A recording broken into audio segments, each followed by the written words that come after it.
Rich Dad, Poor Dad. What the rich teach their kids about money that the poor and middle class do not. By Robert Kiyosaki. To parents everywhere, a child's first and most important teachers, and to all those who educate, influence, and lead by example. Acknowledgements. How does a person say thank you when there are so many people to thank?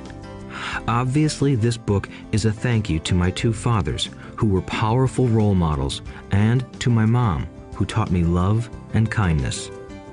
The person most responsible for this book becoming a reality is my wife, Kim, my partner in marriage, business, and in life. She makes my life complete. Introduction. Rich Dad, Poor Dad. Having two dads offered me the choice of contrasting points of view, one of a rich man and one of a poor man. I had two fathers, a rich one and a poor one. One was highly educated and intelligent. He had a PhD and completed 4 years of undergraduate work in less than 2 years. He then went on to Stanford University, the University of Chicago, and Northwestern University to do his advanced studies, all on full financial scholarships. The other father never finished the 8th grade. Both men were successful in their careers, working hard all their lives. Both earned substantial incomes, yet one always struggled financially. The other would become one of the richest men in Hawaii. One died, leaving tens of millions of dollars to his family, charities, and his church. The other left bills to be paid. Both men were strong, charismatic, and influential. Both men offered me advice, but they did not advise the same things. Both men believed strongly in education, but did not recommend the same course of study. If I had had only one dad, I would have had to accept or reject his advice. Having two dads offered me the choice of contrasting points of view, one of a rich man and one of a poor man. Instead of simply accepting or rejecting one or the other, I found myself thinking more, comparing, and then choosing for myself. The problem was that the rich man was not rich yet, and the poor man was not yet poor. Both were just starting out on their careers, and both were struggling with money and families. But they had very different points of view about money. For example, one dad would say, "The love of money is the root of all evil." The other said, "The lack of money is the root of all evil." As a young boy, having two strong fathers, both influencing me, was difficult. I wanted to be a good son and listen, but the two fathers did not say the same things. The contrast in their points of view, particularly about money, was so extreme that I grew curious and intrigued. I began to start thinking for long periods of time about what each was saying. Much of my private time was spent reflecting, asking myself questions such as, "Why does he say that?" and then asking the same question of the other dad's statement. It would have been much easier to simply say, "Yeah, he's right, I agree with that," or to simply reject the point of view by saying, "The old man doesn't know what he's talking about." Instead, having two dads whom I loved forced me to think and ultimately choose a way of thinking for myself. As a process, choosing for myself turned out to be much more valuable in the long run than simply accepting or rejecting a single point of view. One of the reasons the rich get richer, the poor get poorer, and the middle class struggles in debt is that the subject of money is taught at home, not in school. Most of us learn about money from our parents, so what can poor parents tell their child about money? They simply say, "Stay in school and study hard."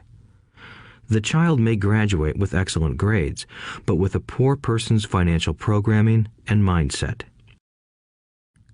Sadly, money is not taught in schools.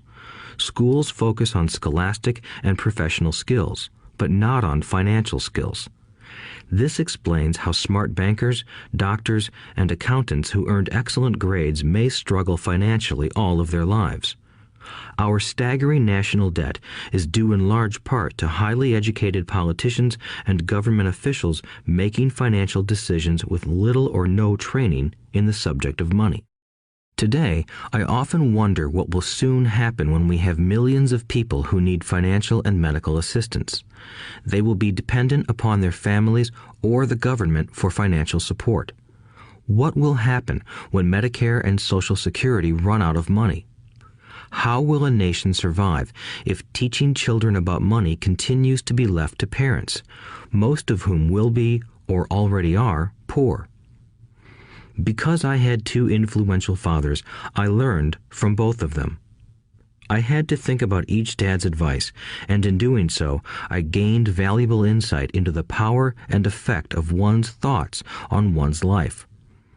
For example, one dad had a habit of saying, "I can't afford it." The other dad forbade those words to be used. He insisted I ask, "How can I afford it?" One is a statement, and the other is a question. One lets you off the hook, and the other forces you to think. My soon-to-be rich dad would explain that by automatically saying the words, "I can't afford it," your brain stops working. By asking the question, "How can I afford it?" your brain is put to work. He did not mean that you should buy everything you want. He was fanatical about exercising your mind, the most powerful computer in the world. He'd say, "My brain gets stronger every day because I exercise it. The stronger it gets, the more money I can make." He believed that automatically saying, "I can't afford it," was a sign of mental laziness.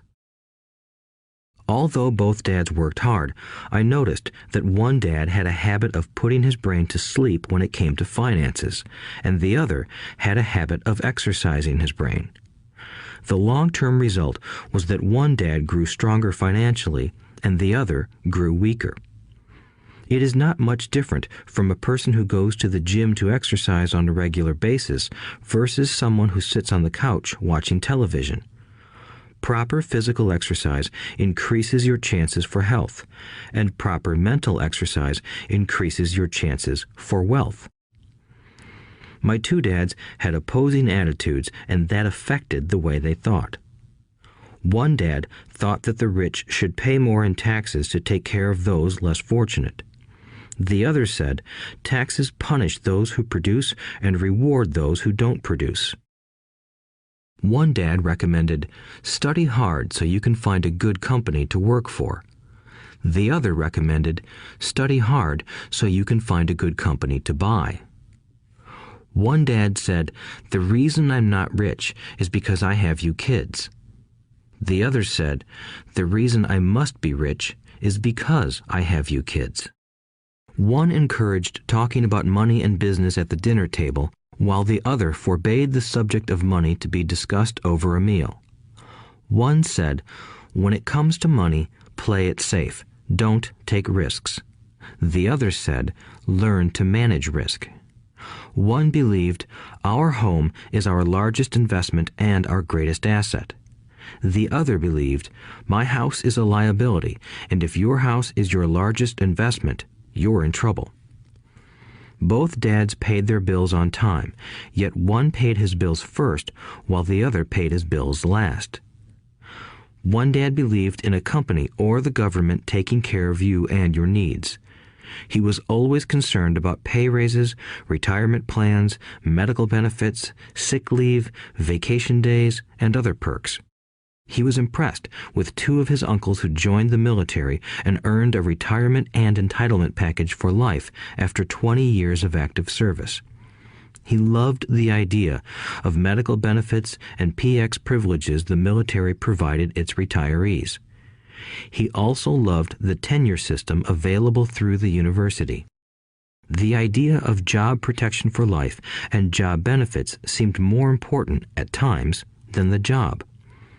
He would often say, I've worked hard for the government and I'm entitled to these benefits. The other believed in total financial self-reliance. He spoke out against the entitlement mentality and how it created weak and financially needy people. He was emphatic about being financially competent.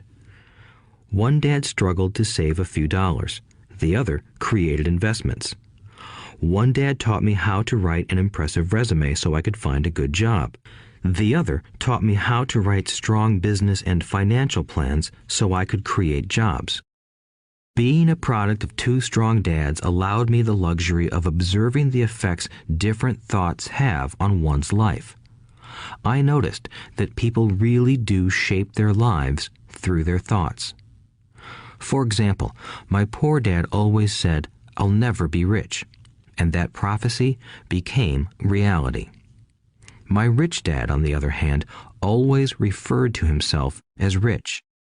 He would say things like, "I'm a rich man and rich people don't do this." Even when he was flat broke after a major financial setback, he continued to refer to himself as a rich man. He would cover himself by saying, "There is a difference between being poor and being broke. Broke is temporary. Poor is eternal." My poor dad would say, "I'm not interested in money," or "money doesn't matter." My rich dad always said, "Money is power."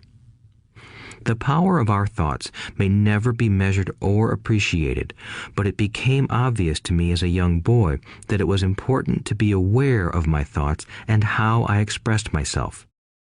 I noticed that my poor dad was poor, not because of the amount of money he earned, which was significant, but because of his thoughts and actions. As a young boy having two fathers, I became acutely aware of being careful about which thoughts I chose to adopt as my own. Should I listen to my rich dad or to my poor dad? Although both men had tremendous respect for education and learning, they disagreed about what they thought was important to learn. One wanted me to study hard, earn a degree, and get a good job to earn money. He wanted me to study to become a professional, an attorney or an accountant, and to go to business school for my MBA. The other encouraged me to study to be rich, to understand how money works, and to learn how to have it work for me. "I don't work for money" were words he would repeat over and over. "Money works for me." At the age of 9, I decided to listen to and learn from my rich dad about money. In doing so, I chose not to listen to my poor dad, even though he was the one with all the college degrees. A lesson from Robert Frost. Robert Frost is my favorite poet. Although I love many of his poems, my favorite is "The Road Not Taken." I use its lesson almost daily. The road not taken. Two roads diverged in a yellow wood, and sorry I could not travel both. And be one traveler long I stood, and looked down one as far as I could, to where it bent in the undergrowth, then took the other as just as fair, and having perhaps the better claim, because it was grassy and wanted wear. Though as for that the passing there had worn them really about the same, and both that morning equally lay in leaves no step had trodden black. Oh, I kept the first for another day, yet knowing how way leads on to way, I doubted if I should ever come back. I shall be telling this with a sigh, somewhere ages and ages hence. Two roads diverged in a wood, and I took the one less traveled by, and that has made all the difference. And that has made all the difference. Over the years, I have often reflected upon Robert Frost's poem. Choosing not to listen to my highly educated dad's advice and attitude about money was a painful decision, but it was a decision that shaped the rest of my life. Once I made up my mind about whom to listen to, my education about money began. My rich dad taught me over a period of 30 years until I was 39 years old. He stopped once he realized that I knew and fully understood what he had been trying to drum into my often thick skull. Money is one form of power, but what is more powerful is financial education. Money comes and goes, but if you have the education about how money works, you gain power over it and can begin building wealth. The reason positive thinking alone does not work is because most people went to school and never learned how money works, so they spend their lives working for money. Because I was only 9 years old when I started, the lessons my rich dad taught me were simple. And when it was all said and done, there were only 6 main lessons, repeated over 30 years. This audiobook is about those 6 lessons, put as simply as possible, just as simply as my rich dad put forth those lessons to me. The lessons are meant not to be answers, but guideposts that will assist you and your children to grow wealthier no matter what happens in a world of increasing change and uncertainty. Chapter 1. Lesson 1. The rich don't work for money. The poor and the middle class work for money. The rich have money work for them. Dad, can you tell me how to get rich? My dad put down the evening paper. Why do you want to get rich, son? Because today Jimmy's mom drove up in their new Cadillac and they were going to their beach house for the weekend. He took 3 of his friends, but Mike and I weren't invited. They told us we weren't invited because we were poor kids. They did? My dad asked incredulously. Yeah, they did, I replied in a hurt tone.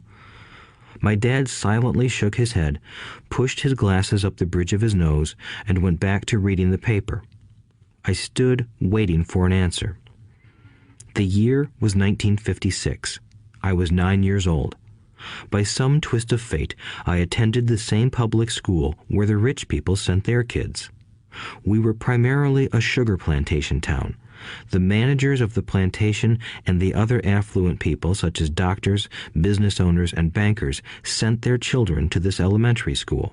After grade 6, their children were generally sent off to private schools.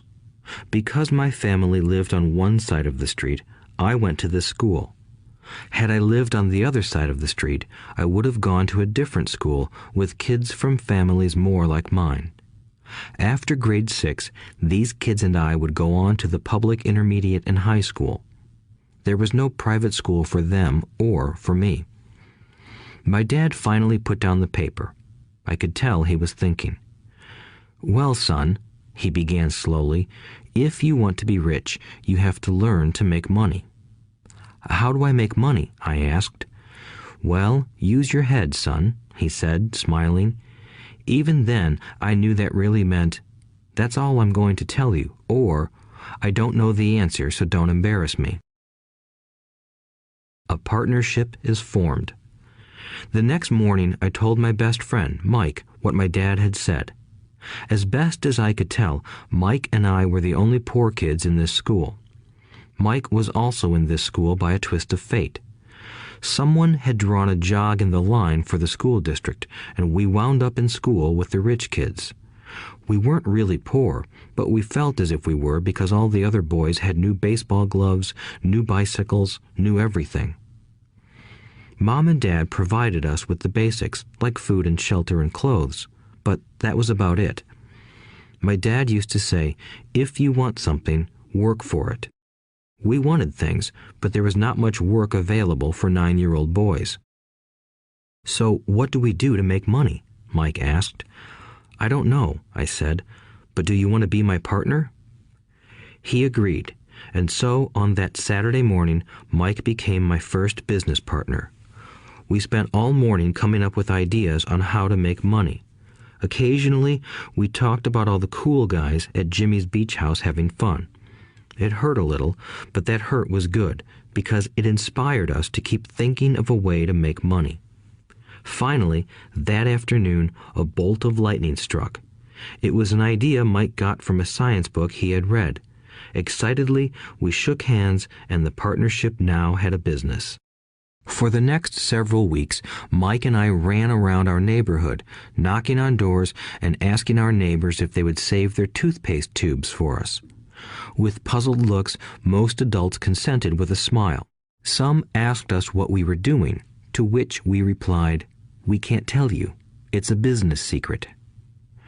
My mom grew distressed as the weeks wore on. We had selected a site next to her washing machine as the place we would stockpile our raw materials. In a brown cardboard box that at one time held ketchup bottles, our little pile of used toothpaste tubes began to grow. Finally, my mom put her foot down. The sight of her neighbor's messy, crumpled used toothpaste tubes had gotten to her. "What are you boys doing?" she asked, "and I don't want to hear again that it's a business secret. Do something with this mess or I'm going to throw it out." Mike and I pleaded and begged, explaining that we would soon have enough and then we would begin production. We informed her that we were waiting on a couple of neighbors to finish their toothpaste so we could have their tubes. Mom granted us a 1-week extension. The date to begin production was moved up, and the pressure was on.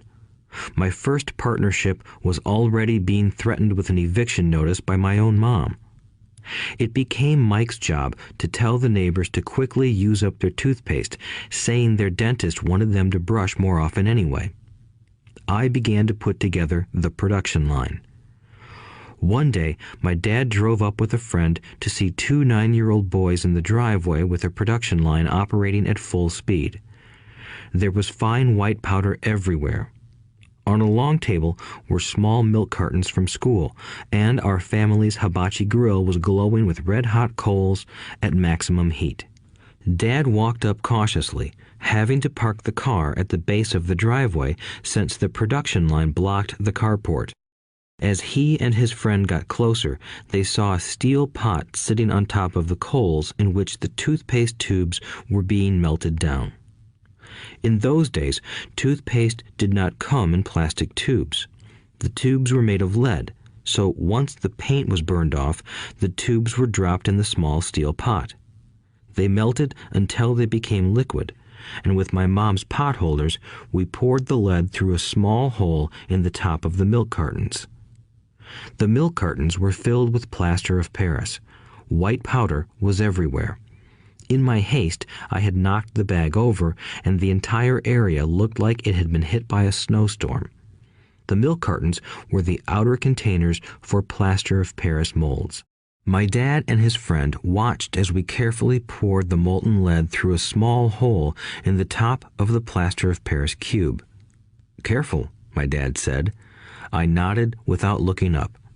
Finally, once the pouring was through, I put the steel pot down and smiled at my dad. "What are you boys doing?" he asked with a cautious smile. "We're doing what you told me to do. We're going to be rich," I said. "Yup," said Mike, grinning and nodding his head. "We're partners." "And what is in those plaster molds?" my dad asked. "Watch," I said. "This should be a good batch." With a small hammer, I tapped at the seal that divided the cube in half.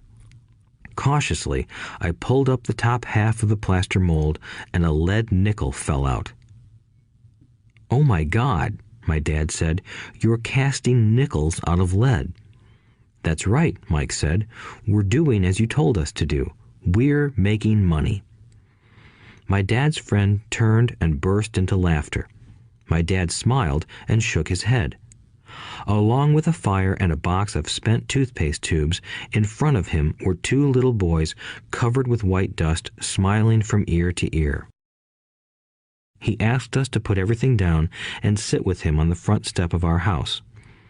With a smile, he gently explained what the word counterfeiting meant. Our dreams were dashed. "You mean this is illegal?" asked Mike in a quivering voice. "Let them go," my dad's friend said. "They might be developing a natural talent." My dad glared at him. "Yes, it is illegal," my dad said gently, "but you boys have shown great creativity and original thought. Keep going. I'm really proud of you." Disappointed, Mike and I sat in silence for about 20 minutes before we began cleaning up our mess. The business was over on opening day. Sweeping the powder up, I looked at Mike and said, "I guess Jimmy and his friends are right. We are poor." My father was just leaving as I said that. "Boys," he said, "you're only poor if you give up. The most important thing is that you did something. Most people only talk and dream of getting rich. You've done something. I'm very proud of the two of you. I will say it again. Keep going. Don't quit. Mike and I stood there in silence. They were nice words, but we still did not know what to do. "So how come you're not rich, Dad?" I asked. "Because I chose to be a school teacher. School teachers really don't think about being rich. We just like to teach. I wish I could help you, but I really don't know how to make money." Mike and I turned and continued our cleanup. "I know," said my dad. "If you boys want to learn how to be rich, don't ask me. Talk to your dad, Mike." "My dad?" asked Mike with a scrunched-up face. "Yeah, your dad," repeated my dad with a smile. "Your dad and I have the same banker, and he raves about your father. He's told me several times that your father is brilliant when it comes to making money." "My dad?" Mike asked again in disbelief. "Then how come we don't have a nice car and a nice house like the rich kids at school?" "A nice car and a nice house don't necessarily mean you're rich or you know how to make money," my dad replied. "Jimmy's dad works for the sugar plantation. He's not much different from me. He works for a company and I work for the government. The company buys the car for him. The sugar company is in financial trouble, and Jimmy's dad may soon have nothing. Your dad is different, Mike. He seems to be building an empire, and I suspect in a few years he will be a very rich man." With that, Mike and I got excited again. With new vigor, we began cleaning up the mess caused by our now defunct first business. As we were cleaning, we made plans for how and when to talk to Mike's dad. The problem was that Mike's dad worked long hours and often did not come home until late. His father owned warehouses, a construction company, a chain of stores, and 3 restaurants. It was the restaurants that kept him out late. Mike caught the bus home after we had finished cleaning up. He was going to talk to his dad when he got home that night and ask him if he would teach us how to become rich. Mike promised to call as soon as he had talked to his dad, even if it was late. The phone rang at 8:30 p.m. "Okay," I said, "next Saturday." I put the phone down. Mike's dad had agreed to meet with us. On Saturday, I caught the 7:30 a.m. bus to the poor side of town. The lessons begin. Mike and I met with his dad that morning at 8 o'clock.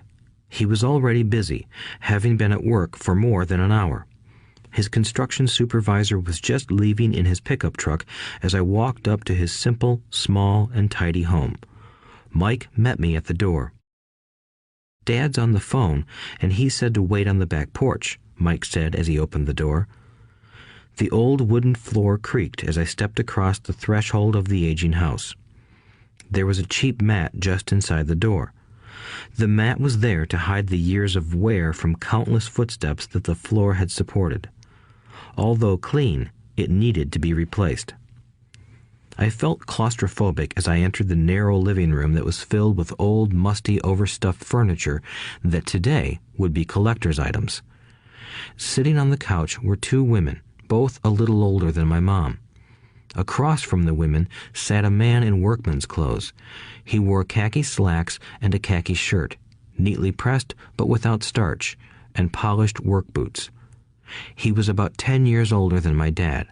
They smiled as Mike and I walked past them toward the back porch. I smiled back shyly. "Who are those people?" I asked. "Oh, they work for my dad. The older man runs his warehouses, and the women are the managers of the restaurants. And as you arrived, you saw the construction supervisor who was working on a road project about 50 miles from here. His other supervisor, who was building a track of houses, left before you got here." "Does this go on all the time?" I asked. "Not always, but quite often," said Mike, smiling as he pulled up a chair to sit down next to me. "I asked my dad if he would teach us to make money," Mike said. "Oh, and what did he say to that?" I asked with cautious curiosity. "Well, he had a funny look on his face at first, and then he said he would make us an offer." "Oh," I said, rocking my chair back against the wall. I sat there, perched on two rear legs of the chair. Mike did the same thing. "Do you know what the offer is?" I asked. "No, but we'll soon find out." Suddenly, Mike's dad burst through the rickety screen door and onto the porch. Mike and I jumped to our feet, not out of respect, but because we were startled. "Ready, boys?" he asked as he pulled up a chair to sit down with us. We nodded our heads as we pulled our chairs away from the wall to sit in front of him. He was a big man, about 6 feet tall and 200 pounds. My dad was taller, about the same weight, and 5 years older than Mike's dad. They sort of looked alike, though not of the same ethnic makeup. Maybe their energy was similar. "Mike says you want to learn to make money. Is that correct, Robert?" I nodded my head quickly, but with a little trepidation. He had a lot of power behind his words and smile. "Okay, here's my offer. I'll teach you, but I won't do it classroom style.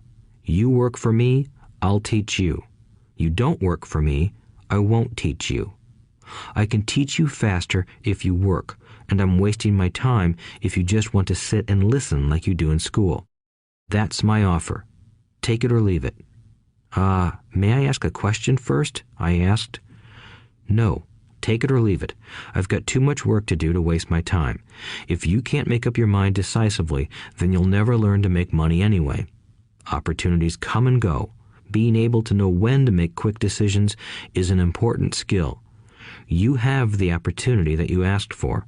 School is beginning, or it's over in 10 seconds, Mike's dad said with a teasing smile. "Take it," I said. "Take it," said Mike. "Good," said Mike's dad. "Mrs. Martin will be by in 10 minutes. After I'm through with her, you'll ride with her to my superette and you can begin working.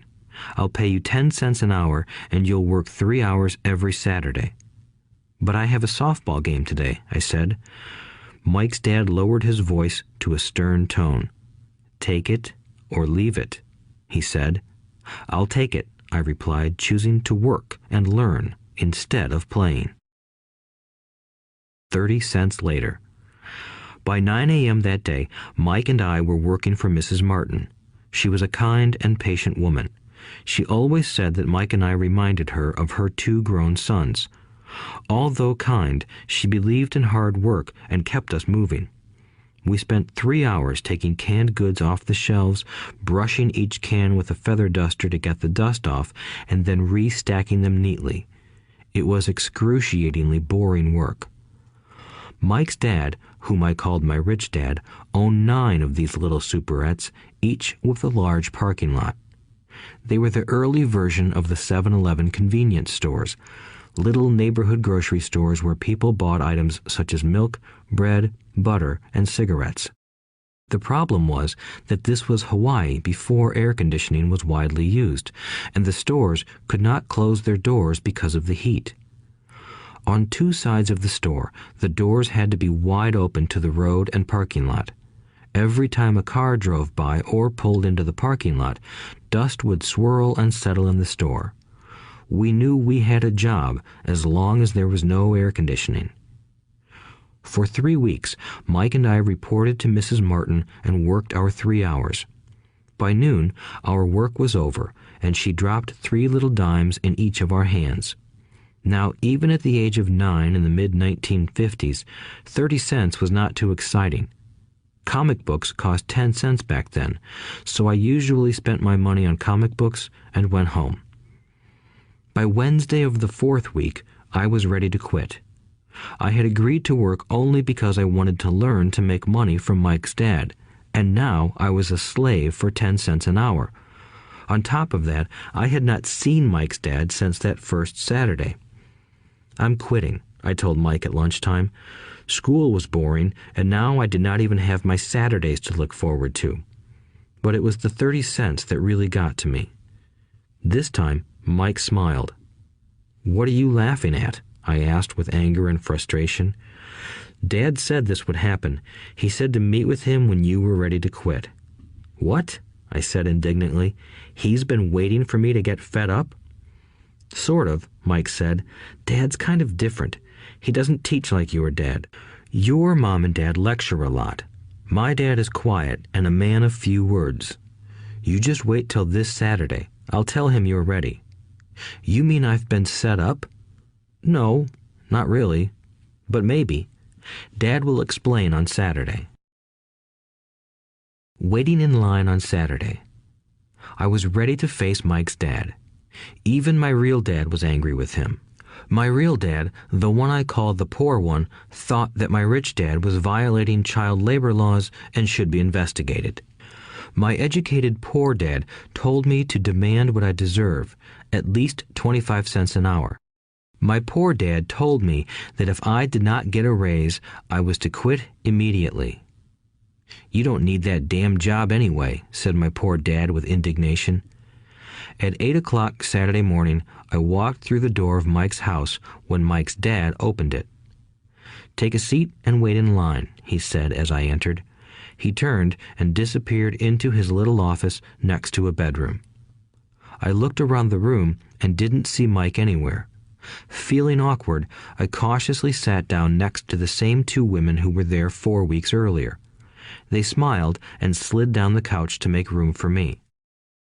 45 minutes went by, and I was steaming. The two women had met with him and left 30 minutes earlier. An older gentleman was in there for 20 minutes and was also gone. The house was empty, and here I sat in a musty, dark living room on a beautiful, sunny Hawaiian day, waiting to talk to a cheapskate who exploited children. I could hear him rustling around the office, talking on the phone, and ignoring me. I was ready to walk out, but for some reason I stayed. Finally, 15 minutes later, at exactly 9 o'clock, Rich Dad walked out of his office, said nothing, and signaled with his hand for me to enter. I understand you want a raise or you're going to quit, Rich Dad said as he swiveled in his office chair. Well, you're not keeping your end of the bargain, I blurted out, nearly in tears. It was really frightening for me to confront a grown-up. You said that you would teach me if I worked for you. Well, I've worked for you. I've worked hard. I've given up my baseball games to work for you, but you haven't kept your word, and you haven't taught me anything. You are a crook like everyone in town thinks you are. You're greedy. You want all the money and don't take care of your employees. You made me wait and don't show me any respect. I'm only a little boy, but I deserve to be treated better. Rich Dad rocked back in his swivel chair, hands up to his chin, and stared at me. Not bad, he said. In less than a month, you sound like most of my employees. What? I asked. Not understanding what he was saying, I continued with my grievance. I thought you were going to keep your end of the bargain and teach me. Instead, you want to torture me? That's cruel. That's really cruel. I am teaching you, Rich Dad said quietly. What have you taught me? Nothing, I said angrily. You haven't even talked to me once since I agreed to work for peanuts. 10 cents an hour. Ha! I should notify the government about you. We have child labor laws, you know. My dad works for the government, you know. Wow, said Rich Dad. Now you sound just like most of the people who used to work for me. People I've either fired or who have quit.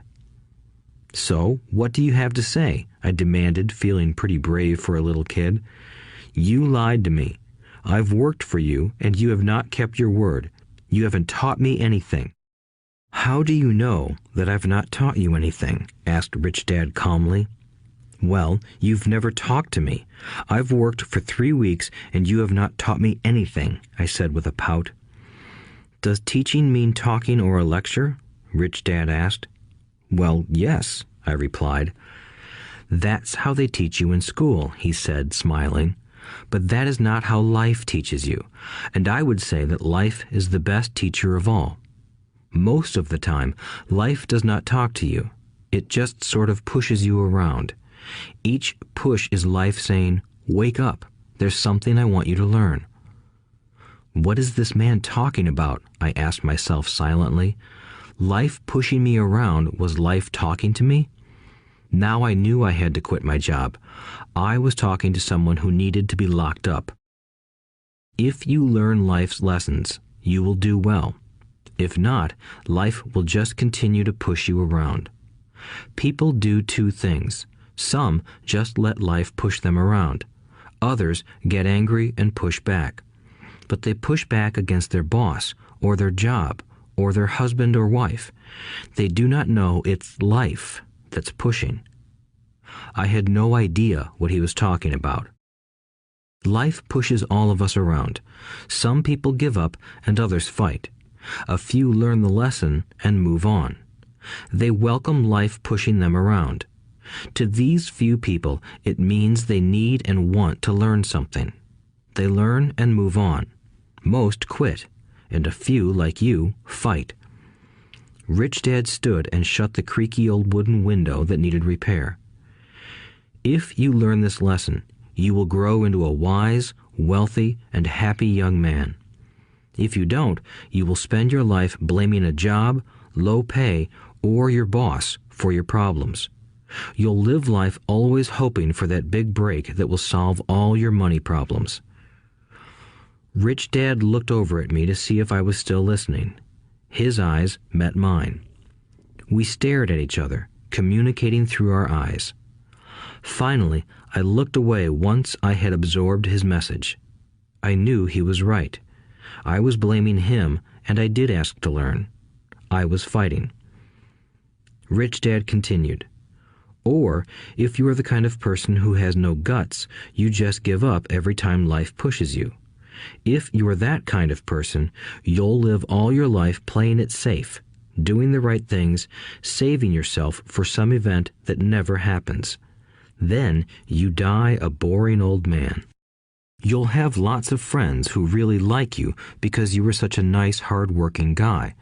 But the truth is that you let life push you into submission. Deep down, you were terrified of taking risks. You really wanted to win, but the fear of losing was greater than the excitement of winning. Deep inside, you and only you will know you didn't go for it. You chose to play it safe." Our eyes met again. "You've been pushing me around?" I asked. "Some people might say that," smiled Rich Dad. "I would say that I just gave you a taste of life." "What taste of life?" I asked, still angry, but now curious and ready to learn. "You boys are the first people that have ever asked me to teach them how to make money. I have more than 150 employees, and not one of them has asked me what I know about money. They ask me for a job and a paycheck, but never to teach them about money. So most will spend the best years of their lives working for money, not really understanding what it is they are working for." I sat there listening intently. "So when Mike told me you wanted to learn how to make money, I decided to design a course that mirrored real life. I could talk until I was blue in the face, but you wouldn't hear a thing. So I decided to let life push you around a bit so you could hear me. That's why I only paid you 10 cents. "So what is the lesson I learned from working for only 10 cents an hour?" I asked. "That you're cheap and exploit your workers?" Rich Dad rocked back and laughed heartily. Finally, he said, "You'd best change your point of view. Stop blaming me and thinking I'm the problem. If you think I'm the problem, then you have to change me. If you realize that you're the problem, then you can change yourself, learn something, and grow wiser. Most people want everyone else in the world to change but themselves. Let me tell you, it's easier to change yourself than everyone else." "I don't understand," I said. "Don't blame me for your problems," Rich Dad said, growing impatient. "But you only pay me 10 cents. "So what are you learning?" Rich Dad asked, smiling. "That you're cheap," I said with a sly grin. "See, you think I'm the problem," said Rich Dad. "But you are. Well, keep that attitude and you'll learn nothing. Keep the attitude that I'm the problem, and what choices do you have?" "Well, if you don't pay me more or show me more respect and teach me, I'll quit." "Well put," Rich Dad said, "and that's exactly what most people do. They quit and go looking for another job, a better opportunity and higher pay, actually thinking that this will solve the problem. In most cases, it won't. So what should I do? I asked. Just take this measly 10 cents an hour and smile? Rich Dad smiled. That's what the other people do. But that's all they do, waiting for a raise, thinking that more money will solve their problems. Most just accept it, and some take a second job working harder, but again, accepting a small paycheck. I sat staring at the floor, beginning to understand the lesson Rich Dad was presenting. I could sense it was a taste of life. Finally, I looked up and asked, "So what will solve the problem?" "This," he said, leaning forward in his chair and tapping me gently on the head.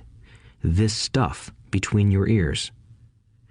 It was at that moment that Rich Dad shared the pivotal point of view that separated him from his employees and my poor dad, and led him to eventually become one of the richest men in Hawaii, while my highly educated but poor dad struggled financially all his life. It was a singular point of view that made all the difference over a lifetime. Rich Dad said this point of view over and over, which I call lesson number 1. The poor and the middle class work for money. The rich have money work for them. On that bright Saturday morning, I learned a completely different point of view from what I had been taught by my poor dad. At the age of 9, I understood that both dads wanted me to learn. Both dads encouraged me to study, but not the same things. My highly educated dad recommended that I do what he did. "Son, I want you to study hard, get good grades so you can find a safe, secure job with a big company, and make sure it has excellent benefits." My rich dad wanted me to learn how money works so I could make it work for me. These lessons I would learn through life with his guidance, not because of a classroom.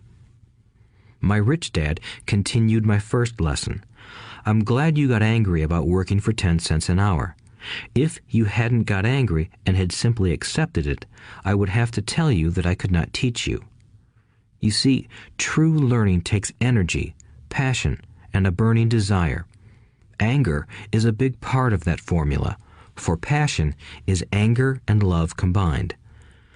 When it comes to money, most people want to play it safe and feel secure, so passion does not direct them.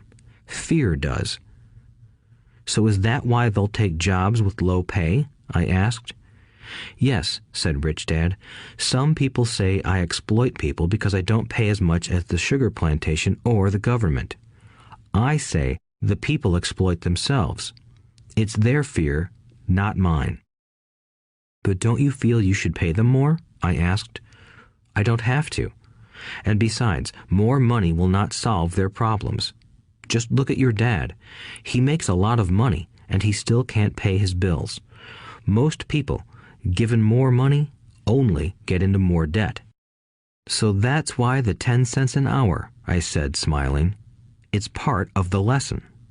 "That's right," smiled Rich Dad. "You see, your dad went to school and got an excellent education so he could get a high-paying job. But he still has money problems because he never learned anything about money in school.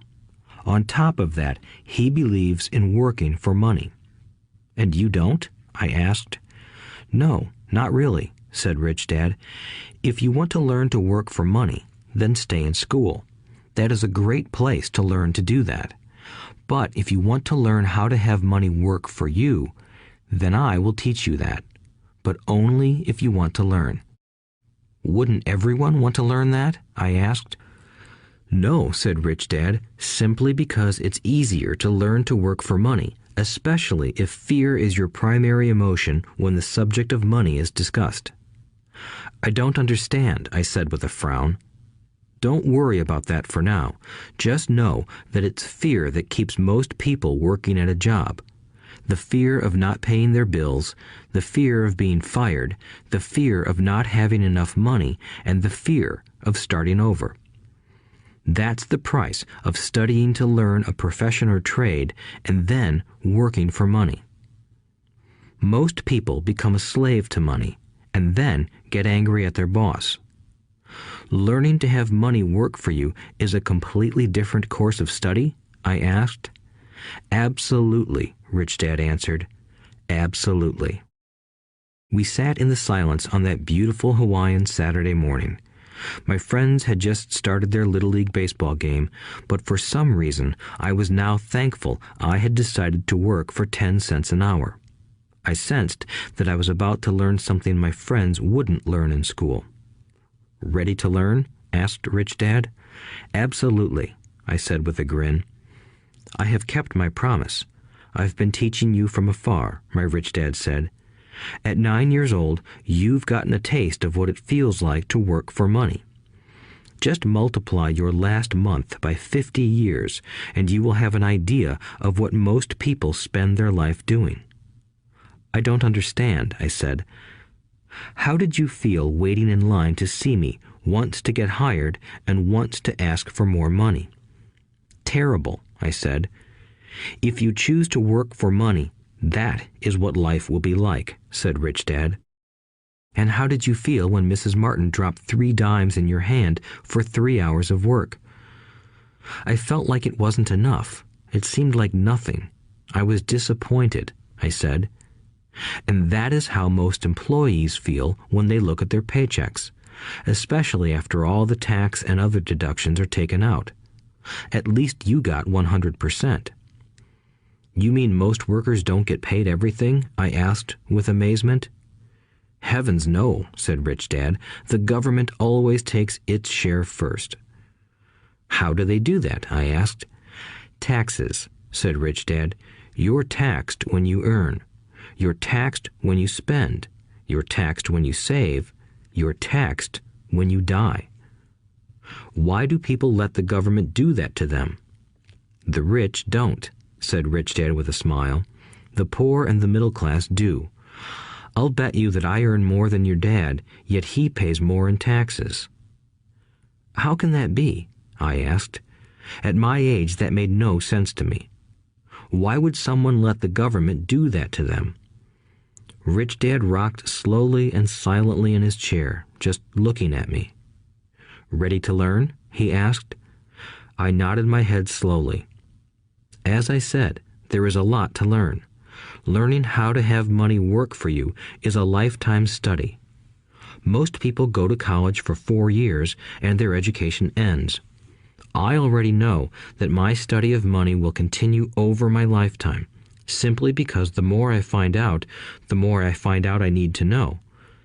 Most people never study the subject. They go to work, get their paycheck, balance their checkbooks, and that's it. Then they wonder why they have money problems. They think that more money will solve the problem, and don't realize that it's their lack of financial education that is the problem. So my dad has tax problems because he doesn't understand money? I asked, confused. Look, said Rich Dad, taxes are just one small section on learning how to have money work for you. Today, I just wanted to find out if you still have the passion to learn about money. Most people don't. They want to go to school, learn a profession, have fun at their work, and earn lots of money. One day they wake up with big money problems, and then they can't stop working. That's the price of only knowing how to work for money instead of studying how to have money work for you. So, do you still have the passion to learn? Asked Rich Dad. I nodded my head. Good, said Rich Dad. Now get back to work. This time, I will pay you nothing. What? I asked in amazement. You heard me. Nothing. You will work the same 3 hours every Saturday, but this time you will not be paid 10 cents per hour. You said you wanted to learn to not work for money, so I'm not going to pay you anything. I couldn't believe what I was hearing. I've already had this conversation with Mike, and he's already working, dusting and stacking canned goods for free. You better hurry and get back there. That's not fair, I shouted. You've got to pay something. You said you wanted to learn. If you don't learn this now, you'll grow up to be like the two women and the older man sitting in my living room, working for money and hoping I don't fire them.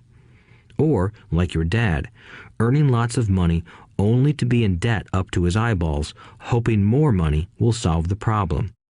If that's what you want, I'll go back to our original deal of 10 cents an hour. Or you can do what most adults do.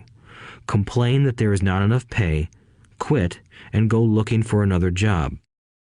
But what do I do? I asked. Rich Dad tapped me on the head. Use this, he said. If you use it well, you will soon thank me for giving you an opportunity, and you will grow into a rich man. I stood there, still not believing what a raw deal I was handed. I came to ask for a raise, and somehow I was instead working for nothing. Rich Dad tapped me on the head again and said, "Use this. Now, get out of here and get back to work." Lesson number 1. The rich don't work for money. I didn't tell my poor dad I wasn't being paid. He wouldn't have understood, and I didn't want to try to explain something I didn't understand myself. For 3 more weeks, Mike and I worked 3 hours every Saturday for nothing. The work didn't bother me, and the routine got easier. But it was the missed baseball games and not being able to afford to buy a few comic books that got to me. Rich Dad stopped by at noon on the 3rd week. We heard his truck pull up in the parking lot and sputter when the engine was turned off. He entered the store and greeted Mrs. Martin with a hug. After finding out how things were going in the store, he reached into the ice cream freezer, pulled out 2 bars, paid for them, and signaled to Mike and me. "Let's go for a walk, boys." We crossed the street, dodging a few cars, and walked across a large grassy field where a few adults were playing softball. Sitting down at a lone picnic table, he handed Mike and me the treats. "How's it going, boys?" "Okay," Mike said. I nodded in agreement. "Learn anything yet?" Rich Dad asked. Mike and I looked at each other, shrugged our shoulders, and shook our heads in unison. Avoiding one of life's biggest traps. Well, you boys had better start thinking. You're staring at one of life's biggest lessons. If you learn it, you'll enjoy a life of great freedom and security. If you don't, you'll wind up like Mrs. Martin and most of the people playing softball in this park. They work very hard for little money, clinging to the illusion of job security and looking forward to a 3-week vacation each year and maybe a skimpy pension after 45 years of service. If that excites you, I'll give you a raise to 25 cents an hour. But these are good, hard-working people. Are you making fun of them? I demanded. A smile came over Rich Dad's face. Mrs. Martin is like a mother to me. I would never be that cruel. I may sound unkind because I'm doing my best to point something out to the 2 of you. I want to expand your point of view so you can see something most people never have the benefit of seeing because their vision is too narrow. Most people never see the trap they are in. Mike and I sat there, uncertain of his message. He sounded cruel, yet we could sense he was trying to drive home a point. With a smile, Rich Dad said, "Doesn't that 25 cents an hour sound good? Doesn't it make your heart beat a little faster?" I shook my head no, but it really did. 25 cents an hour would be big bucks to me. "Okay, I'll pay you $1 an hour," Rich Dad said, with a sly grin. Now my heart started to race. My brain was screaming, "Take it, take it." I could not believe what I was hearing. Still, I said nothing. "Okay, $2 an hour." My little brain and heart nearly exploded. After all, it was 1956, and being paid $2 an hour would have made me the richest kid in the world. I couldn't imagine earning that kind of money. I wanted to say yes. I wanted the deal. I could picture a new bicycle, new baseball glove, and the adoration of my friends when I flashed some cash. On top of that, Jimmy and his rich friends could never call me poor again. But somehow, my mouth stayed shut. The ice cream had melted and was running down my hand. Rich Dad was looking at two boys staring back at him, eyes wide open and brains empty. He was testing us, and he knew there was a part of our emotions that wanted to take the deal. He understood that every person has a weak and needy part of their soul that can be bought, and he knew that every individual also had a part of their soul that was resilient and could never be bought. It was only a question of which one was stronger. Okay, $5 an hour. Suddenly, I was silent. Something had changed. The offer was too big and ridiculous. Not many grown-ups in 1956 made more than that, but quickly my temptation disappeared and calm set in. Slowly, I turned to my left to look at Mike. He looked back at me. The part of my soul that was weak and needy was silenced. The part of me that had no price took over. I knew Mike had gotten to that point too. "Good," said Rich Dad softly. "Most people have a price, and they have a price because of human emotions named fear and greed. First, the fear of being without money motivates us to work hard, and then, once we get that paycheck, greed or desire starts us thinking about all the wonderful things money can buy. The pattern is then set." "What pattern?" I asked. "The pattern of get up, go to work, pay bills, get up, go to work, pay bills." People's lives are forever controlled by two emotions, fear and greed. Offer them more money, and they continue the cycle by increasing their spending. This is what I call the rat race. "There is another way?" Mike asked. "Yes," said Rich Dad slowly, "but only a few people find it." "And what is that way?" Mike asked. "That's what I hope you boys will learn as you work and study with me. That is why I took away all forms of pay." "Any hints?" Mike asked. "We're kind of tired of working hard, especially for nothing." "Well, the first step is telling the truth," said Rich Dad. "We haven't been lying," I said. "I did not say you were lying. I said to tell the truth," Rich Dad retorted. "The truth about what?" I asked. "How you're feeling," Rich Dad said. "You don't have to say it to anyone else. Just admit it to yourself." "You mean the people in this park, the people who work for you, Mrs. Martin, they don't do that?" I asked. "I doubt it," said Rich Dad. "Instead, they feel the fear of not having money. They don't confront it logically. They react emotionally instead of using their heads," Rich Dad said. "Then they get a few bucks in their hands, and again, the emotions of joy, desire, and greed take over. And again they react instead of think." "So their emotions control their brain," Mike said. "That's correct," said Rich Dad. "Instead of admitting the truth about how they feel, they react to their feelings and fail to think. They feel the fear, so they go to work, hoping that money will soothe the fear, but it doesn't. It continues to haunt them, and they return to work, hoping again that money will calm their fears, and again it doesn't. Fear keeps them in this trap of working, earning money, hoping the fear will go away. But every day they get up, and that old fear wakes up with them. For millions of people, that old fear keeps them awake all night, causing a night of turmoil and worry. So they get up and go to work, hoping that a paycheck will kill that fear gnawing at their souls. Money is running their lives, and they refuse to tell the truth about that. Money is in control of their emotions and their souls." Rich Dad sat quietly, letting his words sink in. Mike and I had heard what he said, but didn't understand fully what he was talking about. I just knew that I often wondered why grown-ups hurried off to work. It did not seem like much fun, and they never looked that happy, but something kept them going.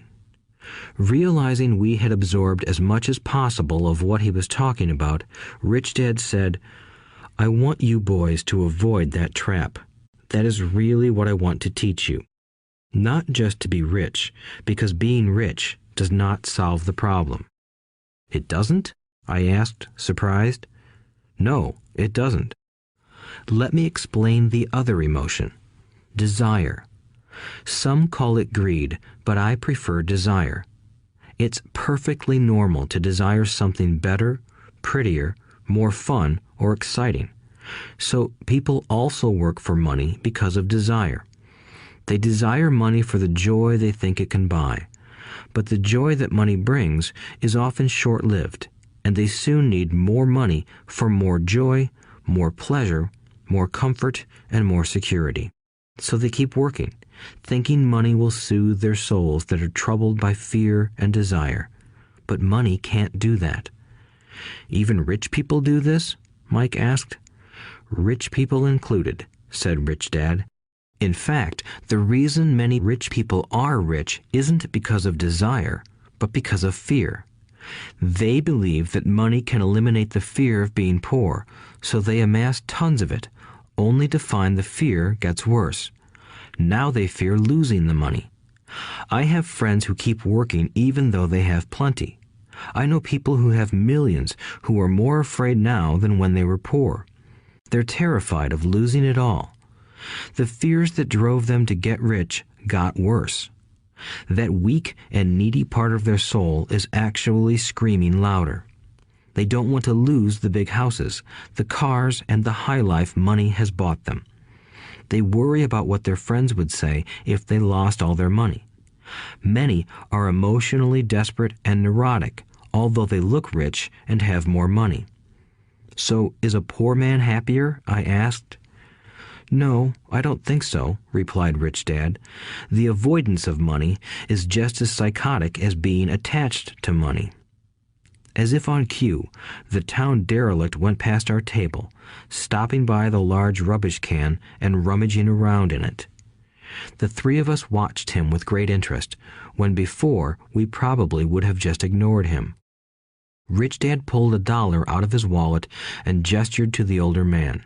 Seeing the money, the derelict came over immediately, took the bill, thanked Rich Dad profusely, and hurried off, ecstatic with his good fortune. He's not much different from most of my employees, said Rich Dad. I've met so many people who say, "Oh, I'm not interested in money," yet they'll work at a job for 8 hours a day. That's a denial of truth. If they weren't interested in money, then why are they working? That kind of thinking is probably more psychotic than a person who hoards money. As I sat there listening to my rich dad, my mind flashed back to the countless times my own dad said, "I'm not interested in money." He said those words often. He also covered himself by always saying, "I work because I love my job." So, what do we do? I asked. Not work for money until all traces of fear and greed are gone? No, that would be a waste of time, said Rich Dad. Emotions are what make us human. The word emotion stands for energy in motion. Be truthful about your emotions and use your mind and emotions in your favor, not against yourself. Whoa, said Mike. Don't worry about what I just said. It will make more sense in years to come. Just be an observer, not a reactor, to your emotions. Most people do not know that it's their emotions that are doing the thinking. Your emotions are your emotions, but you have got to learn to do your own thinking. Can you give me an example? I asked. Sure, replied Rich Dad. When a person says, "I need to find a job," it's most likely an emotion doing the thinking. Fear of not having money generates that thought. But people do need money if they have bills to pay, I said. Sure they do, smiled Rich Dad. All I'm saying is that it's fear that is all too often doing the thinking. I don't understand, said Mike. For example, said Rich Dad, if the fear of not having enough money arises, instead of immediately running out to get a job, they instead might ask themselves this question. Will a job be the best solution to this fear over the long run? In my opinion, the answer is no. A job is really a short-term solution to a long-term problem. But my dad is always saying, stay in school and get good grades so you can find a safe, secure job, I interjected, somewhat confused. Yes, I understand he says that, said Rich Dad, smiling. Most people recommend that, and it's a good path for most people. But people make that recommendation primarily out of fear. You mean my dad says that because he's afraid? Yes, said Rich Dad. He's terrified that you won't earn enough money and won't fit into society. Don't get me wrong. He loves you and wants the best for you. I, too, believe an education and a job are important, but it won't handle the fear. You see, that same fear that makes him get up in the morning to earn a few bucks is the fear that is causing him to be so fanatical about your going to school. So what do you recommend? I asked. I want to teach you to master the power of money instead of being afraid of it. They don't teach that in school, and if you don't learn it, you become a slave to money. It was finally making sense. He wanted us to widen our views and to see what the Mrs. Martins of this world couldn't see. He used examples that sounded cruel at the time, but I've never forgotten them. My vision widened that day, and I began to see the trap that lay ahead for most people. You see, we're all employees ultimately. We just work at different levels, said Rich Dad. I just want you boys to have a chance to avoid the trap caused by those two emotions, fear and desire. Use them in your favor, not against you. That's what I want to teach you. I'm not interested in just teaching you to make a pile of money. That won't handle the fear or desire. If you don't first handle fear and desire, and you get rich, you'll only be a highly paid slave. So how do we avoid the trap? I asked. The main cause of poverty or financial struggle is fear and ignorance, not the economy or the government or the rich. It's self-inflicted fear and ignorance that keep people trapped. So you boys go to school and get your college degrees, and I'll teach you how to stay out of the trap. The pieces of the puzzle were appearing. My highly educated dad had a great education and a great career, but school never told him how to handle money or his fear of it. It became clear that I could learn different and important things from two fathers. So you've been talking about the fear of not having money. How does the desire for money affect our thinking? Mike asked. How did you feel when I tempted you with a pay raise? Did you notice your desires rising? We nodded our heads. By not giving in to your emotions, you were able to delay your reactions and think. That is important. We will always have emotions of fear and greed. From here on in, it's imperative for you to use those emotions to your advantage, and for the long term to not let your emotions control your thinking. Most people use fear and greed against themselves. That's the start of ignorance.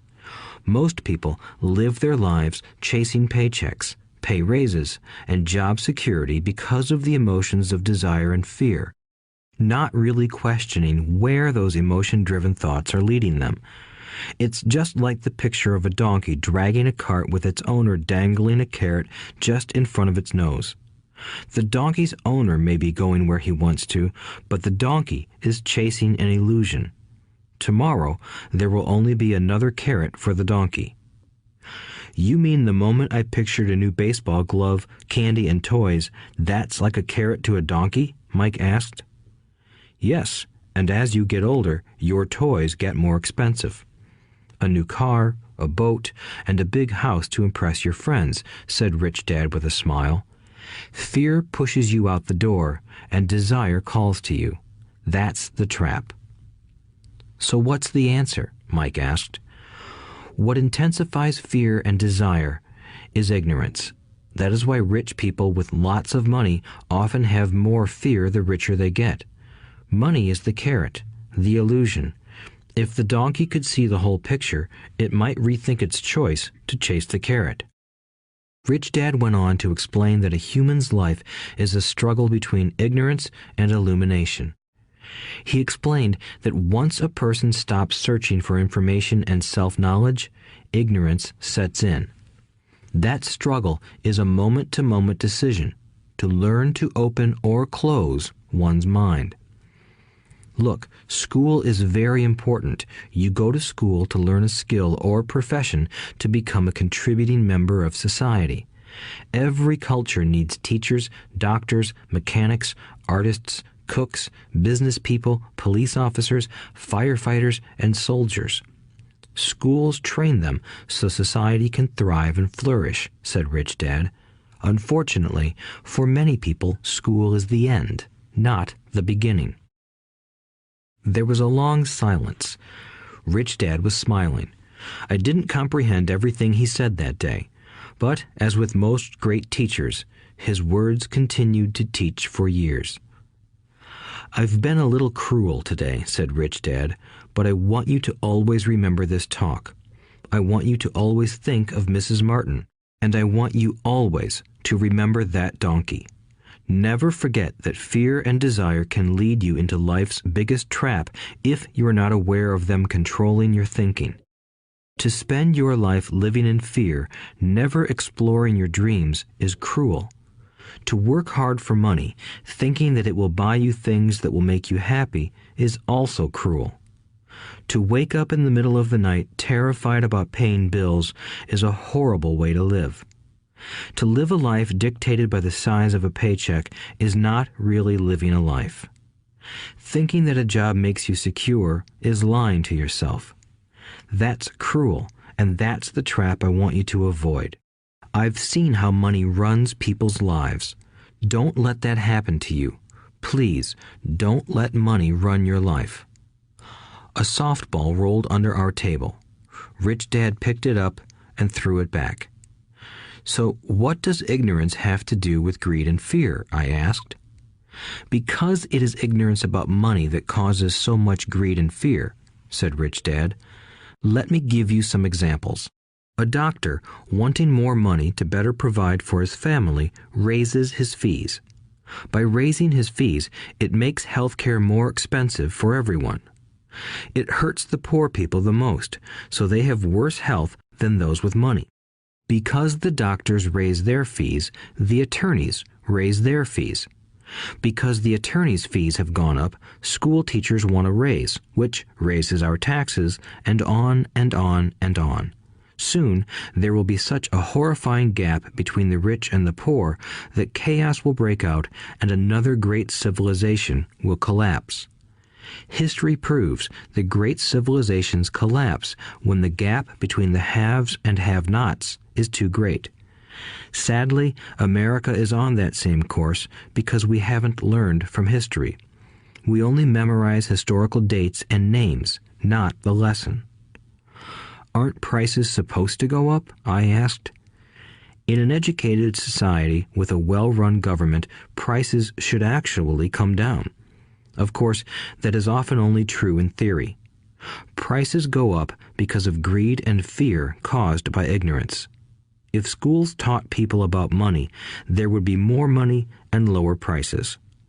But schools focus only on teaching people to work for money, not how to harness money's power. But don't we have business schools? Mike asked. And haven't you encouraged me to go for my MBA?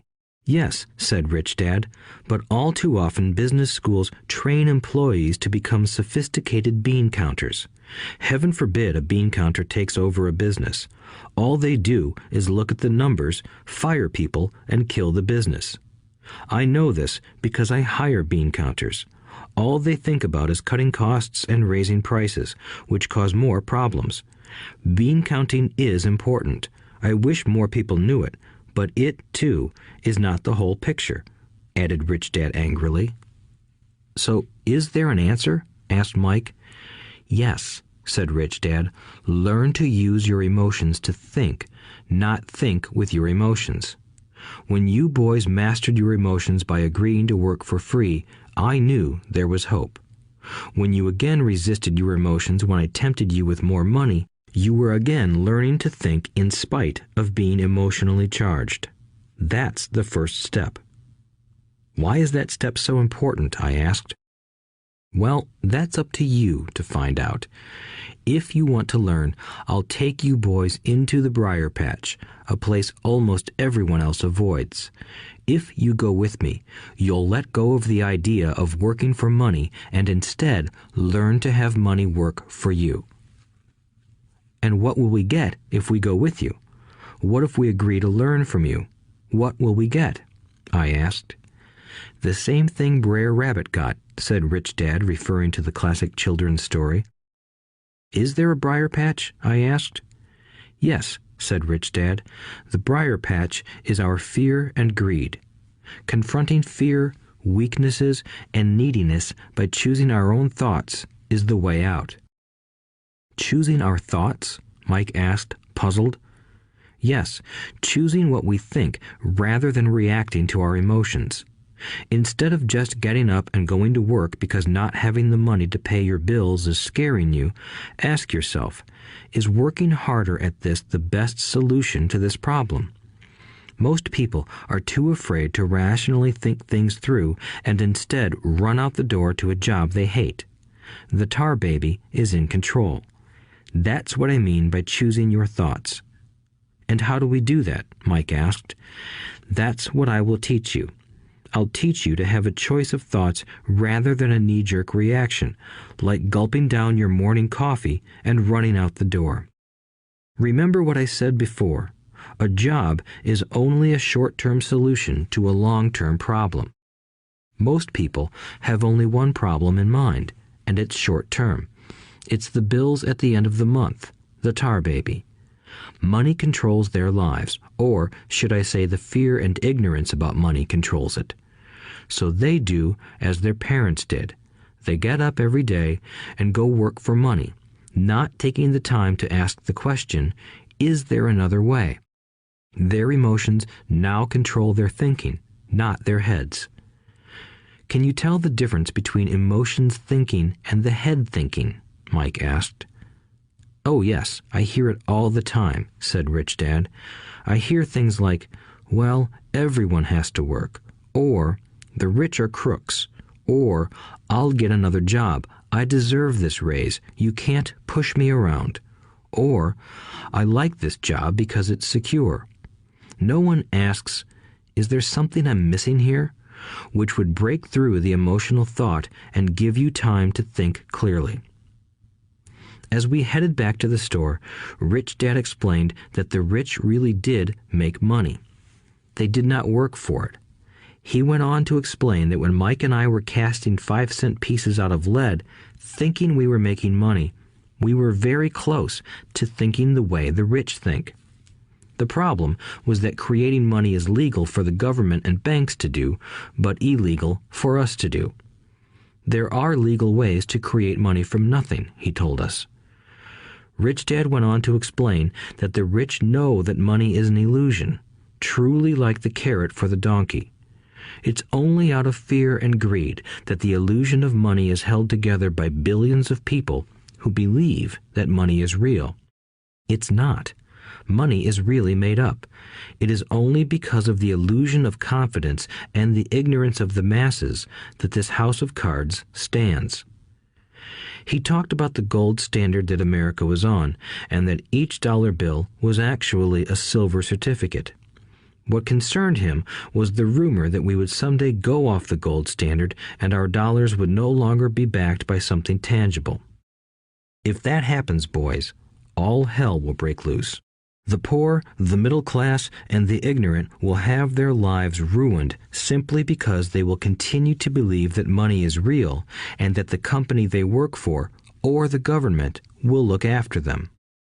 We really did not understand what he was saying that day, but over the years, it made more and more sense. Seeing what others miss. As he climbed into his pickup truck outside his convenience store, Rich Dad said, "Keep working, boys, but the sooner you forget about needing a paycheck, the easier your adult life will be. Keep using your brain, work for free, and soon your mind will show you ways of making money far beyond what I could ever pay you. You will see things that other people never see. Most people never see these opportunities because they're looking for money and security, so that's all they get. The moment you see one opportunity, you'll see them for the rest of your life. The moment you do that, I'll teach you something else. Learn this, and you'll avoid one of life's biggest traps. Mike and I picked up our things from the store and waved goodbye to Mrs. Martin. We went back to the park, to the same picnic bench, and spent several more hours thinking and talking. We spent the next week at school thinking and talking too. For 2 more weeks, we kept thinking, talking, and working for free. At the end of the second Saturday, I was again saying goodbye to Mrs. Martin and looking at the comic book stand with a longing gaze. The hard thing about not even getting 30 cents every Saturday was that I didn't have any money to buy comic books. Suddenly, as Mrs. Martin said goodbye to Mike and me, I saw her do something I'd never seen her do before. Mrs. Martin was cutting the front page of the comic book in half. She kept the top half of the comic book cover and threw the rest of the book into a large cardboard box. When I asked her what she did with the comic books, she said, "I throw them away. I give the top half of the cover back to the comic book distributor for credit when he brings in the new comics. He's coming in an hour." Mike and I waited for an hour. Soon the distributor arrived, and I asked him if we could have the comic books.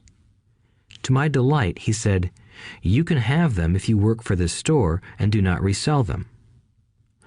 Remember our old business partnership? Well, Mike and I revived it. Using a spare room in Mike's basement, we began piling hundreds of comic books in that room. Soon, our comic book library was open to the public. We hired Mike's younger sister, who loved to study, to be head librarian. She charged each child 10 cents admission to the library, which was open from 2:30 p.m. to 4:30 p.m. every day after school. The customers, the children of the neighborhood, could read as many comics as they wanted in 2 hours. It was a bargain for them since a comic cost 10 cents each, and they could read 5 or 6 in 2 hours. Mike's sister would check the kids as they left to make sure they weren't borrowing any comic books. She also kept the books, logging in how many kids showed up each day, who they were, and any comments they might have. Mike and I averaged $9.50 per week over a 3-month period. We paid his sister $1 a week and allowed her to read the comics for free, which she rarely did since she was always studying. Mike and I kept our agreement by working in the store every Saturday and collecting all the comic books from the different stores. We kept our agreement to the distributor by not selling any comic books. We burned them once they got too tattered. We tried opening a branch office, but we could never quite find someone as trustworthy and dedicated as Mike's sister. At an early age, we found out how hard it was to find good staff. 3 months after the library first opened, a fight broke out in the room. Some bullies from another neighborhood pushed their way in, and Mike's dad suggested we shut down the business. So our comic book business shut down, and we stopped working on Saturdays at the convenience store. But Rich Dad was excited because he had new things he wanted to teach us. He was happy because we had learned our first lessons so well. We learned to make money work for us. By not getting paid for our work at the store, we were forced to use our imaginations to identify an opportunity to make money. By starting our own business, the comic book library, we were in control of our own finances, not dependent on an employer. The best part was that our business generated money for us even when we weren't physically there. Our money worked for us. Instead of paying us money, Rich Dad had given us so much more. Chapter 2. Lesson 2. Why teach financial literacy? It's not how much money you make, it's how much money you keep. In 1990, Mike took over his father's empire and is, in fact, doing a better job than his dad did. We see each other once or twice a year on the golf course. He and his wife are wealthier than you can imagine. Rich Dad's empire is in great hands, and Mike is now grooming his son to take his place, as his dad had groomed us. In 1994, I retired at the age of 47, and my wife Kim was 37. Retirement does not mean not working. For us, it means that, barring unforeseen cataclysmic changes, we can work or not work, and our wealth grows automatically, staying ahead of inflation. Our assets are large enough to grow by themselves. It's like planting a tree. You water it for years, and then one day it doesn't need you anymore. Its roots are implanted deep enough. Then the tree provides shade for your enjoyment. Mike chose to run the empire, and I chose to retire. Whenever I speak to groups of people, they often ask what I would recommend that they do. How do I get started? Is there a book you would recommend? What should I do to prepare my children? What is your secret to success? How do I make millions? Whenever I hear one of these questions, I'm reminded of the following story. The Richest Businessmen. In 1923, a group of our greatest leaders and richest businessmen held a meeting at the Edgewater Beach Hotel in Chicago. Among them were Charles Schwab, head of the largest independent steel company; Samuel Insull, president of the world's largest utility; Howard Hobson, head of the largest gas company; Ivar Kruger, president of International Match Company, one of the world's largest companies at that time; Leon Fraser, president of the Bank of International Settlements; Richard Whitney, president of the New York Stock Exchange; Arthur Cotton and Jesse Livermore, two of the biggest stock speculators; and Albert Fall, a member of President Harding's cabinet. 25 years later, 9 of these titans ended their lives as follows. Schwab died penniless after living for 5 years on borrowed money. Insull died broke in a foreign land, and Kruger and Cotton also died broke. Hobson went insane. Whitney and Albert Fall were released from prison, and Fraser and Livermore committed suicide. I doubt if anyone can say what really happened to these men. If you look at the date, 1923, it was just before the 1929 market crash and the Great Depression, which I suspect had a great impact on these men and their lives. The point is this. Today, we live in times of greater and faster change than these men did. I suspect there will be many booms and busts in the coming years that will parallel the ups and downs these men faced. I am concerned that too many people are too focused on money and not on their greatest wealth, their education. If people are prepared to be flexible, keep an open mind, and learn, they will grow richer and richer despite tough changes. If they think money will solve problems, they will have a rough ride. Intelligence solves problems and produces money. Money without financial intelligence is money soon gone. Most people fail to realize that in life, it's not how much money you make, it's how much money you keep. We've all heard stories of lottery winners who are poor, then suddenly rich, and then poor again. They win millions, yet are soon back where they started. Or stories of professional athletes who at the age of 24 are earning millions but are sleeping under a bridge 10 years later. I remember a story of a young basketball player who a year ago had millions. Today, at just 29, he claims his friends, attorney, and accountant took his money and he was forced to work at a car wash for minimum wage. He was fired from the car wash because he refused to take off his championship ring as he was wiping off the cars. His story made national news, and he is appealing his termination, claiming hardship and discrimination. He claims that the ring is all he has left, and if it was stripped away, he'll crumble. I know so many people who became instant millionaires, and while I am glad some people have become richer and richer, I caution them that in the long run, it's not how much money you make, it's how much you keep and how many generations you keep it. So when people ask, "Where do I get started?" or tell me how to get rich quick, they often are greatly disappointed with my answer. I simply say to them what my rich dad said to me when I was a little kid. If you want to be rich, you need to be financially literate. That idea was drummed into my head every time we were together. As I said, my educated dad stressed the importance of reading books, while my rich dad stressed the need to master financial literacy. If you are going to build the Empire State Building, the first thing you need to do is dig a deep hole and pour a strong foundation. If you are going to build a home in the suburbs, all you need to do is pour a 6-inch slab of concrete. Most people, in their drive to get rich, are trying to build an Empire State Building on a 6-inch slab.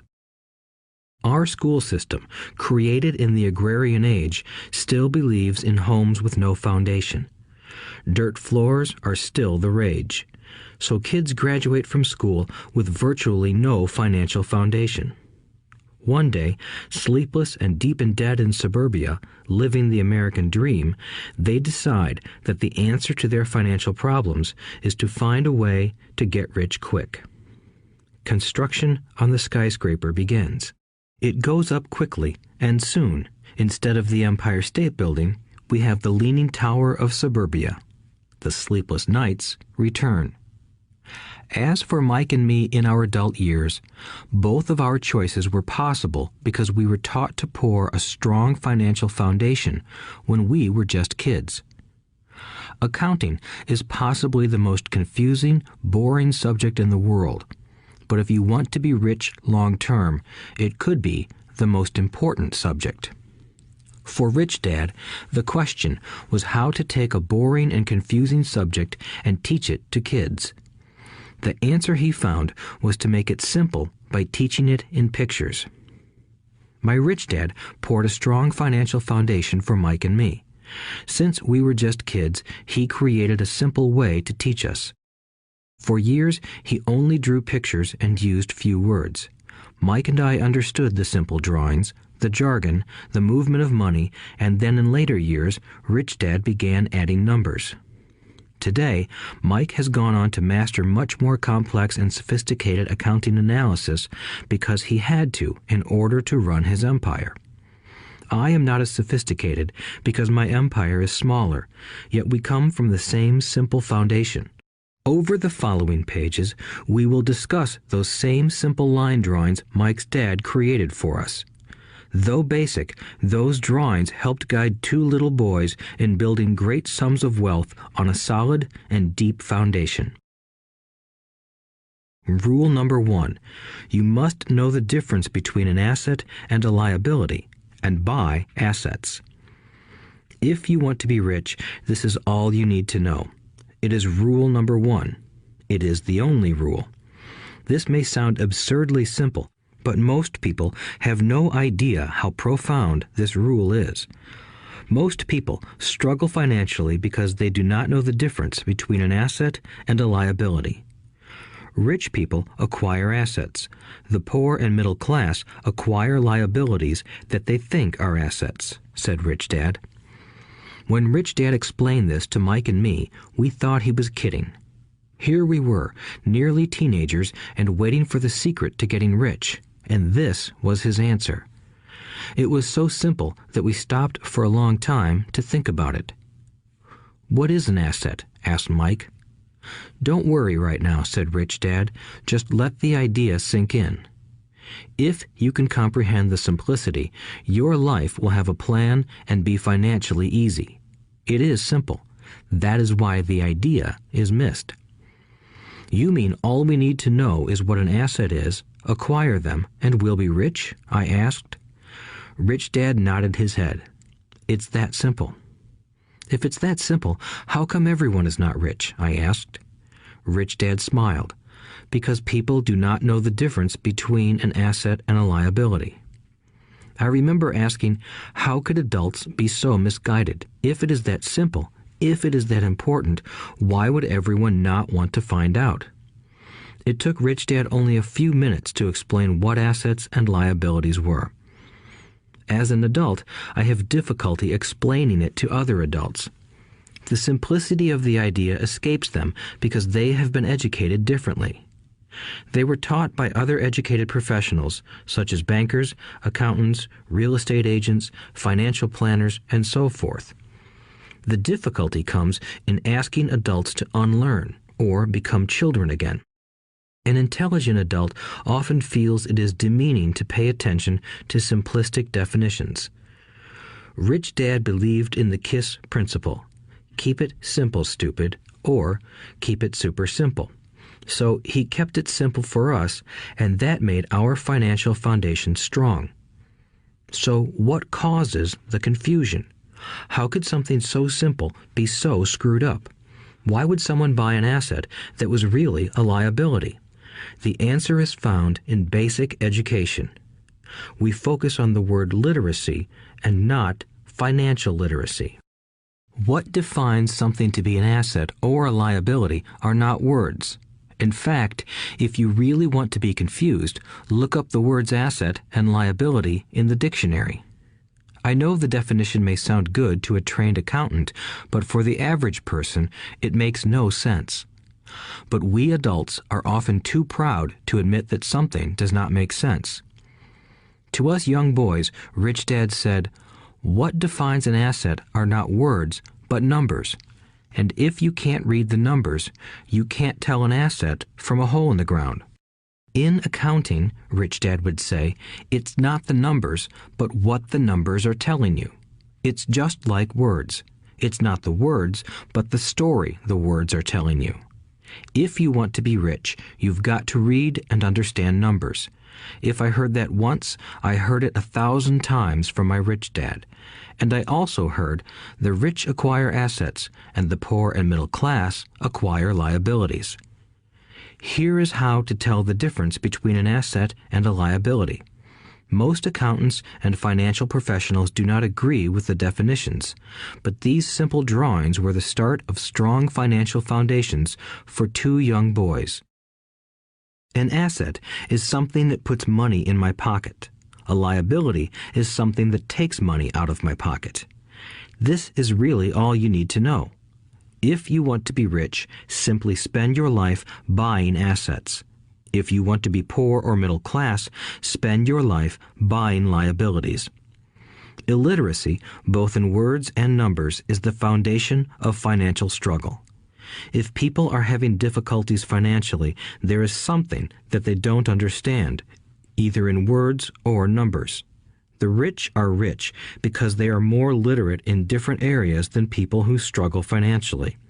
So if you want to be rich and maintain your wealth, it's important to be financially literate in words as well as numbers. Numbers alone mean little, just as words out of context mean little. It's the story that counts. In financial reporting, reading numbers is looking for the plot, the story of where the cash is flowing. In 80% of most families, the financial story paints a picture of hard work to get ahead. However, this effort is for naught because they spend their lives buying liabilities instead of assets. Everyone has living expenses, the need for food, shelter, and clothing. It is the cash flow that tells the story of how a person handles their money. The reason I started with the story of the richest men in America is to illustrate the flaw in believing that money will solve all problems. That is why I cringe whenever I hear people ask me how to get rich quicker or where they should start. I often hear, "I'm in debt, so I need to make more money." But more money will often not solve the problem. In fact, it may compound the problem. Money often makes obvious our tragic human flaws, putting a spotlight on what we don't know. That is why, all too often, a person who comes into a sudden windfall of cash, let's say an inheritance, a pay raise, or lottery winnings, soon returns to the same financial mess, if not worse than the mess they were in before. Money only accentuates the cash flow pattern running in your head.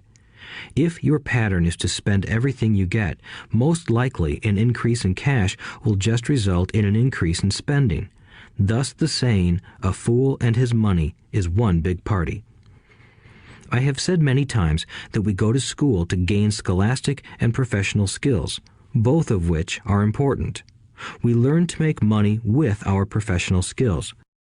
In the 1960s, when I was in high school, if someone did well academically, people assumed this bright student would go on to be a medical doctor because it was the profession with the promise of the greatest financial reward. Today, doctors face financial challenges I wouldn't wish on my worst enemy. Insurance companies taking control of the business, managed health care, government intervention, and malpractice suits. Today, kids want to be famous athletes, movie stars, rock stars, beauty queens, or CEOs because that is where the fame, money, and prestige are. That is the reason it is so hard to motivate kids in school today. They know that professional success is no longer solely linked to academic success, as it once was. Because students leave school without financial skills, millions of educated people pursue their profession successfully, but later find themselves struggling financially.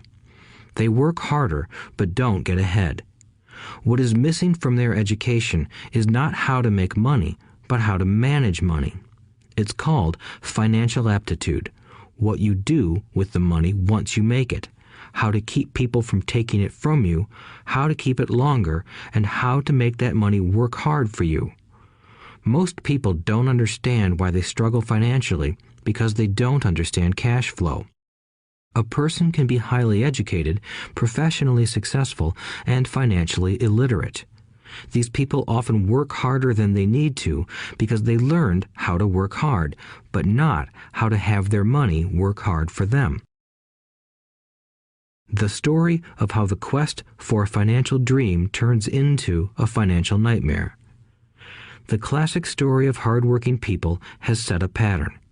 Recently married, the happy, highly educated young couple moves into one of their cramped, rented apartments.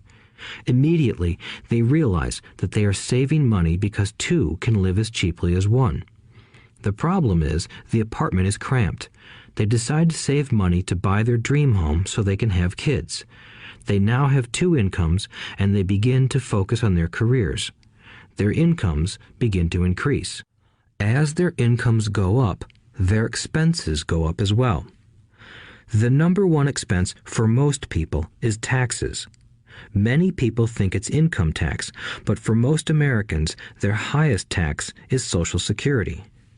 As an employee, it appears as if the Social Security tax combined with the Medicare tax rate is roughly 7.5%, but it's really 15% since the employer must match the Social Security amount. In essence, it is money the employer can't pay you. On top of that, you still have to pay income tax on the amount deducted from your wages for Social Security tax. Income you never received because it went directly to Social Security through withholding. Going back to the young couple, as a result of their incomes increasing, they decide to buy the house of their dreams. Once in their house, they have a new tax called property tax. Then they buy a new car, new furniture, and new appliances to match their new house. All of a sudden, they wake up and their liabilities column is full of mortgage and credit card debt. Their liabilities go up. They're now trapped in the rat race. Pretty soon, a baby comes along and they work harder. The process repeats itself. Higher incomes cause higher taxes, also called bracket creep. A credit card comes in the mail. They use it. It maxes out. A loan company calls and says their greatest asset, their home, has appreciated in value. Because their credit is so good, the company offers a bill consolidation loan and tells them the intelligent thing to do is clear off the high-interest consumer debt by paying off their credit card. And besides, interest on their home is a tax deduction. They go for it and pay off those high-interest credit cards. They breathe a sigh of relief. Their credit cards are paid off. They've now folded their consumer debt into their home mortgage. Their payments go down because they extend their debt over 30 years. It is the smart thing to do. Their neighbor calls to invite them to go shopping. The Memorial Day sale is on. They promise themselves they'll just window shop, but they take a credit card, just in case. I run into this young couple all the time. Their names change, but their financial dilemma is the same. They come to one of my talks to hear what I have to say. They ask me, "Can you tell us how to make more money?"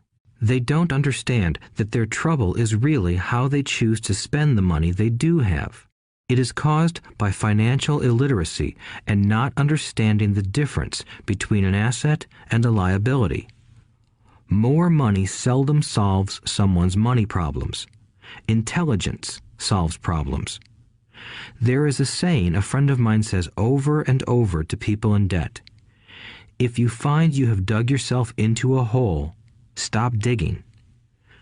As a child, my dad often told us that the Japanese were aware of 3 powers: the power of the sword, the jewel, and the mirror. The sword symbolizes the power of weapons. America has spent trillions of dollars on weapons, and because of this is a powerful military presence in the world. The jewel symbolizes the power of money. There is some degree of truth to the saying, "Remember the golden rule. He who has the gold makes the rules." The mirror symbolizes the power of self-knowledge. This self-knowledge, according to Japanese legend, was the most treasured of the 3. All too often, the poor and middle class allow the power of money to control them. By simply getting up and working harder, failing to ask themselves if what they do makes sense, they shoot themselves in the foot as they leave for work every morning.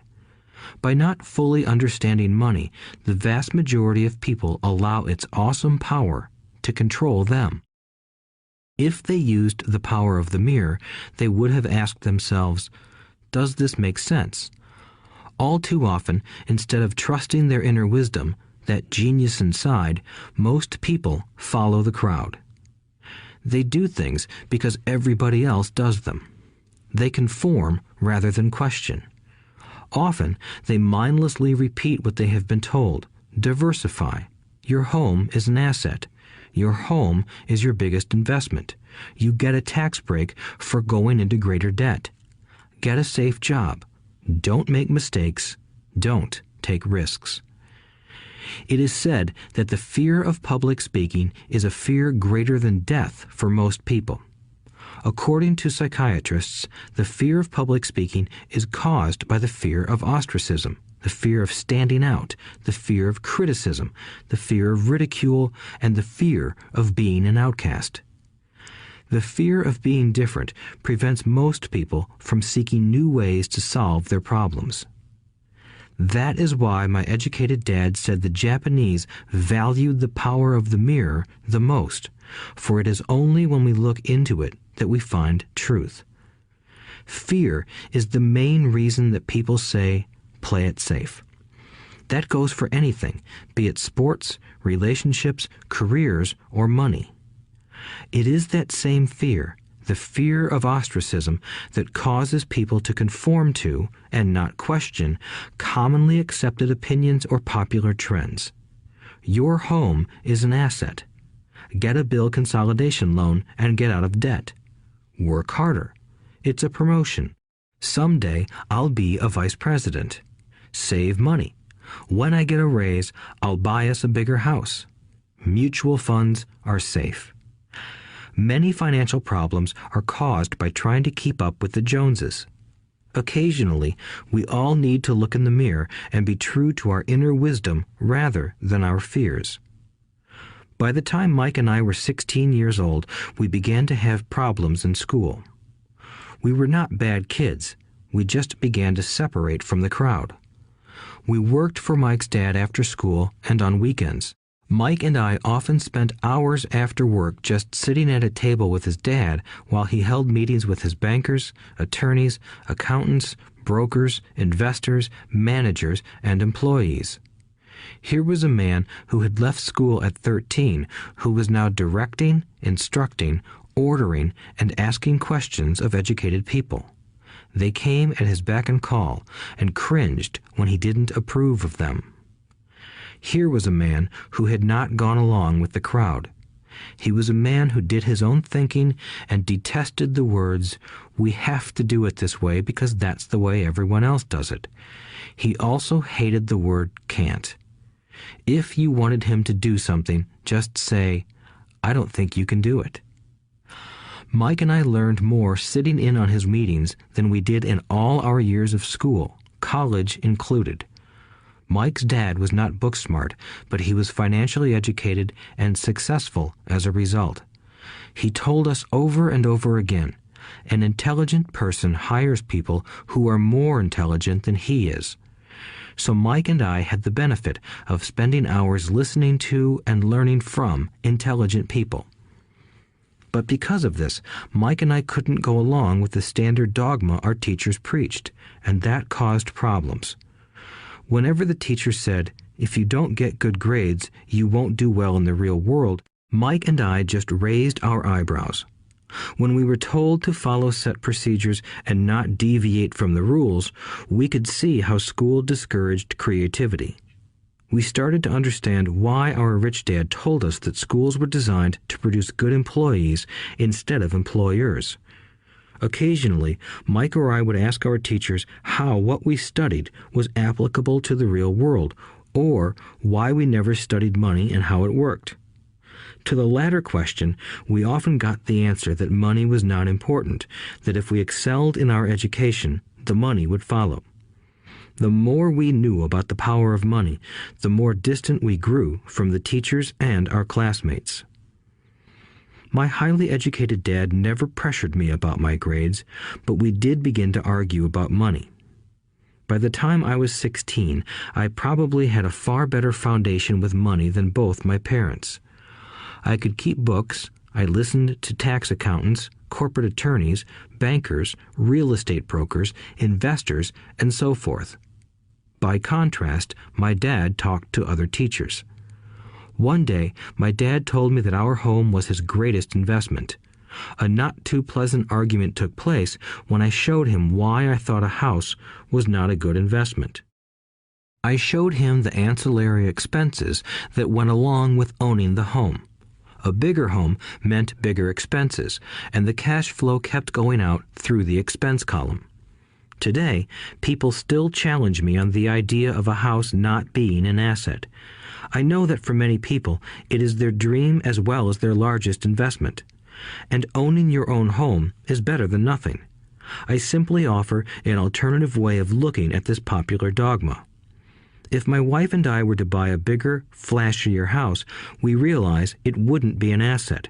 It would be a liability since it would take money out of our pocket. So here is the argument I put forth. I really don't expect most people to agree with it because your home is an emotional thing, and when it comes to money, high emotions tend to lower financial intelligence. I know from personal experience that money has a way of making every decision emotional. 1. When it comes to houses, most people work all their lives paying for a home they never own. In other words, most people buy a new house every few years, each time incurring a new 30-year loan to pay off the previous one. 2. Even though people receive a tax deduction for interest on mortgage payments, they pay for all their other expenses with after-tax dollars, even after they pay off their mortgage. 3. My wife's parents were shocked when the property taxes on their home increased to $1,000 a month. This was after they had retired, so the increase put a strain on their retirement budget and they felt forced to move. 4. Houses do not always go up in value. I have friends who owe $1 million for a home that today would sell for far less. 5. The greatest losses of all are those from missed opportunities. If all your money is tied up in your house, you may be forced to work harder because your money continues blowing out of the expense column instead of adding to the asset column, the classic middle-class cash flow pattern. If a young couple would put more money into their asset column early on, their later years would be easier. Their assets would have grown and would be available to help cover expenses. All too often, a house only serves as a vehicle for incurring a home equity loan to pay for mounting expenses. In summary, the end result in making a decision to own a house that is too expensive in lieu of starting an investment portfolio impacts an individual in at least the following 3 ways. 1. Loss of time during which other assets could have grown in value. 2. Loss of additional capital which could have been invested instead of paying for high maintenance expenses related directly to the home. 3. Loss of education. Too often, people count their house and savings and retirement plans as all they have in their asset column. Because they have no money to invest, they simply don't invest. This costs them investment experience. Most never become what the investment world calls a sophisticated investor.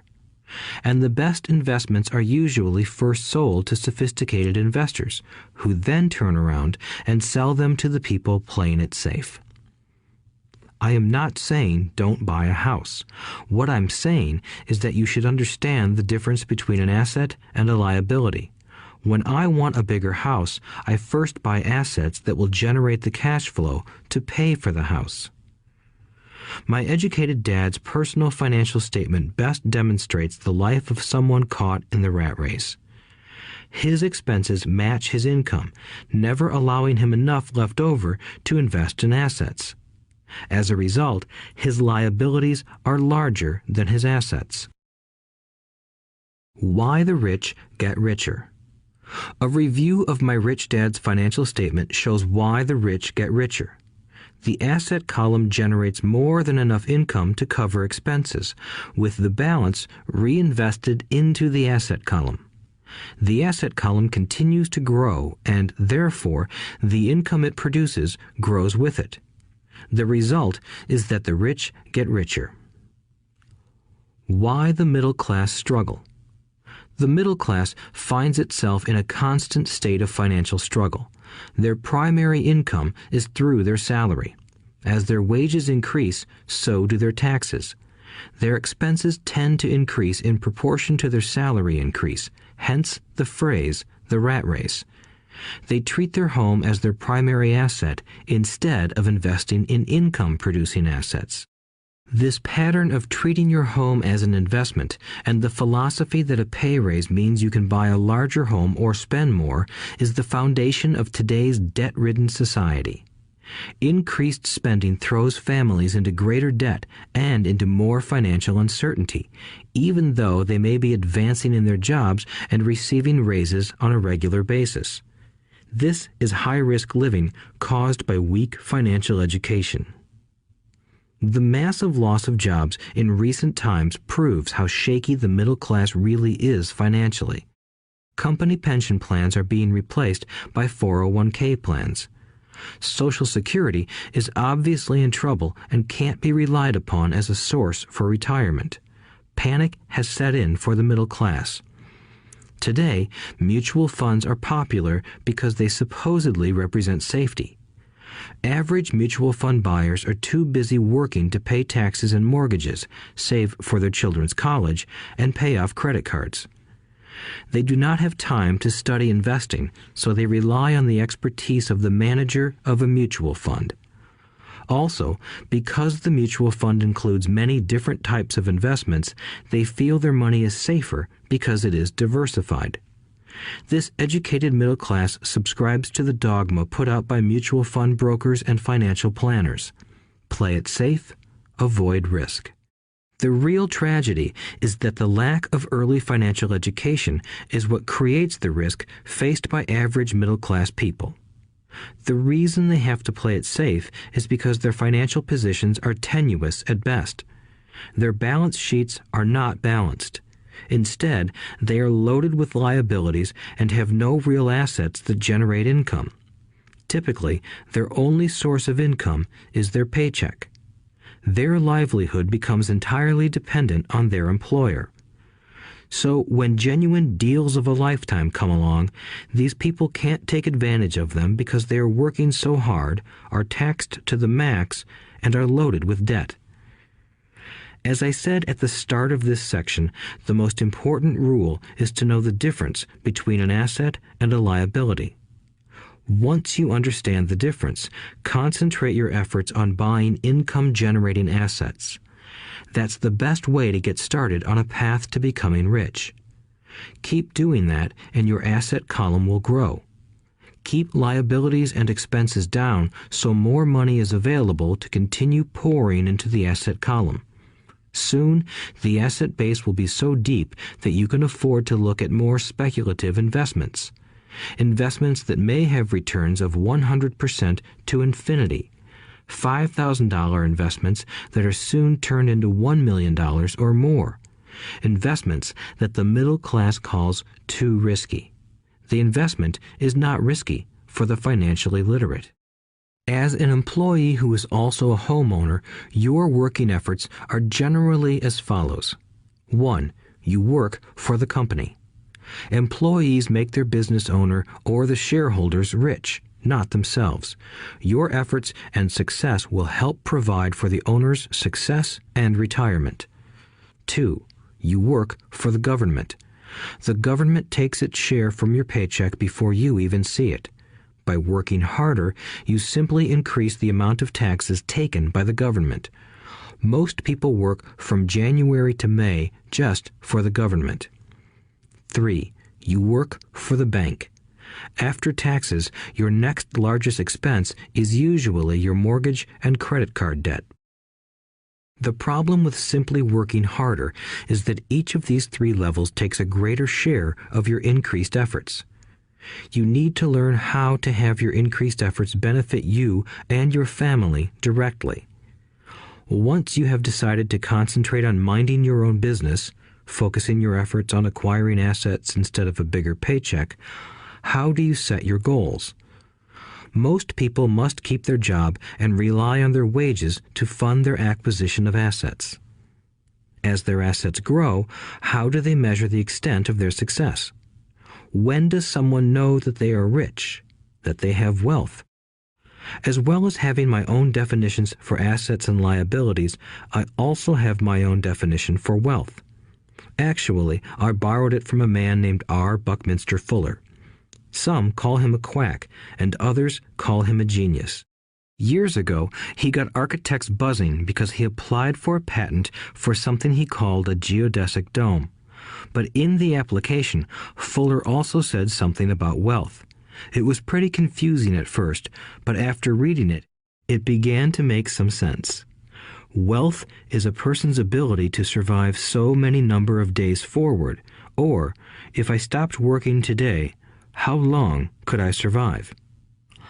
Unlike net worth, the difference between your assets and liabilities, which is often filled with a person's expensive junk and opinions of what things are worth, this definition creates the possibility for developing a truly accurate measurement. I could now measure and know where I was in terms of my goal to become financially independent. Although net worth often includes non-cash producing assets, like stuff you bought that now sits in your garage, wealth measures how much money your money is making and, therefore, your financial survivability. Wealth is the measure of the cash flow from the asset column compared with the expense column. Let's use an example. Let's say I have cash flow from my asset column of $1,000 a month, and I have monthly expenses of $2,000 a month. What is my wealth? Let's go back to Buckminster Fuller's definition. Using his definition, how many days forward can I survive? Assuming a 30-day month, I have enough cash flow for half a month. When I achieve $2,000 a month cash flow from my assets, then I will be wealthy. So, while I'm not yet rich, I am wealthy.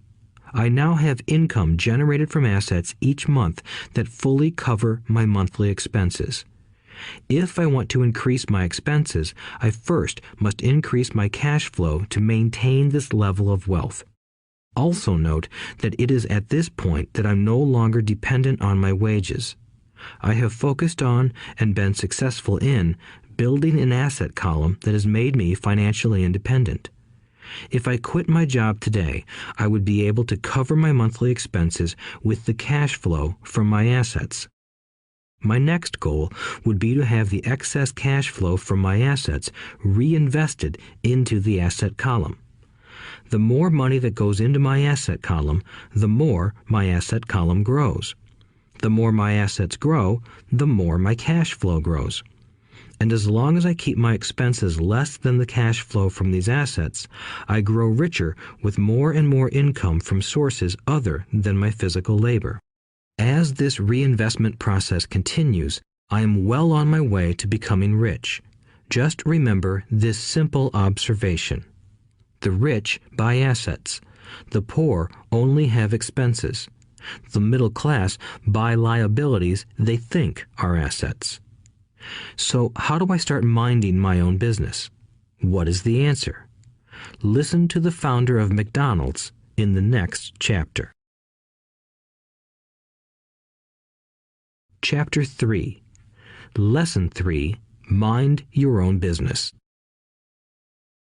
The rich focus on their asset columns while everyone else focuses on their income statements. In 1974, Ray Kroc, the founder of McDonald's, was asked to speak to the MBA class at the University of Texas at Austin. A friend of mine was a student in that MBA class. After a powerful and inspiring talk, the class adjourned and the students asked Ray if he would join them at their favorite hangout to have a few beers. Ray graciously accepted. "What business am I in?" Ray asked once the group had all their beers in hand. Everyone laughed, my friend said.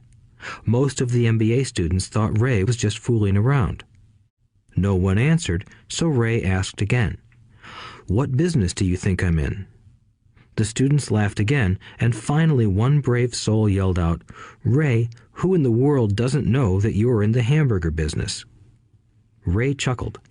"That's what I thought you would say."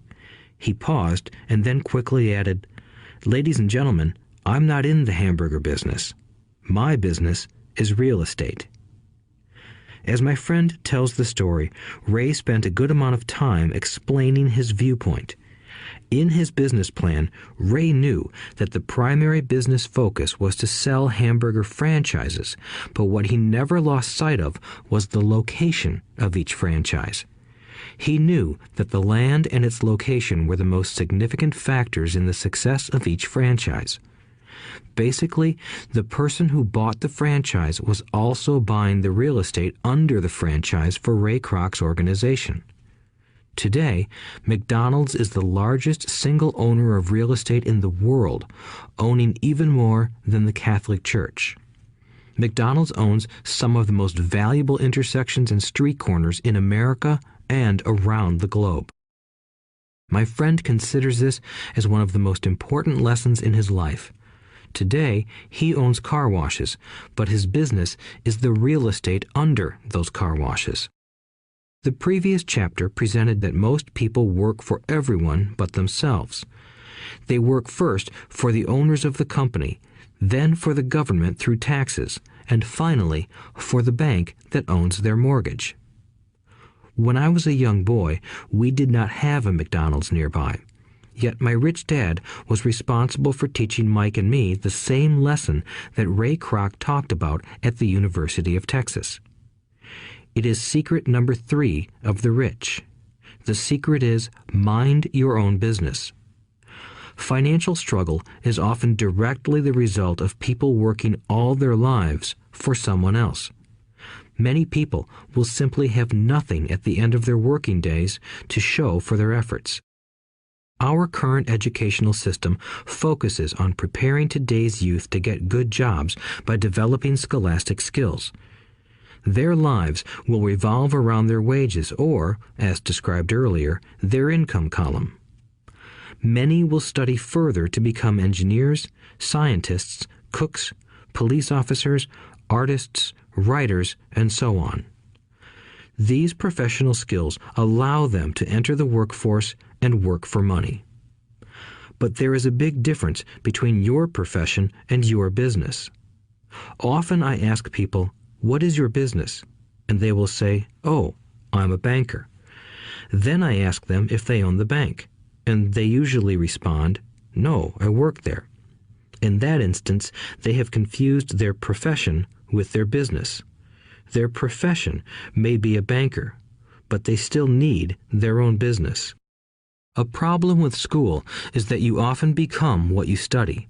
So if you study cooking, you become a chef. If you study the law, you become an attorney. And a study of auto mechanics makes you a mechanic. The mistake in becoming what you study is that too many people forget to mind their own business.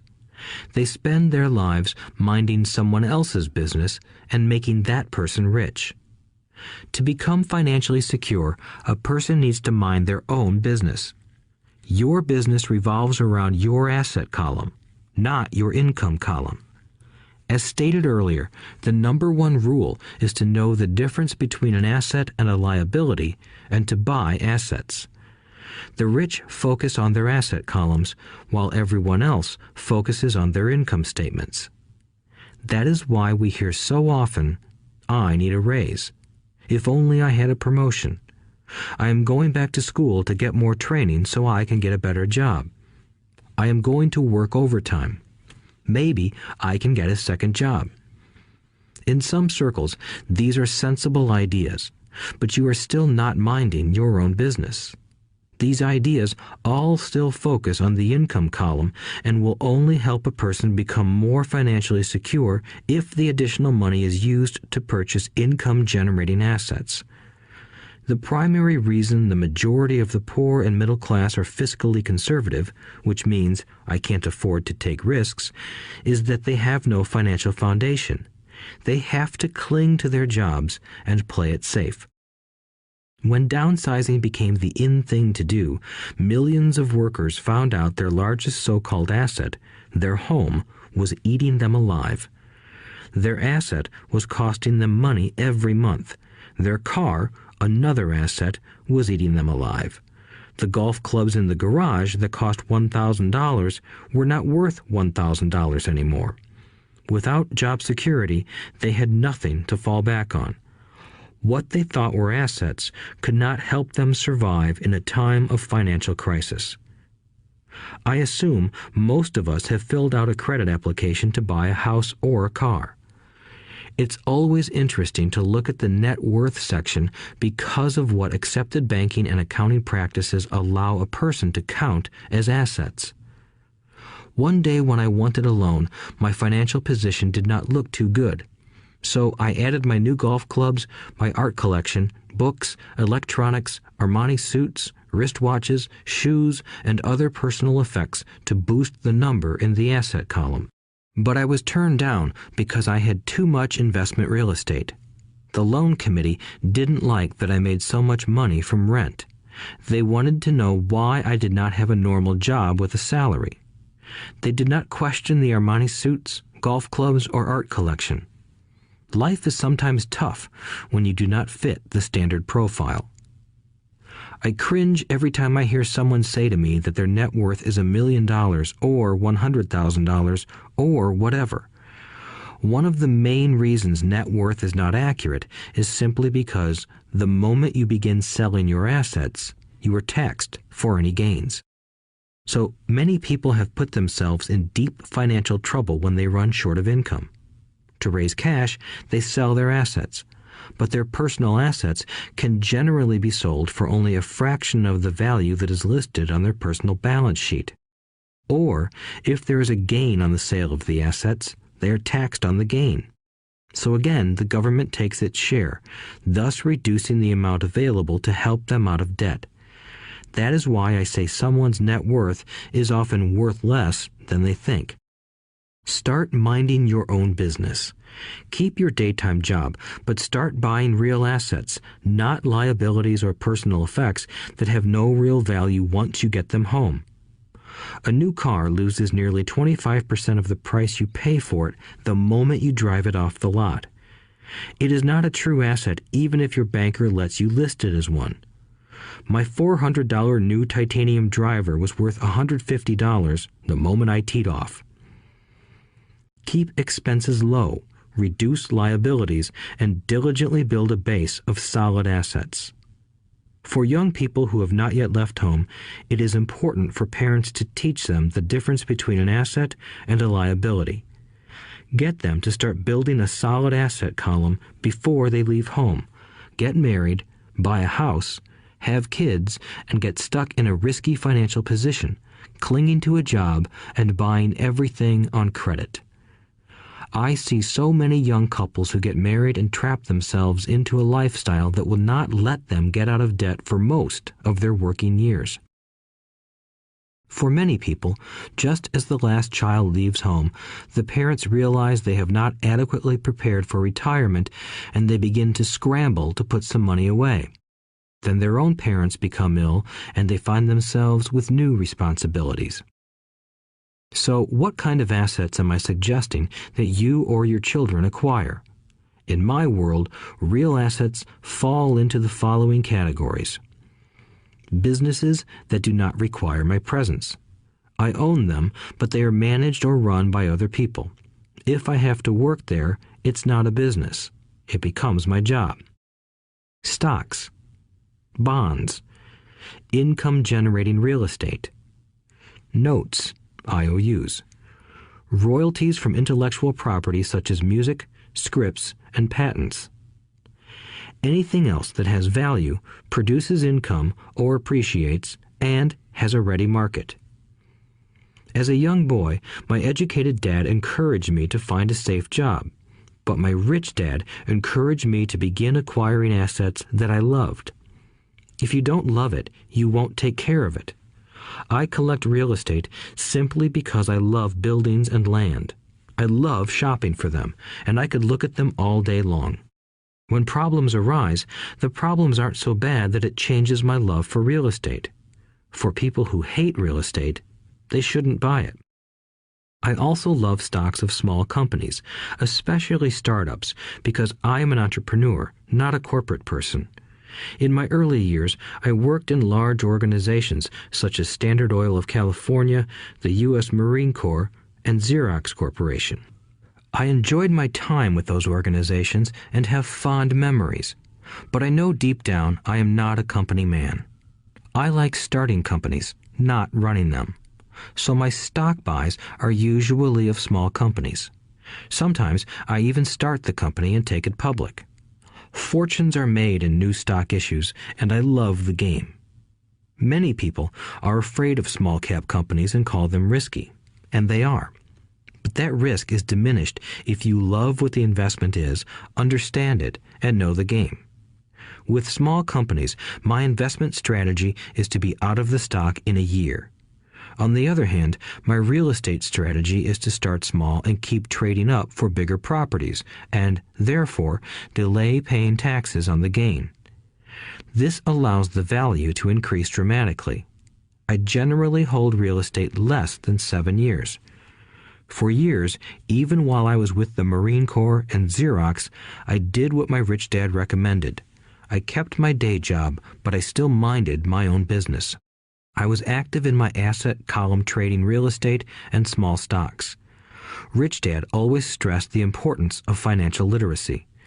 The better I was at understanding the accounting and cash management, the better I would be at analyzing investments and eventually starting and building my own company. I don't encourage anyone to start a company unless they really want to. Knowing what I know about running a company, I wouldn't wish that task on anyone. There are times when people can't find employment and starting a company seems like the best solution. But the odds are against success. 9 out of 10 companies fail in 5 years.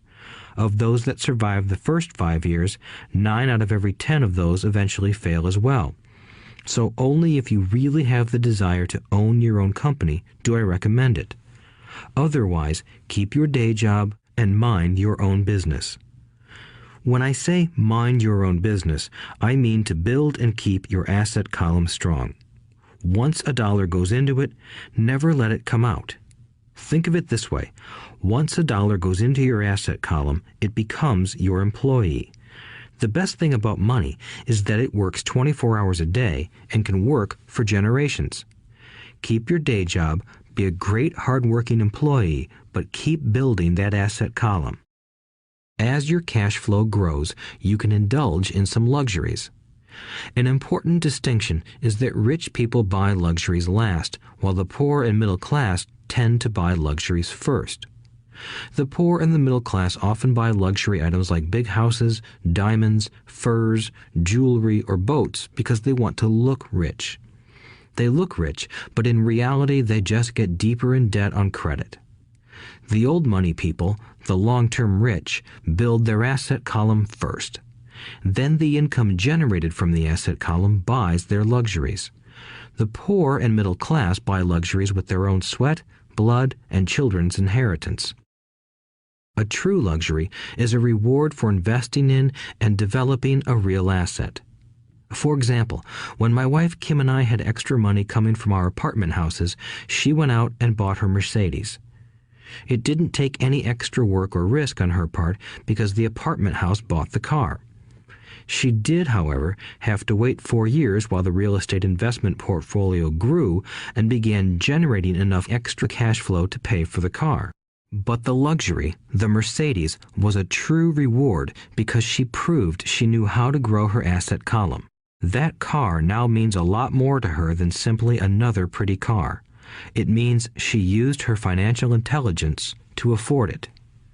Instead, most people impulsively go out and buy a new car or some other luxury on credit. They may feel bored and just want a new toy. Buying a luxury on credit often causes a person to eventually resent that luxury because the debt becomes a financial burden. After you've taken the time and invested in and built your own business, you are now ready to learn the biggest secret of the rich, the secret that puts the rich way ahead of the pack. Chapter 4. Lesson 4. The History of Taxes and the Power of Corporations. My rich dad just played the game smart, and he did it through corporations, the biggest secret of the rich. I remember in school being told the story of Robin Hood and his merry men. My teacher thought it was a wonderful story of a romantic hero who robbed from the rich and gave to the poor. My rich dad did not see Robin Hood as a hero. He called Robin Hood a crook. Robin Hood may be long gone, but his followers live on. I often still hear people say, "Why don't the rich pay for it?" Or, "The rich should pay more in taxes and give it to the poor." It is this Robin Hood fantasy, or taking from the rich to give to the poor, that has caused the most pain for the poor and the middle class. The reason the middle class is so heavily taxed is because of the Robin Hood ideal. The reality is that the rich are not taxed. It's the middle class who pays for the poor, especially the educated upper-income middle class. Again, to understand fully how things happen, we need to look at the history of taxes. Although my highly educated dad was an expert on the history of education, my rich dad fashioned himself an expert on the history of taxes. Rich Dad explained to Mike and me that originally in England and America, there were no taxes. Occasionally, there were temporary taxes levied in order to pay for wars. The king or the president would put the word out and ask everyone to chip in. Taxes were levied in Britain for the fight against Napoleon from 1799 to 1816, and in America to pay for the Civil War from 1861 to 1865. In 1874, England made income tax a permanent levy on its citizens. In 1913, an income tax became permanent in the United States with the adoption of the 16th Amendment to the U.S. Constitution. At one time, Americans were anti-tax. It had been the tax on tea that led to the famous Tea Party in Boston Harbor, an incident that helped ignite the Revolutionary War. It took approximately 50 years in both England and the United States to sell the idea of a regular income tax. What these historical dates fail to reveal is that both of these taxes were initially levied against only the rich. It was this point that Rich Dad wanted Mike and me to understand. He explained that the idea of taxes was made popular and accepted by the majority by telling the poor and the middle class that taxes were created only to punish the rich. This is how the masses voted for the law, and it became constitutionally legal. Although it was intended to punish the rich, in reality it wound up punishing the very people who voted for it, the poor and middle class. Once government got a taste of money, its appetite grew, said Rich Dad. Your dad and I are exactly opposite. He's a government bureaucrat, and I am a capitalist. We get paid, and our success is measured on opposite behaviors. He gets paid to spend money and hire people. The more he spends and the more people he hires, the larger his organization becomes. In the government, a large organization is a respected organization. On the other hand, within my organization, the fewer people I hire and the less money I spend, the more I am respected by my investors. That's why I don't like government people. They have different objectives than most business people. As the government grows, more and more tax dollars are needed to support it. My educated dad sincerely believed that government should help people. He loved John F. Kennedy and especially the idea of the Peace Corps. He loved the idea so much that both he and my mom worked for the Peace Corps, training volunteers to go to Malaysia, Thailand, and the Philippines. He always strived for additional grants and budget increases so he could hire more people, both in his job with the Education Department and in the Peace Corps. From the time I was about 10 years old, I would hear from my rich dad that government workers were a pack of lazy thieves, and from my poor dad I would hear how the rich were greedy crooks who should be made to pay more taxes. Both sides had valid points. It was difficult to go to work for one of the biggest capitalists in town and come home to a father who was a prominent government leader. It was not easy to know which dad to believe. Yet, when you study the history of taxes, an interesting perspective emerges. As I said, the passage of taxes was only possible because the masses believed in the Robin Hood theory of economics. Take from the rich and give to everyone else. The problem was that the government's appetite for money was so great that taxes soon needed to be levied on the middle class, and from there it kept trickling down. However, the rich saw an opportunity because they don't play by the same set of rules. The rich knew about corporations, which became popular in the days of sailing ships. The rich created the corporation as a vehicle to limit their risk to the assets of each voyage. The rich put their money into a corporation to finance the voyage. The corporation would then hire a crew to sail to the New World to look for treasure. If the ship was lost, the crew lost their lives, but the loss to the rich would be limited only to the money they invested for that particular voyage. It is the knowledge of the legal corporate structure that really gives the rich a vast advantage over the poor and middle class. Having two fathers teaching me, one a socialist and the other a capitalist, I quickly began to realize that the philosophy of the capitalist made more financial sense to me. It seemed to me that the socialists ultimately penalized themselves due to their lack of financial education. No matter what the take from the rich crowd came up with, the rich always found a way to outsmart them. That is how taxes were eventually levied on the middle class. The rich outsmarted the intellectuals solely because they understood the power of money, a subject not taught in schools. How did the rich outsmart the intellectuals? Once the take from the rich tax was passed, cash started flowing into government coffers. Initially, people were happy. Money was handed out to government workers and the rich.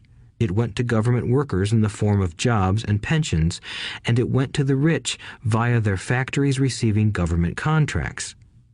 The government received a large pool of money, but the problem was the fiscal management of that money. The government ideal is to avoid having excess money. If you fail to spend your allotted funds, you risk losing it in the next budget. You would certainly not be recognized for being efficient.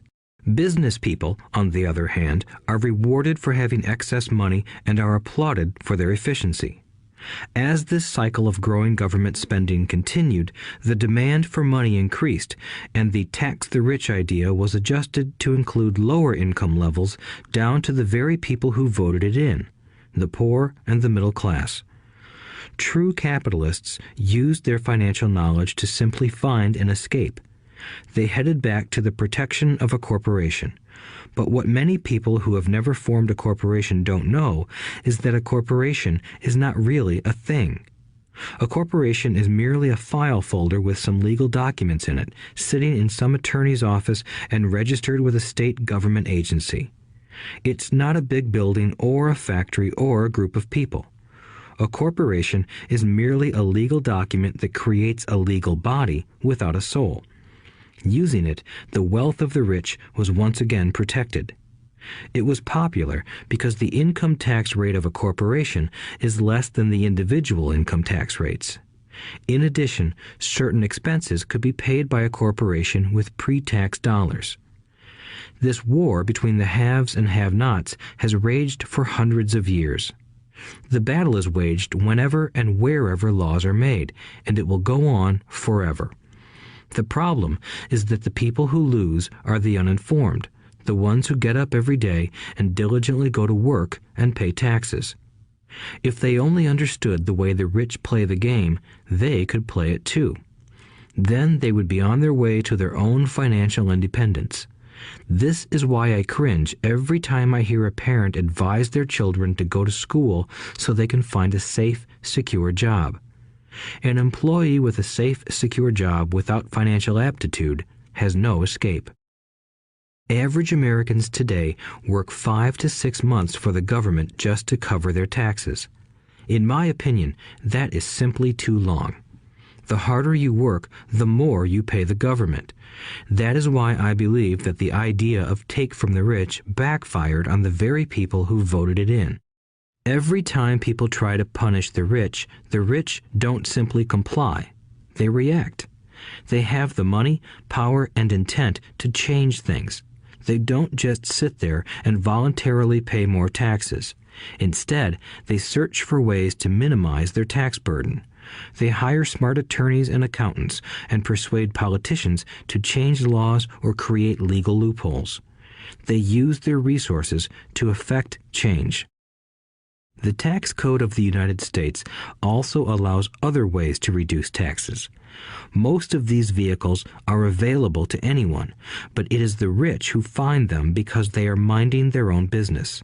For example, 1031 is jargon for Section 1031 of the Internal Revenue Code, which allows a seller to delay paying taxes on a piece of real estate that is sold for a capital gain through an exchange for a more expensive piece of real estate. Real estate is one investment vehicle that has a great tax advantage. As long as you keep trading up in value, you will not be taxed on the gains until you liquidate. People who don't take advantage of these legal tax savings are missing a great opportunity to build their asset columns. The poor and middle class don't have the same resources. They sit there and let the government's needles enter their arm and allow the blood donation to begin. Today, I am constantly shocked at the number of people who pay more taxes or take fewer deductions simply because they are afraid of the government. I have friends who have had their businesses shut down and destroyed, only to find out it was a mistake on the part of the government. I realize all that, but the price of working from January to May is a high price to pay for that intimidation. My poor dad never fought back. My rich dad didn't either. He just played the game smarter, and he did it through corporations, the biggest secret of the rich. You may remember the first lesson I learned from my rich dad. I was a little boy of 9 who had to sit and wait for him to choose to talk to me. I sat in his office waiting for him to get to me. He was ignoring me on purpose. He wanted me to recognize his power and to desire to have that power for myself one day.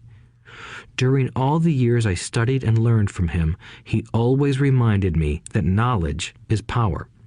and with money comes great power that requires the right knowledge to keep it and make it multiply.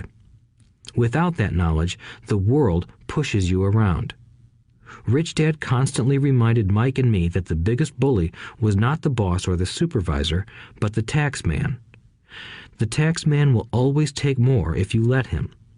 The first lesson of having money work for you, as opposed to you working for money, is all about power. If you work for money, you give the power to your employer. If money works for you, you keep the power and control it. Once we had this knowledge of the power of money working for us, he wanted us to be financially smart and not let anyone or anything push us around. If you're ignorant, it's easy to be bullied. If you know what you're talking about, you have a fighting chance. That is why he paid so much for smart tax accountants and attorneys. It was less expensive to pay them than to pay the government. His best lesson to me was, be smart and you won't be pushed around as much. He knew the law because he was a law-abiding citizen and because it was expensive to not know the law. If you know you're right, you're not afraid of fighting back, even if you are taking on Robin Hood and his band of merry men. My highly educated dad always encouraged me to land a good job with a strong corporation. He spoke of the virtues of working your way up the corporate ladder. He didn't understand that, by relying solely on a paycheck from a corporate employer, I would be a docile cow ready for milking. When I told my rich dad of my father's advice, he only chuckled. "Why not own the ladder?" was all he said. As a young boy, I did not understand what Rich Dad meant by owning my own corporation. It was an idea that seemed impossible and intimidating. Although I was excited by the idea, my inexperience wouldn't let me envision the possibility that grown-ups would someday work for a company I would own. The point is that, if not for my rich dad, I would have probably followed my educated dad's advice. It was merely the occasional reminder of my rich dad that kept the idea of owning my own corporation alive and kept me on a different path. By the time I was 15 or 16, I knew I wasn't going to continue down the path my educated dad recommended. I didn't know how I was going to do it, but I was determined not to head in the direction most of my classmates were heading. That decision changed my life. It was not until my mid-20s that my rich dad's advice began to make more sense to me. I was just out of the Marine Corps and working for Xerox. I was making a lot of money, but every time I looked at my paycheck, I was disappointed. The deductions were so large, and the more I worked, the greater they became. As I became more successful, my bosses talked about promotions and raises. It was flattering, but I could hear my rich dad asking in my ear, "Who are you working for? Who are you making rich?" In 1974, while still an employee for Xerox, I formed my first corporation and began minding my own business. There were already a few assets in my asset column, but now I was determined to focus on making it bigger. Those paychecks, with all the deductions, made all the years of my rich dad's advice make total sense. I could see the future if I followed my educated dad's advice. Many employers feel that advising their workers to mind their own business is bad for business. But for me, focusing on my own business and developing assets made me a better employee because I now had a purpose. I came in early and worked diligently, amassing as much money as possible so I could invest in real estate. Hawaii was just set to boom, and there were fortunes to be made. The more I realized that we were in the beginning stages of a boom, the more Xerox machines I sold. The more I sold, the more money I made, and, of course, the more deductions came out of my paycheck. It was inspiring. I wanted out of the employee trap so badly that I worked even harder so I could invest more. By 1978, I was consistently one of the top 5 salespeople at the company. I badly wanted out of the rat race. In less than 3 years, I was making more in my real estate holding corporation than I was making at Xerox, and the money I was making in my asset column in my own corporation was money working for me, not me pounding on doors selling copiers. My rich dad's advice made much more sense. Soon, the cash flow from my properties were so strong that my company bought me my first Porsche. My fellow Xerox salespeople thought I was spending my commissions. I wasn't. I was investing my commissions in assets. My money was working hard to make more money. Each dollar in my asset column was a great employee, working hard to make more employees and buy the boss a new Porsche with before-tax dollars. I began to work harder for Xerox. The plan was working, and my Porsche was the proof. By using the lessons I learned from my rich dad, I was able to get out of the proverbial rat race at an early age. It was made possible because of the strong financial knowledge I had acquired through Rich Dad's lessons. Without this financial knowledge, which I call financial intelligence or financial IQ, my road to financial independence would have been much more difficult. I now teach others in the hope that I may share my knowledge with them. I remind people that financial IQ is made up of knowledge from 4 broad areas of expertise. 1. Accounting. Accounting is financial literacy or the ability to read numbers. This is a vital skill if you want to build an empire.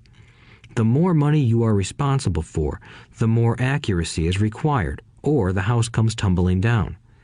This is the left brain side, or the details. Financial literacy is the ability to read and understand financial statements, which allows you to identify the strengths and weaknesses of any business. 2. Investing. Investing is the science of money making money. This involves strategies and formulas which use the creative right brain side. 3. Understanding markets.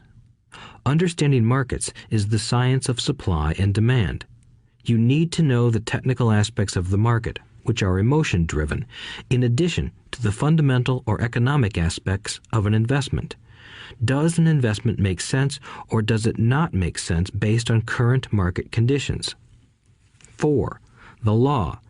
A corporation wrapped around the technical skills of accounting, investing, and markets can contribute to explosive growth. A person who understands the tax advantages and protections provided by a corporation can get rich so much faster than someone who is an employee or a small business sole proprietor. It's like the difference between someone walking and someone flying. The difference is profound when it comes to long-term wealth. Tax advantages. A corporation can do many things that an employee cannot, like pay expenses before paying taxes.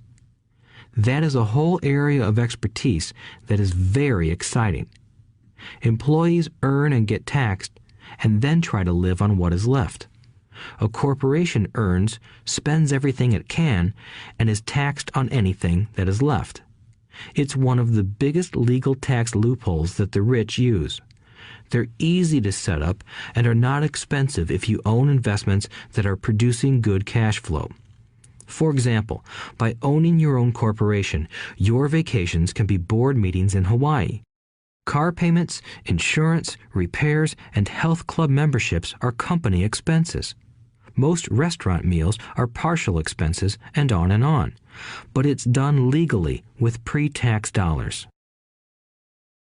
Protection from lawsuits. We live in a litigious society. Everybody wants a piece of your action. The rich hide much of their wealth using vehicles such as corporations and trusts to protect their assets from creditors. When someone sues a wealthy individual, they are often met with layers of legal protection and often find that the wealthy person actually owns nothing. They control everything, but own nothing. The poor and middle class try to own everything and lose it to the government or to fellow citizens who like to sue the rich. They learned it from the Robin Hood story. Take from the rich and give it to the poor. It is not the purpose of this audiobook to go into the specifics of owning a corporation. But I will say that if you own any kind of legitimate assets, I would consider finding out more about the benefits and protection offered by a corporation as soon as possible. There are many books written on the subject that will detail the benefits and even walk you through the steps necessary to set up a corporation. Garrett Sutton's books on corporations provide wonderful insight into the power of personal corporations. Financial IQ is actually the synergy of many skills and talents. I would say it is the combination of the 4 technical skills listed above that make up basic financial intelligence. If you aspire to great wealth, it is the combination of these skills that will greatly amplify your financial intelligence. In summary, business owners with corporations 1. Earn, 2. Spend, 3. Pay taxes. Employees who work for corporations 1. Earn, 2. Pay taxes, 3. Spend. As part of your overall financial strategy, I recommend that you learn about the protection that legal entities can provide for businesses and assets. Chapter 5. Lesson 5. The rich invent money. Often in the real world, it's not the smart who get ahead, but the bold. Last night, I took a break from writing and watched a TV program on the history of a young man named Alexander Graham Bell. Bell had just patented his telephone and was having growing pains because the demand for his new invention was so strong. Needing a bigger company, he then went to the giant at that time, Western Union, and asked them if they would buy his patent and his tiny company. He wanted $100,000 for the whole package. The president of Western Union scoffed at him and turned him down, saying the price was ridiculous. The rest is history. A multi-billion-dollar industry emerged, and AT&T was born. The evening news came on right after the story of Alexander Graham Bell. On the news was a story of another downsizing at a local company. The workers were angry and complained that the company ownership was unfair. A terminated manager of about 45 years of age had his wife and 2 babies at the plant and was begging the guards to let him talk to the owners to ask if they would reconsider his termination. He had just bought a house and was afraid of losing it. The camera focused in on his pleading for all the world to see. Needless to say, it held my attention. I have been teaching professionally since 1984. It has been a great experience and a rewarding one. It is also a disturbing profession, for I have taught thousands of individuals, and I see one thing in common in all of us, myself included. We all have tremendous potential, and we all are blessed with gifts. Yet the one thing that holds all of us back is some degree of self-doubt. It is not so much the lack of technical information that holds us back, but more the lack of self-confidence. Some are more affected than others. Once we leave school, most of us know that it is not so much a matter of college degrees or good grades that count. In the real world, outside of academics, something more than just grades is required. I have heard it called many things: guts, chutzpah, balls, audacity, bravado, cunning, daring, tenacity, and brilliance. This factor, whatever it is labeled, ultimately decides one's future much more than school grades do. Inside each of us is one of these brave, brilliant, and daring characters. There is also the flip side of that character, people who could get down on their knees and beg if necessary. After a year in Vietnam as a Marine Corps pilot, I got to know both of those characters inside of me intimately. One is not better than the other. Yet, as a teacher, I recognized that it was excessive fear and self-doubt that were the greatest detractors of personal genius. It broke my heart to see students know the answers, yet lack the courage to act on the answer. Often in the real world, it's not the smart who get ahead, but the bold. In my personal experience, your financial genius requires both technical knowledge as well as courage. If fear is too strong, the genius is suppressed. In my classes, I strongly urge students to learn to take risks, to be bold, and to let their genius convert that fear into power and brilliance. It works for some and just terrifies others. I have come to realize that for most people, when it comes to the subject of money, they would rather play it safe. I have had to field questions such as, why take risks? Why should I bother developing my financial IQ? Why should I become financially literate? And I answer, just to have more options. There are huge changes up ahead. In the coming years, there will be more people just like the young inventor Alexander Graham Bell. There will be 100 people like Bill Gates and hugely successful companies like Microsoft created every year all over the world. And there will also be many more bankruptcies, layoffs, and downsizings. So why bother developing your financial IQ? No one can answer that but you. Yet I can tell you why I myself do it. I do it because it is the most exciting time to be alive. I'd rather be welcoming change than dreading change. I'd rather be excited about making millions than worrying about not getting a raise. This period we are in now is a most exciting time, unprecedented in our world's history. Generations from now, people will look back at this period of time and remark at what an exciting era it must have been. It was the death of the old and birth of the new. It was full of turmoil, and it was exciting. So why bother developing your financial IQ? Because if you do, you will prosper greatly. And if you don't, this period of time will be a frightening one. It will be a time of watching some people move boldly forward while others cling to worn-out life preservers. Land was wealth 300 years ago, so the person who owned the land owned the wealth. Later, wealth was in factories and production, and America rose to dominance. The industrialist owned the wealth. Today, wealth is in information, and the person who has the most timely information owns the wealth. The problem is that information flies around the world at the speed of light. The new wealth cannot be contained by boundaries and borders as land and factories were. The changes will be faster and more dramatic. There will be a dramatic increase in the number of new multimillionaires. There also will be those who are left behind. I find so many people struggling today, often working harder, simply because they cling to old ideas. They want things to be the way they were, and they resist change. I know people who are losing their jobs or their houses, and they blame technology or the economy or their boss. Sadly, they fail to realize that they might be the problem. Old ideas are their biggest liability. It is a liability simply because they fail to realize that while that idea or way of doing something was an asset yesterday, yesterday is gone. One afternoon, I was teaching how to invest using a board game I had invented, Cash Flow, as a teaching tool. A friend had brought someone along to attend the class. This friend of a friend was recently divorced, had been badly burned in the divorce settlement, and was now searching for some answers. Her friend thought the class might help. The game was designed to help people learn how money works. In playing the game, they learn about the interaction of the income statement with the balance sheet.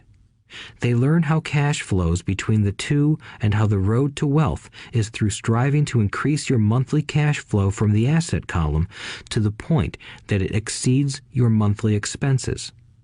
Once you accomplish this, you are able to get out of the rat race and out onto the fast track. As I have said, some people hate the game, some love it, and others miss the point. This woman missed a valuable opportunity to learn something. In the opening round, she drew a doodad card with the boat on it. At first, she was happy. "Oh, I've got a boat." Then, as her friend tried to explain how the numbers worked on her income statement and balance sheet, she got frustrated because she had never liked math. The rest of her table waited while her friend continued explaining the relationship between the income statement, balance sheet, and monthly cash flow. Suddenly, when she realized how the numbers worked, it dawned on her that her boat was eating her alive. Later on in the game, she was also downsized and had a child. It was a horrible game for her. After the class, her friend came by and told me that she was upset. She had come to the class to learn about investing and did not like the idea that it took so long to play a silly game. Her friend attempted to tell her to look within herself to see if the game reflected her in any way. With that suggestion, the woman demanded her money back. She said that the very idea that a game could be a reflection of her was ridiculous. Her money was promptly refunded, and she left. Since 1984, I have made millions simply by doing what the school system does not do. In school, most teachers lecture. I hated lectures as a student. I was soon bored, and my mind would drift. In 1984, I began teaching via games and simulations, and I still rely on these tools today. I always encourage adult students to look at games as reflecting back to them what they know and what they need to learn. Most importantly, games reflect behavior. They are instant feedback systems. Instead of the teacher lecturing you, the game is giving you a personalized lecture, one that is custom-made just for you. The friend of the woman who left later called to give me an update. She said her friend was fine and had calmed down. In her cooling-off period, she could see some slight relationship between the game and her life. Although she and her husband did not own a boat, they did own everything else imaginable. She was angry after their divorce, both because he had run off with a younger woman and because, after 20 years of marriage, they had accumulated little in the way of assets. There was virtually nothing for them to split. Their 20 years of married life had been incredible fun, but all they had accumulated was a ton of doodads. She realized that her anger at doing the numbers, the income statement and balance sheet, came from her embarrassment about not understanding them. She believed that finances were the man's job. She maintained the house and did the entertaining, and he handled the finances. She was now quite certain that in the last 5 years of their marriage, he had hidden money from her. She was angry at herself for not being more aware of where the money was going, as well as for not knowing about the other woman. Just like a board game, the world is always providing us with instant feedback. We could learn a lot if we tuned in more. One day, not long ago, I complained to my wife that the cleaners must have shrunk my pants. My wife gently smiled and poked me in the stomach to inform me that the pants had not shrunk. Something else had expanded. Me. The cash flow game was designed to give every player personal feedback. Its purpose is to give you options. If you draw the boat card and it puts you into debt, the question is, now what can you do? How many different financial options can you come up with? That is the purpose of the game, to teach players to think and create new and various financial options. Thousands of people throughout the world have played this game. The players who get out of the rat race the quickest are the people who understand numbers and have creative financial minds. They recognize different financial options. Rich people are often creative and take calculated risks. People who take the longest are people who are not familiar with numbers and often do not understand the power of investing. Some people playing cash flow gain lots of money in the game, but they don't know what to do with it. Even though they have money, everyone else seems to be getting ahead of them. And that is true in real life. There are a lot of people who have a lot of money and do not get ahead financially. Limiting your options is the same as hanging on to old ideas. I have a friend from high school who now works at 3 jobs. Years ago, he was the richest of all my classmates. When the local sugar plantation closed, the company he worked for went down with the plantation. In his mind, he had but one option, and that was the old option: work hard. The problem was that he couldn't find an equivalent job that recognized his seniority from the old company. As a result, he is overqualified for the jobs he currently has. so his salary is lower. He now works 3 jobs to earn enough to survive. I have watched people playing cash flow complain that the right opportunity cards are not coming their way, so they sit there. I know people who do that in real life. They wait for the right opportunity. I have watched people get the right opportunity card and then not have enough money. Then they complain that they would have gotten out of the rat race if they had had more money. So they sit there. I know people in real life who do that also. They see all the great deals, but they have no money. And I have seen people pull a great opportunity card, read it out loud, and have no idea that it is a great opportunity. They have the money, the time is right, they have the card, but they can't see the opportunity staring them in the face. They fail to see how it fits into their financial plan for escaping the rat race. And I know more people like that than all the others combined. Most people have an opportunity of a lifetime flash right in front of them, and they fail to see it. A year later, they find out about it, after everyone else got rich. Financial intelligence is simply having more options. If the opportunities aren't coming your way, what else can you do to improve your financial position? If an opportunity lands in your lap and you have no money and the bank won't talk to you, what else can you do to get the opportunity to work in your favor? If your hunch is wrong and what you've been counting on doesn't happen, how can you turn a lemon into millions? That is financial intelligence. It is not so much what happens, but how many different financial solutions you can think of to turn a lemon into millions. It is how creative you are in solving financial problems. Most people only know one solution: work hard, save, and borrow. So why would you want to increase your financial intelligence? Because you want to be the kind of person who creates your own luck. You take whatever happens and make it better. Few people realize that luck is created, just as money is. And if you want to be luckier and create money instead of working hard, then your financial intelligence is important. If you are the kind of person who is waiting for the right thing to happen, you might wait for a long time. It's like waiting for all the traffic lights to be green for 5 miles before you'll start your trip. As young boys, Mike and I were constantly told by my rich dad that money is not real. Rich Dad occasionally reminded us of how close we came to the secret of money on that first day we got together and began making money out of plaster of Paris.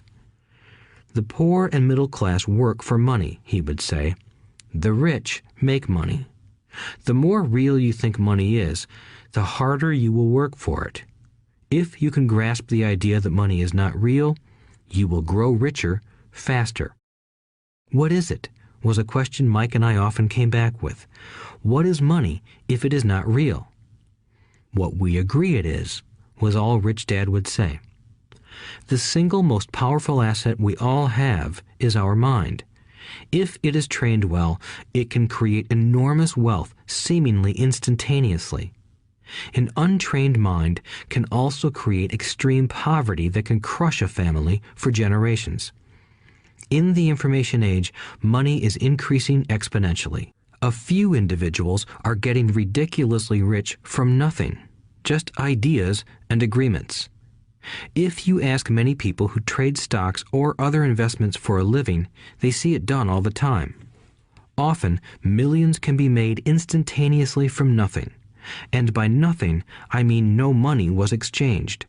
It is done via agreement, a hand signal in a trading pit, a blip on a trader's screen in Lisbon from a trader's screen in Toronto and back to Lisbon, a call to my broker to buy and a moment later to sell.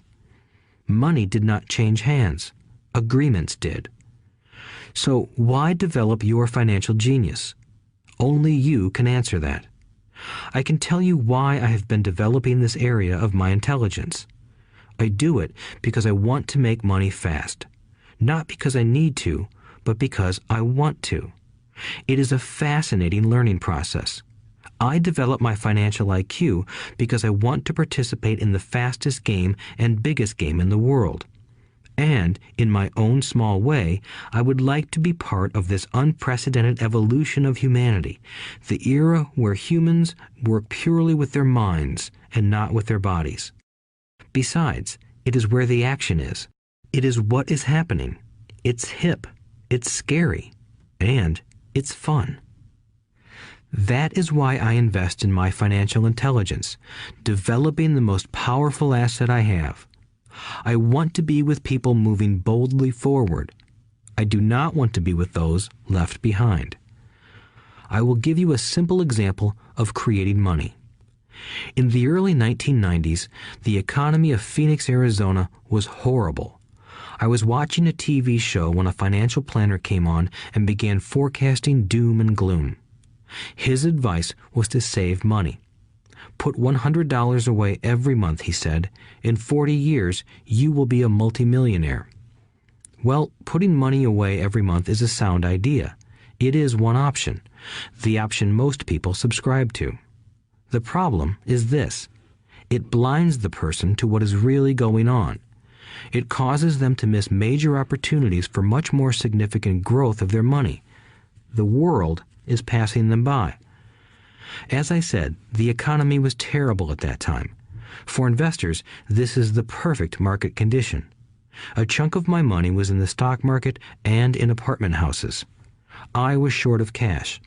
Because people were giving properties away, I was buying. I was not saving money. I was investing.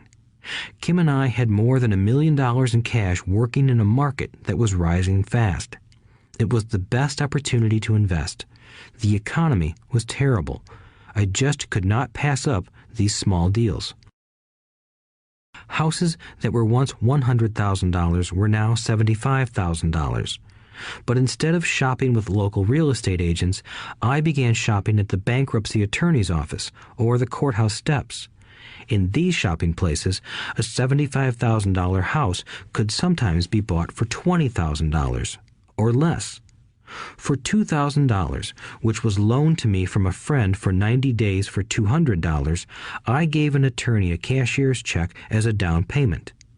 While the acquisition was being processed, I ran an ad advertising a $75,000 house for only $60,000 and no money down. The phone rang hard and heavy. Prospective buyers were screened, and once the property was legally mine, all the prospective buyers were allowed to look at the house.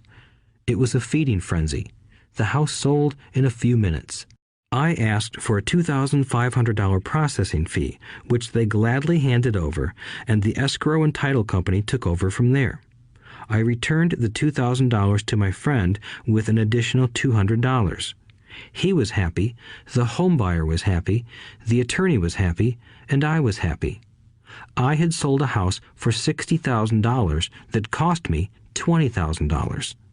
The $40,000 was created from money in my asset column in the form of a promissory note from the buyer. Total working time, 5 hours.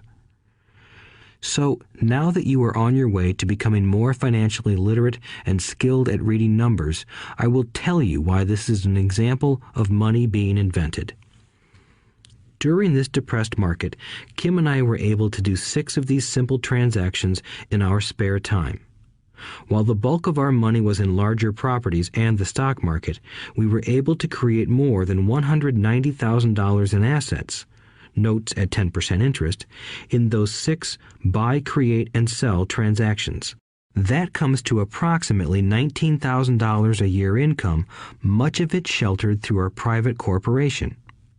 Much of that $19,000 a year goes to pay for our company cars, gas, trips, insurance, dinners with clients, and other things. By the time the government gets a chance to tax that income, it's been spent on legally allowed pre-tax expenses. This was a simple example of how money is invented, created, and protected using financial intelligence. Ask yourself, how long would it take to save $190,000? Would the bank pay you 10% interest on your money? And the promissory note is good for 30 years. I hope they never pay me the $190,000. I have to pay a tax if they pay me the principal, and besides, $19,000 paid over 30 years is a little over $500,000 in income. I have people ask what happens if the person doesn't pay. That does happen, and it's good news. That $60,000 home could be taken back and resold for $70,000 and another $2,500 collected as a loan processing fee. It would still be a zero-down transaction in the mind of the new buyer, and the process would go on. The first time I sold the house, I paid back the $2,000, so technically I have no money in the transaction. My return on investment, ROI, is infinity. It's an example of no money making a lot of money.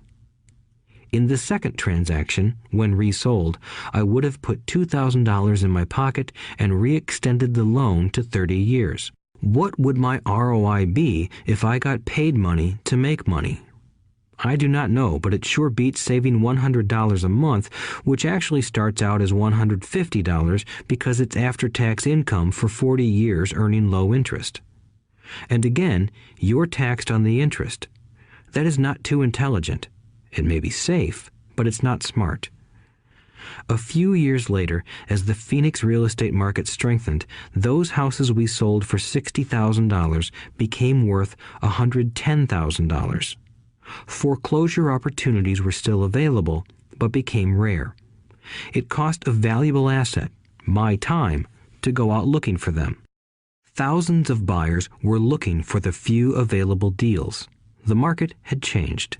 It was time to move on and look for other opportunities to put in the asset column. You cannot do that here. That is against the law. You're lying. I hear those comments much more often than, "Can you show me how to do that?" The math is simple. You do not need algebra or calculus, and the escrow company handles the legal transaction and the servicing of the payments. I have no roofs to fix or toilets to unplug because the owners do that. It's their house. Occasionally, someone does not pay, and that is wonderful because there are late fees, or they move out and the property is sold again. The court system handles that. And it may not work in your area. The market conditions may be different, but the example illustrates how a simple financial process can create hundreds of thousands of dollars with little money and low risk. It is an example of money being only an agreement. Anyone with a high school education can do it. Yet most people won't. Most people listen to the standard advice of work hard and save money.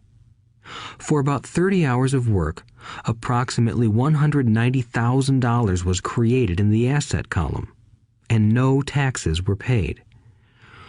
Which one sounds harder to you? 1.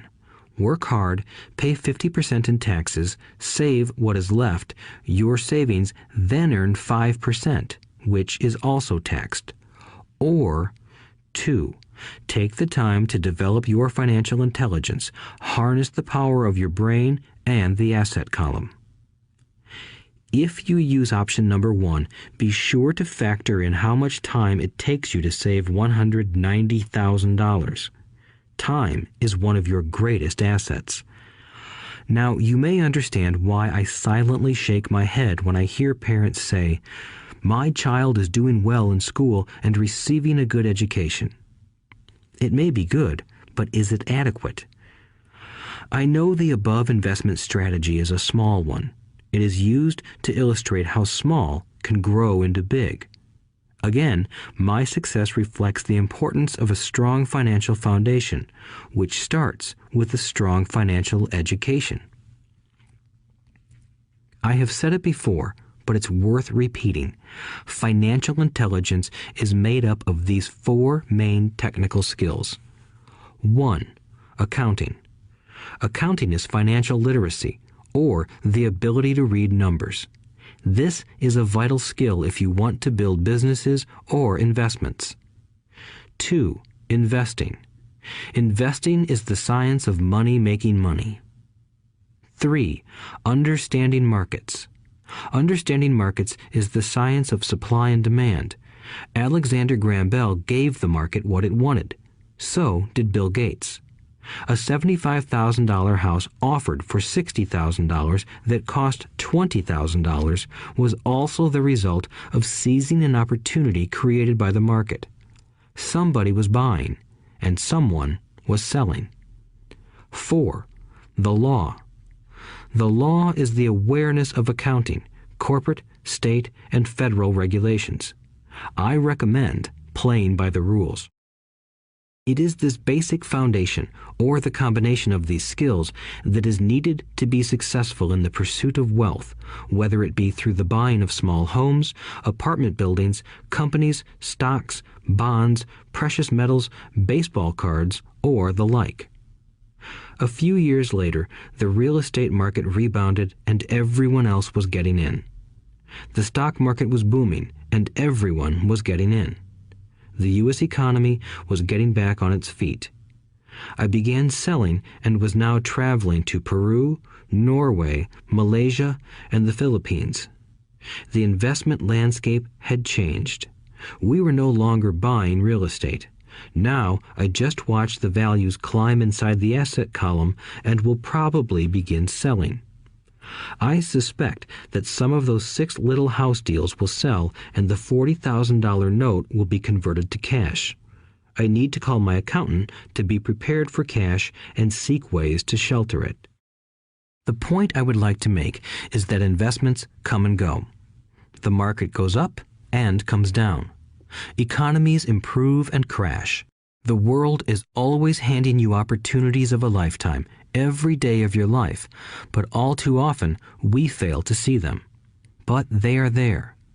And the more the world changes and the more technology changes, the more opportunities there will be to allow you and your family to be financially secure for generations to come. So why bother developing your financial intelligence? Again, only you can answer that. I know why I continue to learn and develop. I do it because I know there are changes coming. I'd rather welcome change than cling to the past. I know there will be market booms and market crashes. I want to continually develop my financial intelligence because at each market change, some people will be on their knees begging for their jobs. Others, meanwhile, will take the lemons that life hands them, and we are all handed lemons occasionally, and turn them into millions. That's financial intelligence. I am often asked about the lemons I have turned into millions. I hesitate using many more examples of personal investments because I am afraid it comes across as bragging or tooting my own horn. That is not my intention. I use the examples only as numerical and chronological illustrations of actual and simple cases. I use the examples because I want you to know that it is easy. And the more familiar you become with the 4 pillars of financial intelligence, the easier it becomes. Personally, I use 2 main vehicles to achieve financial growth: real estate and small cap stocks. I use real estate as my foundation. Day in and day out, my properties provide cash flow and occasional spurts of growth and value. The small cap stocks are used for fast growth. I do not recommend anything that I do. The examples are just that, examples. If the opportunity is too complex and I do not understand the investment, I don't do it. Simple math and common sense are all you need to do well financially. There are 5 reasons for using examples. 1. To inspire people to learn more. 2. To let people know it is easy if the foundation is strong. 3. To show that anyone can achieve great wealth. 4. To show that there are millions of ways to achieve your goals. 5. To show that it's not rocket science. In 1989, I used to jog through a lovely neighborhood in Portland, Oregon. It was a suburb that had little gingerbread houses. They were small and cute. I almost expected to see Little Red Riding Hood skipping down the sidewalk on her way to Granny's. There were for sale signs everywhere. The timber market was terrible. The stock market had just crashed, and the economy was depressed. On one street, I noticed a for sale sign that was up longer than most. It looked old. Jogging past it one day, I ran into the owner, who looked troubled. "What are you asking for your house?" I asked. The owner turned and smiled weakly. "Make me an offer," he said. "It's been for sale for over a year. Nobody even comes by anymore to look at it." "I'll look," I said, and I bought the house a half hour later for $20,000 less than his asking price. It was a cute little 2-bedroom home with gingerbread trim on all the windows. It was light blue with gray accents and had been built in 1930. Inside, there was a beautiful rock fireplace, as well as 2 tiny bedrooms. It was a perfect rental house. I gave the owner $5,000 down for a $45,000 house that was really worth $65,000, except that no one wanted to buy it. The owner moved out in a week, happy to be free, and my first tenant moved in, a local college professor. After the mortgage, expenses, and management fees were paid, I put a little less than $40 in my pocket at the end of each month. Hardly exciting. A year later, the depressed Oregon real estate market had begun to pick up. California investors, flush with money from their still booming real estate market, were moving north and buying up Oregon and Washington. I sold that little house for $95,000 to a young couple from California who thought it was a bargain. My capital gains of approximately $40,000 were placed into a 1031 tax-deferred exchange, and I went shopping for a place to put my money. In about a month, I found a 12-unit apartment house right next to the Intel plant in Beaverton, Oregon. The owners lived in Germany, had no idea what the place was worth, and again, just wanted to get out of it. I offered $275,000 for a $450,000 building. They agreed to $300,000. I bought it and held it for 2 years. Utilizing the same 1031 exchange process, we sold the building for $495,000 and bought a 30-unit apartment building in Phoenix, Arizona.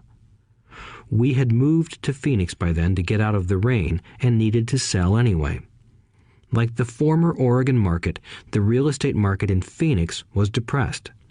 The price of the 30-unit apartment building in Phoenix was $875,000, with $225,000 down. The cash flow from the 30 units was a little over $5,000 a month.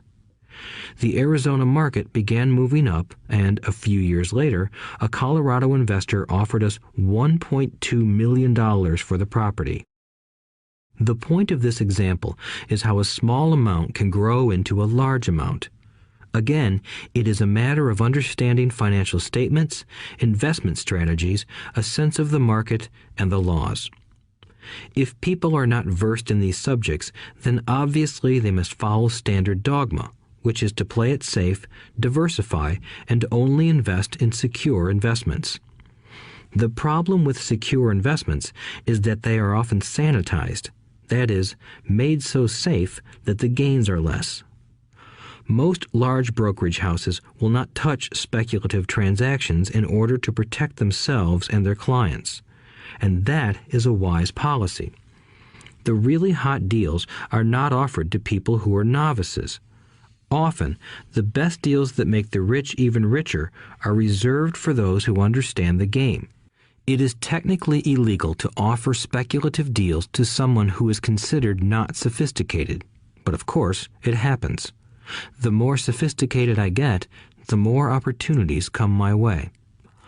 Another case for developing your financial intelligence over a lifetime is simply that more opportunities are presented to you. And the greater your financial intelligence, the easier it is to tell whether a deal is good. It's your intelligence that can spot a bad deal or make a bad deal good. The more I learn, and there is a lot to learn, the more money I make simply because I gain experience and wisdom as the years go on. I have friends who are playing it safe, working hard at their profession and failing to gain financial wisdom, which does take time to develop. My overall philosophy is to plant seeds inside my asset column. That is my formula. I start small and plant seeds. Some grow, some don't. Inside our real estate corporation, we have property worth several $1 million. It is our own right, or real estate investment trust. The point I'm making is that most of those millions started out as little $5,000 to $10,000 investments. All of those down payments were fortunate to catch a fast-rising market and increase tax-free. We traded in and out several times over a number of years. We also own a stock portfolio, surrounded by a corporation that Kim and I call our personal mutual fund. We have friends who deal specifically with investors like us who have extra money each month to invest. We buy high-risk, speculative private companies that are just about to go public on a stock exchange in the United States or Canada. An example of how fast gains can be made are 100,000 shares purchased for 25 cents each before the company goes public. 6 months later, the company is listed, and the 100,000 shares now are worth $2 each. If the company is well managed, the price keeps going up, and the stock may go to $20 or more per share. There are years when our $25,000 has gone to $1 million in less than a year. It is not gambling if you know what you're doing. It is gambling if you're just throwing money into a deal and praying. The idea in anything is to use your technical knowledge, wisdom, and love of the game to cut the odds down, to lower the risk. Of course, there is always risk. It is financial intelligence that improves the odds. Thus, what is risky for one person is less risky to someone else. That is the primary reason I constantly encourage people to invest more in their financial education than in stocks, real estate, or other markets. The smarter you are, the better chance you have of beating the odds. The stock plays I personally invested in were extremely high risk for most people and absolutely not recommended. I have been playing that game since 1979 and have paid more than my share in dues. But if you will review why investments such as these are high risk for most people, you may be able to set your life up differently, so that the ability to take $25,000 and turn it into $1 million in a year is low risk for you. As stated earlier, nothing I have written is a recommendation. It is only used as an example of what is simple and possible. What I do is small potatoes in the grand scheme of things. Yet, for the average individual, a passive income of more than $100,000 a year is nice and not hard to achieve. Depending on the market and how smart you are, it could be done in 5 to 10 years. If you keep your living expenses modest, $100,000 coming in as additional income is pleasant, regardless of whether you work. You can work if you like, or take time off if you choose, and use the government tax system in your favor rather than against you. My personal basis is real estate. I love real estate because it's stable and slow-moving. I keep the base solid. The cash flow is fairly steady and, if properly managed, has a good chance of increasing in value. The beauty of a solid base of real estate is that it allows me to take greater risks, as I do with speculative stocks. If I make great profits in the stock market, I pay my capital gains tax on the gain and then reinvest what's left in real estate, again further securing my asset foundation. A last word on real estate. I have traveled all over the world and taught investing. In every city, I hear people say you cannot buy real estate cheap. That is not my experience. Even in New York or Tokyo, or just on the outskirts of the city, prime bargains are overlooked by most people. In Singapore, with their high real estate prices, there are still bargains to be found within a short driving distance. So whenever I hear someone say, "You can't do that here," pointing at me, I remind them that maybe the real statement is, "I don't know how to do that here. Yet." Great opportunities are not seen with your eyes. They are seen with your mind. Most people never get wealthy simply because they are not trained financially to recognize opportunities right in front of them. I am often asked, how do I start? In the final chapter of this audiobook, I offer 10 steps that I followed on the road to my financial freedom. But always remember to have fun. When you learn the rules and the vocabulary of investing and begin to build your asset column, I think you'll find that it's as fun a game as you've ever played. Sometimes you win, and sometimes you learn. But have fun. Most people never win because they're more afraid of losing. That is why I found school so silly. In school, we learn that mistakes are bad, and we are punished for making them. Yet if you look at the way humans are designed to learn, we learn by making mistakes. We learn to walk by falling down. If we never fell down, we would never walk. The same is true for learning to ride a bike. I still have scars on my knees, but today I can ride a bike without thinking. The same is true for getting rich. Unfortunately, the main reason most people are not rich is because they are terrified of losing. Winners are not afraid of losing, but losers are. Failure is part of the process of success. People who avoid failure also avoid success. I look at money much like my game of tennis. I play hard, make mistakes, correct, make more mistakes, correct, and I get better. If I lose the game, I reach across the net, shake my opponent's hand, smile, and say, "See you next Saturday." There are two kinds of investors. One, the first and most common type is a person who buys a packaged investment. They call a retail outlet, such as a real estate company, a stockbroker, or a financial planner, and they buy something. It could be a mutual fund, a right, a stock, or bond. It is a clean and simple way of investing. An analogy would be a shopper who goes to a computer store and buys a computer right off the shelf. 2. The second type is an investor who creates investments. This investor usually assembles a deal in the same way a person who buys components builds a computer. I do not know the first thing about putting components of a computer together, but I do know how to put pieces of opportunities together, or know people who know how. It is this second type of investor who is the more professional investor. Sometimes it may take years for all the pieces to come together. And sometimes they never do. It is this second type of investor that my rich dad encouraged me to be.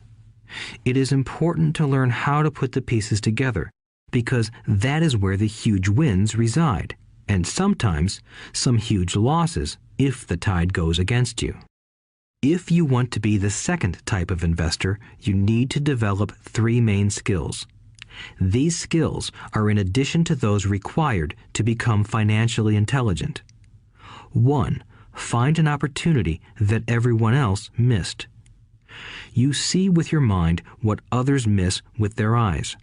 For example, a friend bought this run-down old house. It was spooky to look at. Everyone wondered why he bought it. What he saw that we did not was that the house came with 4 extra empty lots. He discovered that after going to the title company. After buying the house, he tore the house down and sold the 5 lots to a builder for 3 times what he paid for the entire package. He made $75,000 for 2 months of work. It's not a lot of money, but it sure beats minimum wage, and it's not technically difficult. 2. Raise money.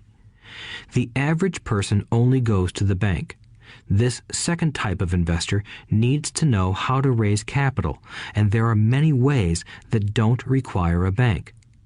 To get started, I learned how to buy houses without a bank. It was the learned skill of raising money more than the houses themselves that was priceless. All too often, I hear people say, "The bank won't lend me money," or "I don't have the money to buy it." If you want to be a Type 2 investor, you need to learn how to do that which stops most people. In other words, a majority of people let their lack of money stop them from making a deal. If you can avoid that obstacle, you will be millions ahead of those who don't learn those skills. There have been many times I have bought a house, a stock, or an apartment building without a penny in the bank. I once bought an apartment house for $1.2 million. I did what is called tying it up with a written contract between seller and buyer. I then raised the $100,000 deposit, which bought me 90 days to raise the rest of the money. Why did I do it? Simply because I knew it was worth $2 million. I never raised the money. Instead, the person who put up the $100,000 gave me $50,000 for finding the deal, took over my position, and I walked away. Total working time? 3 days.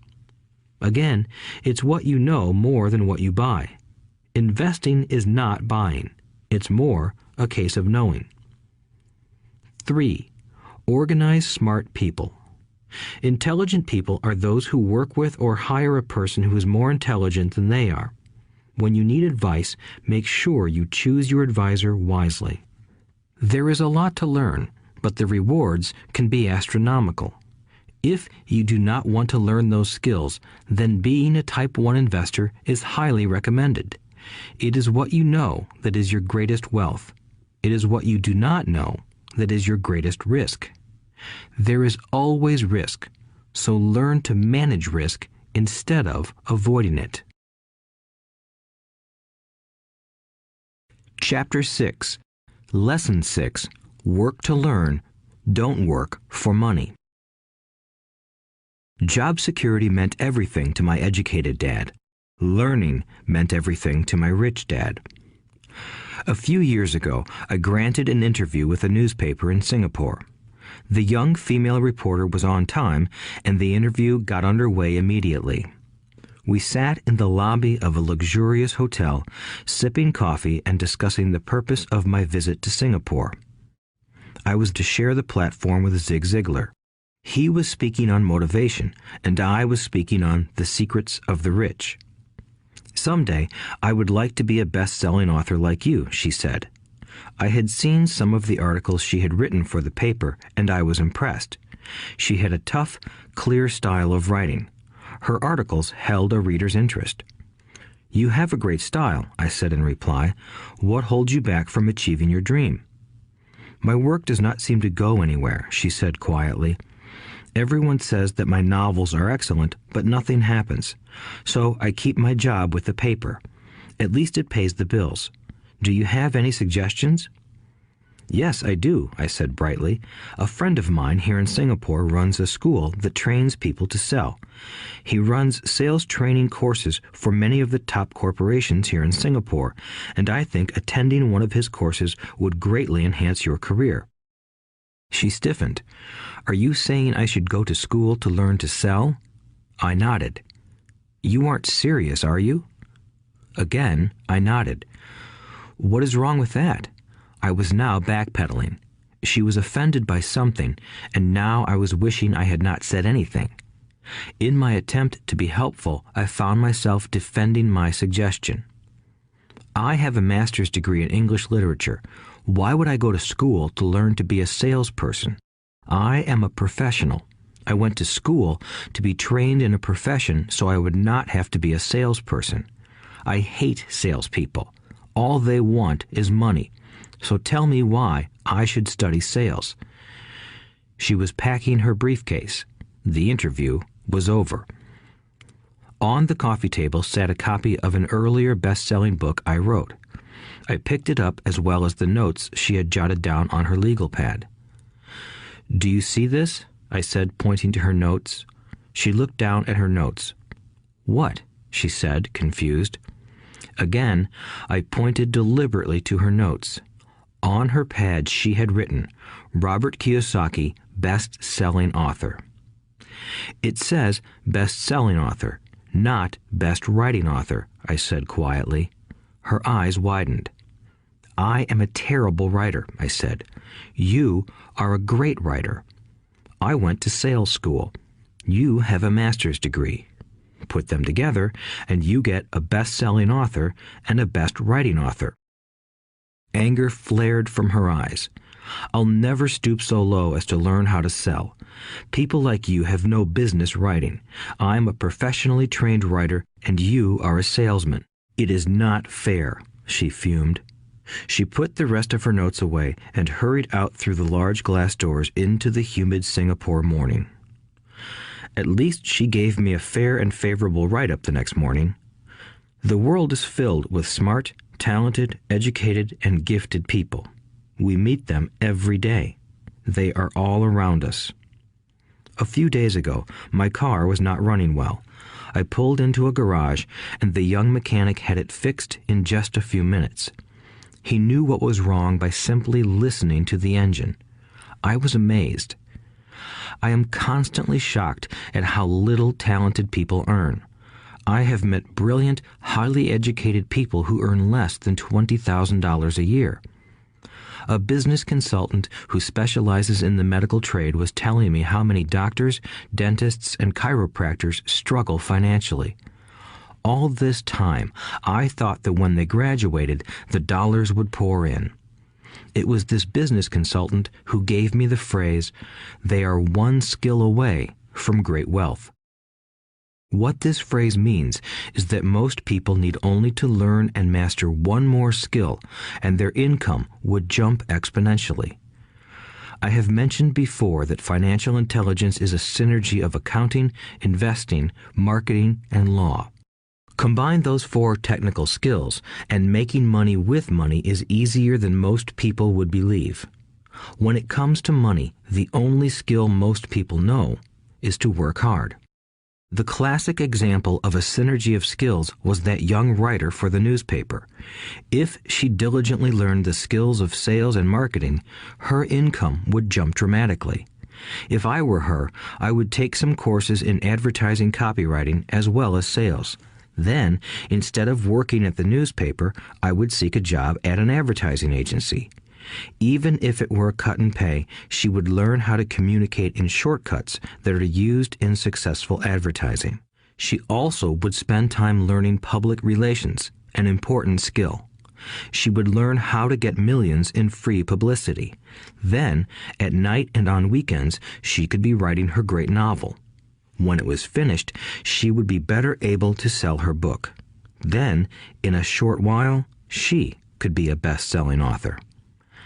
When I came out with my first book, If You Want to Be Rich and Happy, Don't Go to School, a publisher suggested I change the title to The Economics of Education.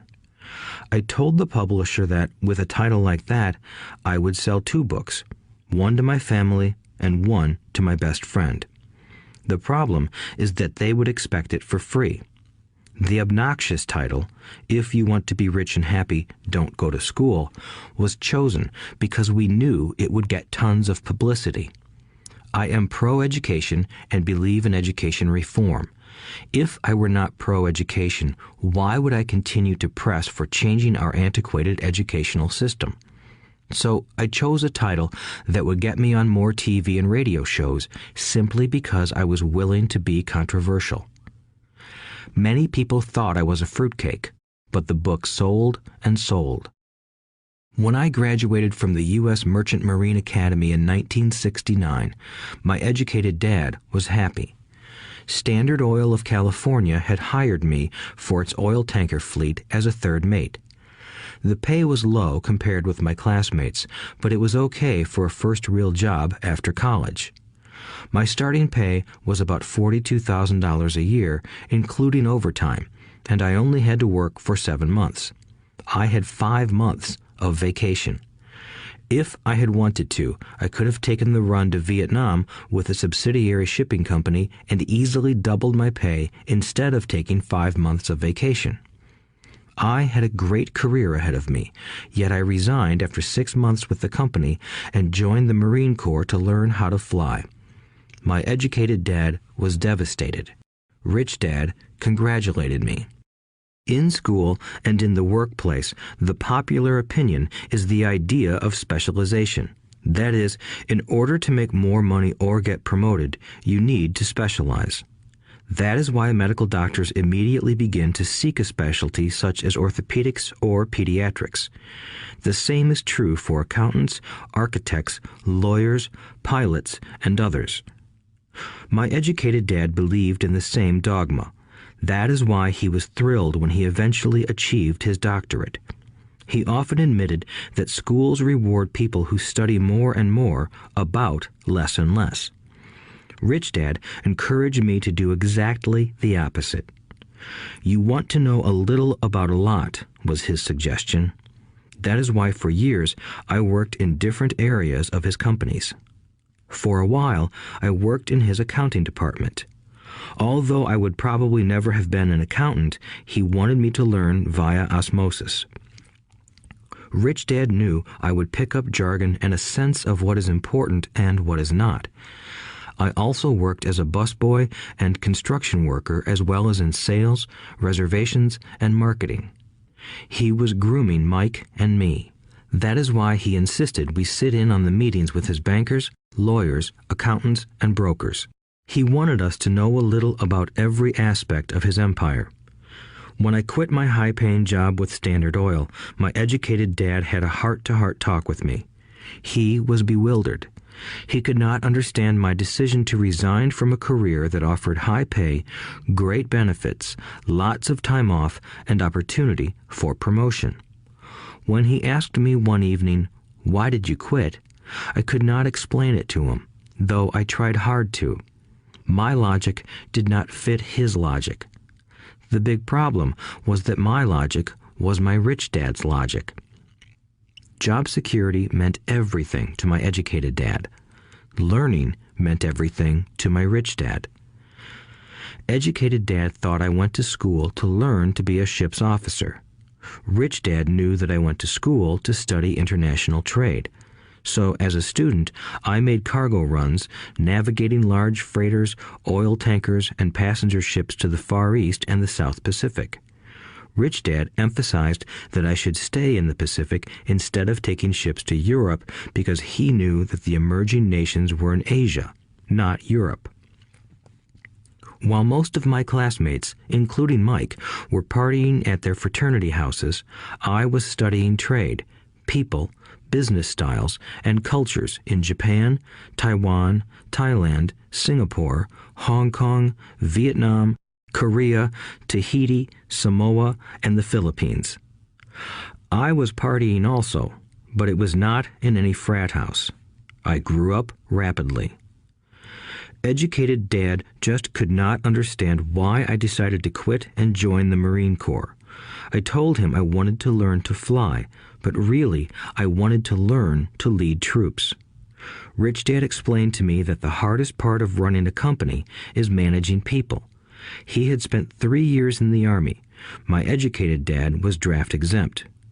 Rich Dad valued learning to lead men into dangerous situations. Leadership is what you need to learn next, he said. If you are not a good leader, you'll get shot in the back, just like they do in business. Returning from Vietnam in 1973, I resigned my commission, even though I loved flying. I found a job with Xerox Corporation. I joined it for one reason, and it was not for the benefits. I was a shy person, and the thought of selling was the most frightening subject in the world.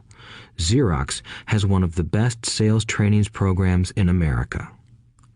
Rich Dad was proud of me. My educated dad was ashamed. Being an intellectual, he thought that salespeople were below him. I worked with Xerox for 4 years until I overcame my fear of knocking on doors and being rejected. Once I could consistently be in the top 5 in sales, I again resigned and moved on, leaving behind another great career with an excellent company. In 1977, I formed my first company. Rich Dad had groomed Mike and me to take over companies, so I now had to learn to form them and put them together. My first product, the nylon and Velcro wallet, was manufactured in the Far East and shipped to a warehouse in New York, near where I had gone to school. My formal education was complete, and it was time to test my wings. If I failed, I would go broke. Rich Dad thought it best to go broke before 30. You still have time to recover, was his advice. On the eve of my 30th birthday, my first shipment left Korea for New York. Today, I still do business internationally, and as my rich dad encouraged me to do, I keep seeking the emerging nations. Today, my investment company invests in South American countries and Asian countries, as well as in Norway and Russia. There is an old cliche that goes, "Job is an acronym for just over broke." Unfortunately, I would say that applies to millions of people. Because school does not think financial intelligence is an intelligence, most workers live within their means. They work and they pay bills. There is another horrible management theory that goes, workers work hard enough to not be fired, and owners pay just enough so that workers won't quit. And if you look at the pay scales of most companies, again, I would say there is a degree of truth to that statement. The net result is that most workers never get ahead. They do what they've been taught to do, get a secure job. Most workers focus on working for pay and benefits that reward them in the short term, but are often disastrous in the long run. Instead, I recommend to young people to seek work for what they will learn more than what they will earn. Look down the road at what skills they want to acquire before choosing a specific profession and before getting trapped in the rat race. Once people are trapped in the lifelong process of bill paying, they become like those little hamsters running around in those metal wheels.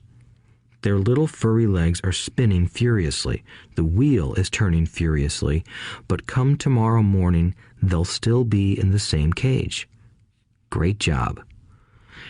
In the movie Jerry Maguire, starring Tom Cruise, there are many great one-liners. Probably the most memorable is, "Show me the money." But there is one line I thought most truthful. It comes from the scene where Tom Cruise is leaving the firm. He has just been fired, and he is asking the entire company, "Who wants to come with me?" And the whole place is silent and frozen. Only one woman speaks up and says, "I'd like to, but I'm due for a promotion in 3 months." That statement is probably the most truthful statement in the whole movie. It is the type of statement that people use to keep themselves busy, working away to pay bills. I know my educated dad looked forward to his pay raise every year, and every year he was disappointed. So he would go back to school to earn more qualifications so he could get another raise. Then, once again, there would be another disappointment. The question I often ask people is, where is this daily activity taking you? Just like the little hamster, I wonder if people look at where their hard work is taking them. What does the future hold? In his book, The Retirement Myth, Craig S. Carpel writes, "I visited the headquarters of a major national pension consulting firm and met with a managing director who specializes in designing lush retirement plans for top management. When I asked her what people who don't have corner offices will be able to expect in the way of pension income, she said with a confident smile, 'The silver bullet.'" "What," I asked, "is the silver bullet?" She shrugged and said, "If baby boomers discover they don't have enough money to live on when they're older, they can always blow their brains out." Carpel goes on to explain the difference between the old defined benefit retirement plans and the new 401k plans that are riskier. It is not a pretty picture for most people working today, and that is just for retirement. Add medical fees and long-term nursing home care, and the picture is frightening. Already, many hospitals in countries with socialized medicine need to make tough decisions such as who will live and who will die. They make those decisions purely on how much money they have and how old the patients are. If the patient is old, they often will give the medical care to someone younger.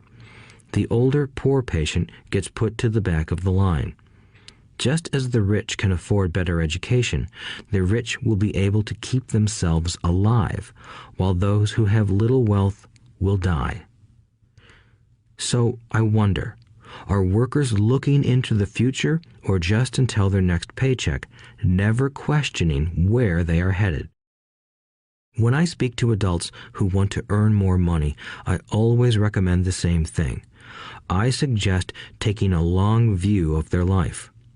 Instead of simply working for the money and security, which I admit are important, I suggest they take a second job that will teach them a second skill. Often I recommend joining a network marketing company, also called multi-level marketing, if they want to learn sales skills.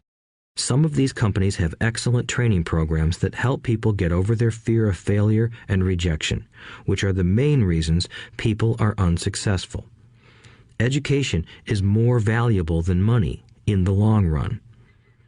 When I offer this suggestion, I often hear in response, "Oh, that is too much hassle," or "I only want to do what I am interested in." If they say it's too much of a hassle, I ask, "So you would rather work all your life giving 50% of what you earn to the government?" If they tell me, "I only do what I am interested in," I say, "I'm not interested in going to the gym, but I go because I want to feel better and live longer." Unfortunately, there is some truth to the old statement, "You can't teach an old dog new tricks." Unless a person is used to changing, it's hard to change. But for those of you who might be on the fence when it comes to the idea of working to learn something new, I offer this word of encouragement. Life is much like going to the gym. The most painful part is deciding to go. Once you get past that, it's easy. There have been many days I have dreaded going to the gym, but once I am there and in motion, it is a pleasure. After the workout is over, I am always glad I talked myself into going.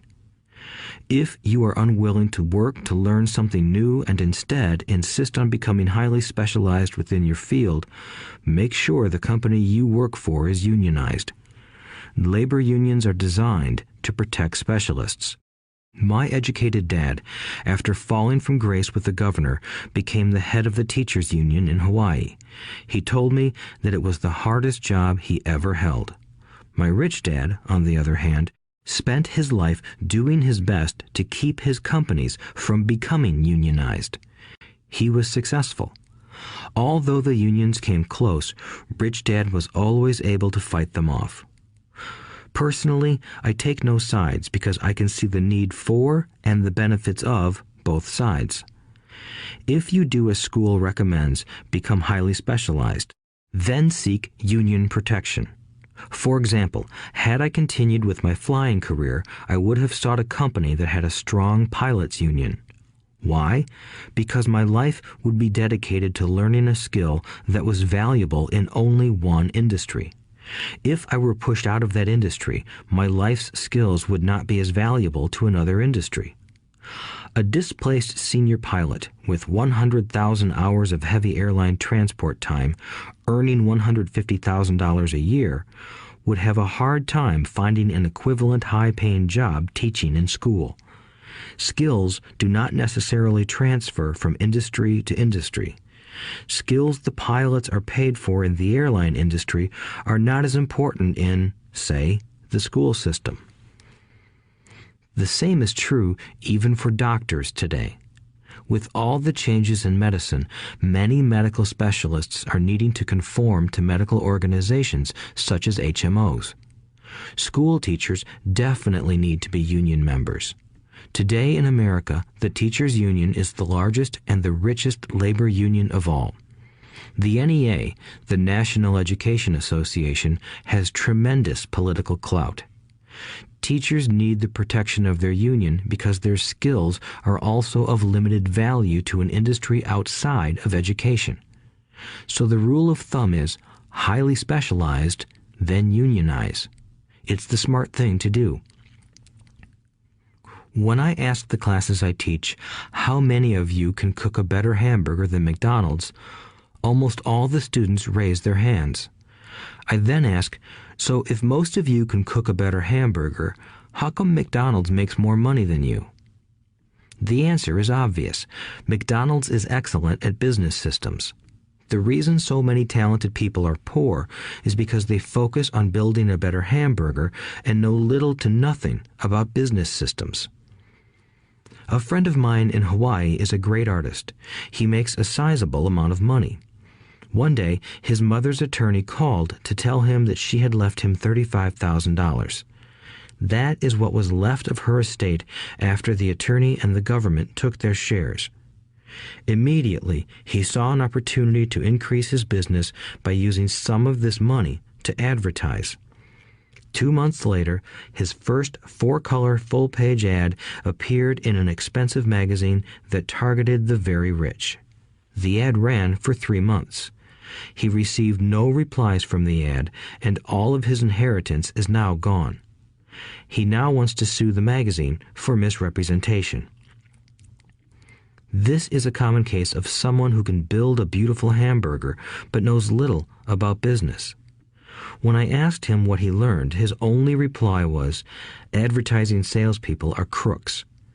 I then asked him if he would be willing to take a course in sales and a course in direct marketing. His reply, "I don't have the time, and I don't want to waste my money." The world is filled with talented poor people. All too often, they're poor or struggle financially or earn less than they are capable of, not because of what they know, but because of what they do not know. They focus on perfecting their skills at building a better hamburger rather than the skills of selling and delivering the hamburger. Maybe McDonald's does not make the best hamburger, but they are the best at selling and delivering a basic average burger. Poor Dad wanted me to specialize. That was his view on how to be paid more. Even after being told by the governor of Hawaii that he could no longer work in state government, my educated dad continued to encourage me to get specialized. Educated Dad then took up the cause of the teachers' union, campaigning for further protection and benefits for these highly skilled and educated professionals. We argued often, but I know he never agreed that over-specialization is what caused the need for union protection. He never understood that the more specialized you become, the more you are trapped and dependent on that specialty. Rich Dad advised that Mike and I groom ourselves. Many corporations do the same thing. They find a young, bright student just out of business school and begin grooming that person to someday take over the company. So these bright young employees do not specialize in one department. They are moved from department to department to learn all the aspects of business systems. The rich often groom their children or the children of others. By doing so, their children gain an overall knowledge of the operations of the business and how the various departments interrelate. For the World War II generation, it was considered bad to skip from company to company. Today, it is considered smart. Since people will skip from company to company rather than seek greater specialization in skills, why not seek to learn more than to earn? In the short term, it may earn you less, but it will pay dividends in the long term. The main management skills needed for success are 1. Management of cash flow, 2. Management of systems, 3. Management of people. The most important specialized skills are sales and marketing. The ability to sell, to communicate to another human being, be it a customer, employee, boss, spouse, or child, is the base skill of personal success. Communication skills such as writing, speaking, and negotiating are crucial to a life of success. These are skills I work on constantly, attending courses or buying educational resources to expand my knowledge. As I have mentioned, my educated dad worked harder and harder the more competent he became. He also became more trapped the more specialized he got. Although his salary went up, his choices diminished. Soon after he was locked out of government work, he found out how vulnerable he really was professionally. It is like professional athletes who suddenly are injured or are too old to play. Their once high-paying position is gone, and they have limited skills to fall back on. I think that is why my educated dad sided so much with the unions after that. He realized how much a union would have benefited him. Rich Dad encouraged Mike and me to know a little about a lot. He encouraged us to work with people smarter than we were and to bring smart people together to work as a team. Today, it would be called a synergy of professional specialties. Today, I meet ex-school teachers earning hundreds of thousands of dollars a year. They earn that much because they have specialized skills in their field as well as other skills. They can teach as well as sell and market. I know of no other skills to be more important than selling and marketing. The skills of selling and marketing are difficult for most people, primarily due to their fear of rejection. The better you are at communicating, negotiating, and handling your fear of rejection, the easier life is. Just as I advise that newspaper writer who wanted to become a best-selling author, I advise anyone else today. Being technically specialized has its strengths as well as its weaknesses. I have friends who are geniuses, but they cannot communicate effectively with other human beings, and, as a result, their earnings are pitiful. I advise them to just spend a year learning to sell. Even if they earn nothing, their communication skills will improve, and that is priceless. In addition to being good learners, sellers, and marketers, we need to be good teachers as well as good students. To be truly rich, we need to be able to give as well as to receive. In cases of financial or professional struggle, there is often a lack of giving and receiving. I know many people who are poor because they are neither good students nor good teachers. Both of my dads were generous men. Both made it a practice to give first. Teaching was one of their ways of giving. The more they gave, the more they received. One glaring difference was in the giving of money. My rich dad gave lots of money away. He gave to his church, to charities, and to his foundation. He knew that to receive money, you had to give money. Giving money is the secret to most great wealthy families. That is why there are organizations like the Rockefeller Foundation and the Ford Foundation. These are organizations designed to take their wealth and increase it, as well as give it away in perpetuity. My educated dad always said, "When I have some extra money, I'll give it." The problem was that there was never any extra. So he worked harder to draw more money in rather than focus on the most important law of money. Give and you shall receive. Instead, he believed in receive and then you give. In conclusion, I became both dads.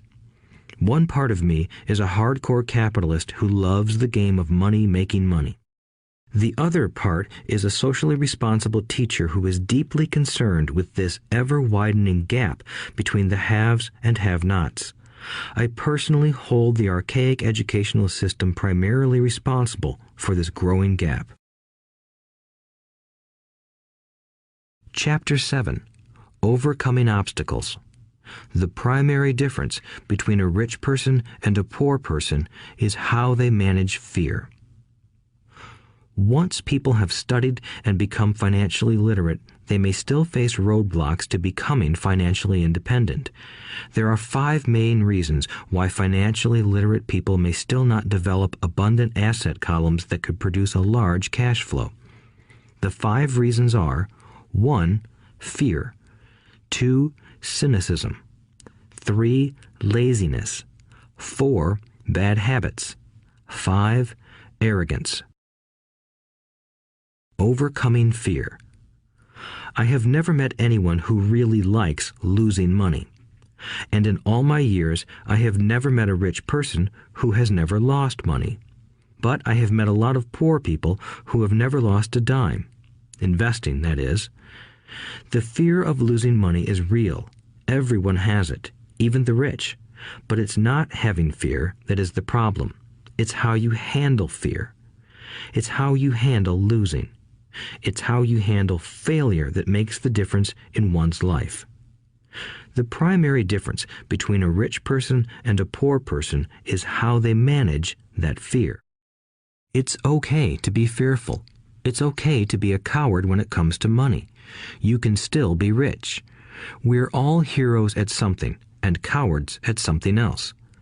My friend's wife is an emergency room nurse. When she sees blood, she flies into action. When I mention investing, she runs away. When I see blood, I don't run. I pass out. My rich dad understood phobias about money. Some people are terrified of snakes. Some people are terrified about losing money. Both are phobias, he would say. So his solution to the phobia of losing money was this little rhyme. If you hate risk and worry, start early. If you start young, it's easier to be rich. I won't go into it here, but there is a staggering difference between a person who starts investing at age 20 versus age 30. The purchase of Manhattan Island is said to be one of the greatest bargains of all time. New York was purchased for $24 in trinkets and beads. Yet if that $24 had been invested at 8% annually, that $24 would have been worth more than $28 trillion by 1995. Manhattan could be repurchased with money left over to buy much of Los Angeles. But what if you don't have much time left or would like to retire early? How do you handle the fear of losing money? My poor dad did nothing. He simply avoided the issue, refusing to discuss the subject. My rich dad, on the other hand, recommended that I think like a Texan. I like Texas and Texans, he used to say. In Texas, everything is bigger. When Texans win, they win big. And when they lose, it's spectacular. They like losing? I asked. That's not what I'm saying. Nobody likes losing. Show me a happy loser, and I'll show you a loser, said Rich Dad. It's a Texan's attitude toward risk, reward, and failure I'm talking about. It's how they handle life. They live it big. Not like most of the people around here, living like roaches when it comes to money, terrified that someone will shine a light on them, and whimpering when the grocery clerk shortchanges them a quarter. Rich Dad went on, "What I like best is the Texas attitude. They're proud when they win, and they brag when they lose.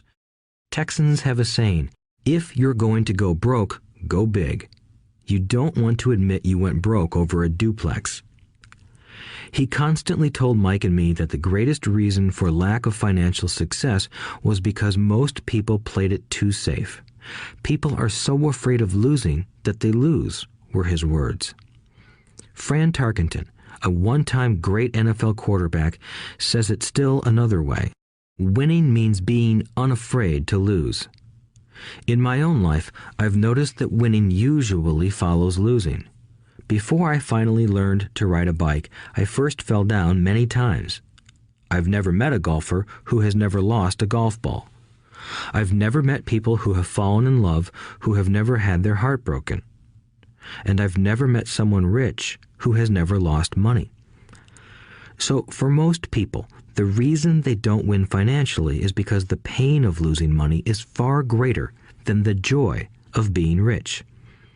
Another saying in Texas is, everyone wants to go to heaven, but no one wants to die. Most people dream of being rich, but are terrified of losing money, so they never get to heaven. Rich Dad used to tell Mike and me stories about his trips to Texas. If you really want to learn the attitude of how to handle risk, losing, and failure, go to San Antonio and visit the Alamo. The Alamo is a great story of brave people who chose to fight, knowing there was no hope of success. They chose to die instead of surrendering. It's an inspiring story, worthy of study. Nonetheless, it's still a tragic military defeat. They got their butts kicked. So, how do Texans handle failure? They still shout, "Remember the Alamo." Mike and I heard this story a lot. He always told us this story when he was about to go into a big deal and he was nervous. After he had done all his due diligence and it was time to put up or shut up, he told us this story. Every time he was afraid of making a mistake or losing money, he told us this story. It gave him strength, for it reminded him that he could always turn a financial loss into a financial win. Rich Dad knew that failure would only make him stronger and smarter. It's not that he wanted to lose. He just knew who he was and how he would take a loss. He would take a loss and make it a win. That's what made him a winner and others losers. It gave him the courage to cross the line when others backed out. That's why I like Texans so much, he would say. They took a great failure and turned it into inspiration, as well as a tourist destination that makes them millions. But probably his words that mean the most to me today are these. Texans don't bury their failures. They get inspired by them. They take their failures and turn them into rallying cries. Failure inspires Texans to become winners. But that formula is not just the formula for Texans. It is the formula for all winners. I've said that falling off my bike was part of learning to ride. I remember falling off only made me more determined to learn to ride, not less. I also said that I have never met a golfer who has never lost a ball. For top professional golfers, losing a ball or a tournament provides the inspiration to be better, to practice harder, to study more. That's what makes them better. For winners, losing inspires them. For losers, losing defeats them. I like to quote John D. Rockefeller, who said, "I always tried to turn every disaster into an opportunity." And being Japanese American, I can say this. Many people say that Pearl Harbor was an American mistake. I say it was a Japanese mistake. From the movie Tora, Tora, Tora, a somber Japanese admiral says to his cheering subordinates, "I am afraid we have awakened a sleeping giant." Remember Pearl Harbor became a rallying cry. It turned one of America's greatest losses into the reason to win. This great defeat gave America strength, and America soon emerged as a world power. Failure inspires winners, and failure defeats losers. It is the biggest secret of winners. It's the secret that losers do not know. The greatest secret of winners is that failure inspires winning. Thus, they're not afraid of losing. Repeating Fran Tarkenton's quote, "Winning means being unafraid to lose." People like Fran Tarkenton are not afraid of losing because they know who they are. They hate losing, so they know that losing will only inspire them to become better. There is a big difference between hating losing and being afraid to lose. Most people are so afraid of losing money that they lose. They go broke over a duplex. Financially, they play life too safe and too small. They buy big houses and big cars, but not big investments. The main reason that over 90% of the American public struggles financially is because they play not to lose. They don't play to win. They go to their financial planners or accountants or stockbrokers and buy a balanced portfolio. Most have lots of cash in CDs, low-yield bonds, mutual funds that can be traded within a mutual fund family, and a few individual stocks. It is a safe and sensible portfolio, but it is not a winning portfolio. It is a portfolio of someone playing not to lose.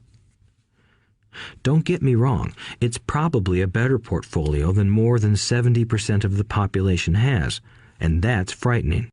It's a great portfolio for someone who loves safety. But playing it safe and balanced on your investment portfolio is not the way successful investors play the game. If you have little money and you want to be rich, you must first be focused, not balanced. If you look at any successful person, at the start, they were not balanced. Balanced people go nowhere. They stay in one spot. To make progress, you must first go unbalanced. Just look at how you make progress walking. Thomas Edison was not balanced. He was focused. Bill Gates was not balanced. He was focused. Donald Trump is focused. George Soros is focused. George Patton did not take his tanks wide. He focused them and blew through the weak spots in the German line. The French went wide with the Maginot Line, and you know what happened to them. If you have any desire to be rich, you must focus. Do not do what poor and middle-class people do, put their few eggs in many baskets. Put a lot of your eggs in a few baskets and focus. Follow one course until successful. If you hate losing, play it safe. If losing makes you weak, play it safe. Go with balanced investments. If you're over 25 years old and are terrified of taking risks, don't change. Play it safe, but start early. Start accumulating your nest egg early because it will take time. But if you have dreams of freedom, of getting out of the rat race, the first question to ask yourself is, how do I respond to failure?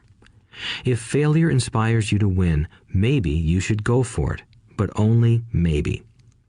If failure makes you weak or causes you to throw temper tantrums, like spoiled brats who call attorneys to file lawsuits every time something doesn't go their way, then play it safe.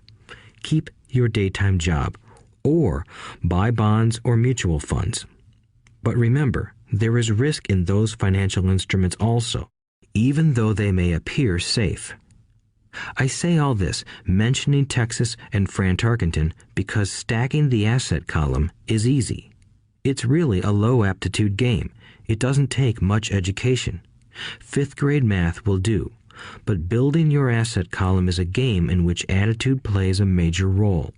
It takes guts, patience, and a great attitude toward failure. Losers avoid failing, and failure turns losers into winners. Just remember the Alamo. Overcoming cynicism. The sky is falling. The sky is falling. Most of us know the story of Chicken Little, who ran around warning the barnyard of impending doom. We all know people who are that way. There's a Chicken Little inside each of us. As I stated earlier, the cynic is really a little chicken. We all get a little chicken when fear and doubt cloud our thoughts. All of us have doubts. I'm not smart. I'm not good enough. So-and-so is better than me. Our doubts often paralyze us. We play the what-if game. What if the economy crashes right after I invest? What if I lose control and I can't pay the money back? What if things don't go as I planned? Or we have friends or loved ones who will remind us of our shortcomings. They often say, "What makes you think you can do that? If it's such a good idea, how come someone else hasn't done it? That will never work. You don't know what you're talking about." These words of doubt often get so loud that we fail to act. A horrible feeling builds in our stomach. Sometimes we can't sleep. We fail to move forward. So we stay with what is safe, and opportunities pass us by. We watch life passing by as we sit immobilized with a cold knot in our body. We have all felt this at one time in our lives, some more than others. Peter Lynch of Fidelity Magellan Mutual Fund fame refers to warnings about the sky falling as noise, and we all hear it. Noise is either created inside our heads or comes from outside, often from friends, family, co-workers, and the media. Lynch recalls the time during the 1950s when the threat of nuclear war was so prevalent in the news that people began building fallout shelters and storing food and water. If they had invested that money wisely in the market, instead of building a fallout shelter, they'd probably be financially independent today. When violence breaks out in a city, gun sales go up all over the country. A person dies from rare hamburger meat in the state of Washington, and the Arizona Health Department orders restaurants to have all beef cooked well done. A drug company runs a TV commercial in February showing people catching the flu. Colds go up as well as sales of cold medicine. Most people are poor because when it comes to investing, the world is filled with Chicken Littles running around yelling, "The sky is falling, the sky is falling." And Chicken Littles are effective because every one of us is a little chicken. It often takes great courage to not let rumors and talk of doom and gloom affect your doubts and fears. But a savvy investor knows that the seemingly worst of times is actually the best of times to make money. When everyone else is too afraid to act, they pull the trigger and are rewarded. Some time ago, a friend named Richard came from Boston to visit Kim and me in Phoenix. He was impressed with what we had done through stocks and real estate. The Phoenix real estate prices were depressed. We spent 2 days showing him what we thought were excellent opportunities for cash flow and capital appreciation. Kim and I are not real estate agents. We are strictly investors. After identifying a unit in a resort community, we called an agent who sold it to him that afternoon. The price was a mere $42,000 for a 2-bedroom townhome. Similar units were going for $65,000. He had found a bargain. Excited, he bought it and returned to Boston. 2 weeks later, the agent called to say that our friend had backed out. I called immediately to find out why. All he said was that he talked to his neighbor, and his neighbor told him it was a bad deal. He was paying too much. I asked Richard if his neighbor was an investor. Richard said he was not. When I asked why he listened to him, Richard got defensive and simply said he wanted to keep looking. The real estate market in Phoenix turned, and a few years later, that little unit was renting for $1,000 a month, $2,500 in the peak winter months. The unit was worth $95,000. All Richard had to put down was $5,000, and he would have had a start at getting out of the rat race. Today, he still has done nothing. Richard's backing out did not surprise me. It's called buyer's remorse, and it affects all of us. The little chicken won, and a chance at freedom was lost. In another example, I hold a small portion of my assets in tax lien certificates instead of CDs. I earn 16% per year on my money, which certainly beats the interest rates banks offer on CDs. The certificates are secured by real estate and enforced by state law, which is also better than most banks. The formula they're bought on makes them safe. They just lack liquidity. So I look at them as 2 to 7 year CDs. Almost every time I tell someone that I hold my money this way, especially if they have money in CDs, they will tell me it's risky. They tell me why I should not do it. When I ask them where they get their information, they say from a friend or an investment magazine. They've never done it, and they're telling someone who's doing it why they shouldn't. The lowest yield I look for is 16%. But people who are filled with doubt are willing to accept a far lower return. Doubt is expensive. My point is that it's those doubts and cynicism that keep most people poor and playing it safe. The real world is simply waiting for you to get rich. Only a person's doubts keep them poor. As I said, getting out of the rat race is technically easy.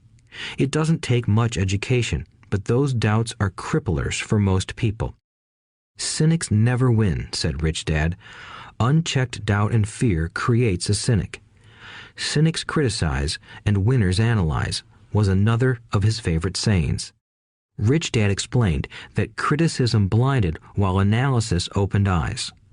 Analysis allowed winners to see that critics were blind and to see opportunities that everyone else missed. And finding what people miss is key to any success. Real estate is a powerful investment tool for anyone seeking financial independence or freedom. It is a unique investment tool. Yet every time I mention real estate as a vehicle, I often hear, "I don't want to fix toilets." That's what Peter Lynch calls noise. That's what my rich dad would say is the cynic talking, someone who criticizes and does not analyze, someone who lets their doubts and fears close their mind instead of open their eyes. So when someone says, "I don't want to fix toilets, I want to fire back," what makes you think I want to? They're saying a toilet is more important than what they want. I talk about freedom from the rat race, and they focus on toilets. That is the thought pattern that keeps most people poor. They criticize instead of analyze. I don't once hold the key to your success, Rich Dad would say, because I too do not want to fix toilets. I shop hard for a property manager who does fix toilets. And by finding a great property manager who runs houses or apartments, well, my cash flow goes up. But more importantly, a great property manager allows me to buy a lot more real estate since I don't have to fix toilets. A great property manager is key to success in real estate. Finding a good manager is more important to me than the real estate. A great property manager often hears of great deals before real estate agents do, which makes them even more valuable. That is what Rich Dad meant by, I don't once hold the key to your success. Because I do not want to fix toilets either, I figured out how to buy more real estate and expedite my getting out of the rat race. The people who continue to say, I don't want to fix toilets, often deny themselves the use of this powerful investment vehicle. Toilets are more important than their freedom. In the stock market, I often hear people say, I don't want to lose money. Well, what makes them think I or anyone else likes losing money? They don't make money because they choose to not lose money. Instead of analyzing, they close their minds to another powerful investment vehicle, the stock market. I was riding with a friend past our neighborhood gas station. He looked up and saw that the price of gas was going up and thus the price of oil. My friend is a worrywart, or a Chicken Little. To him, the sky is always going to fall, and it usually does, on him.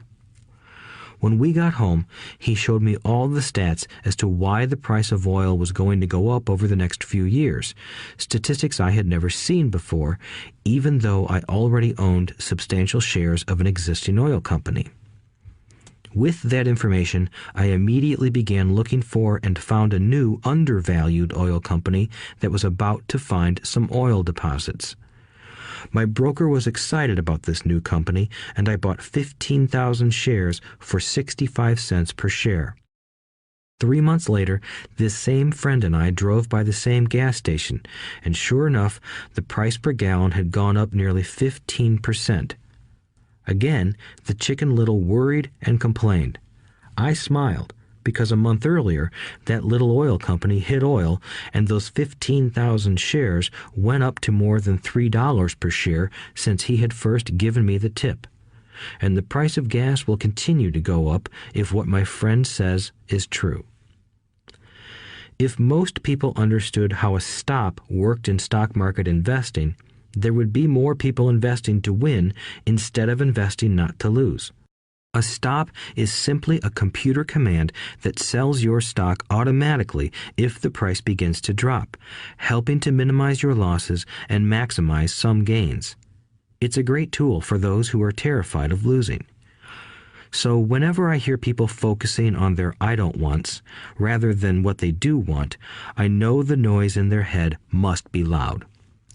Chicken Little has taken over their brain and is yelling, the sky is falling and toilets are breaking.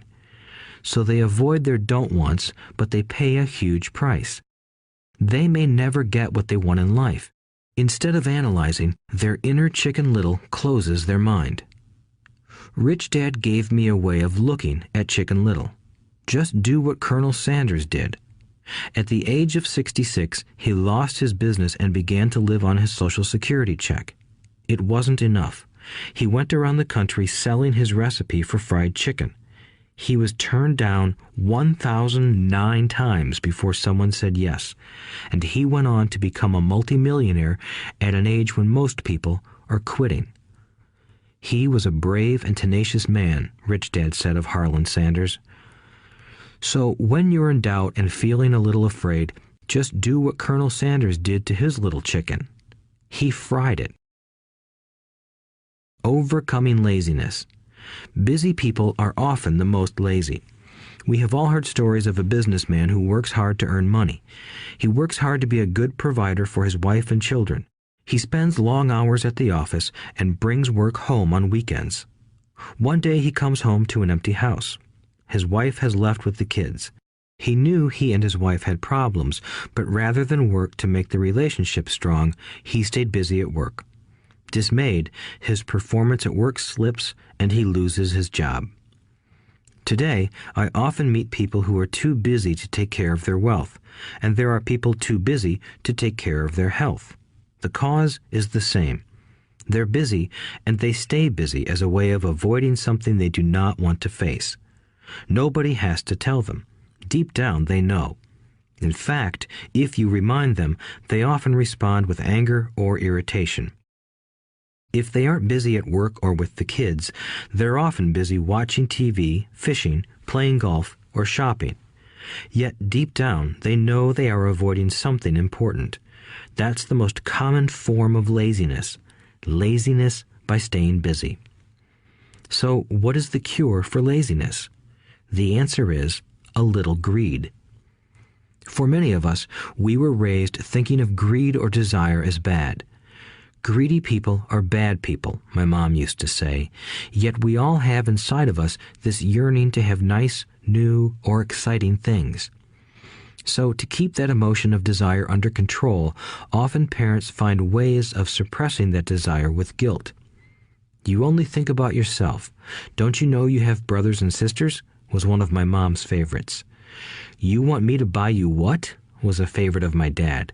Do you think we're made of money? Do you think money grows on trees? We're not rich people, you know.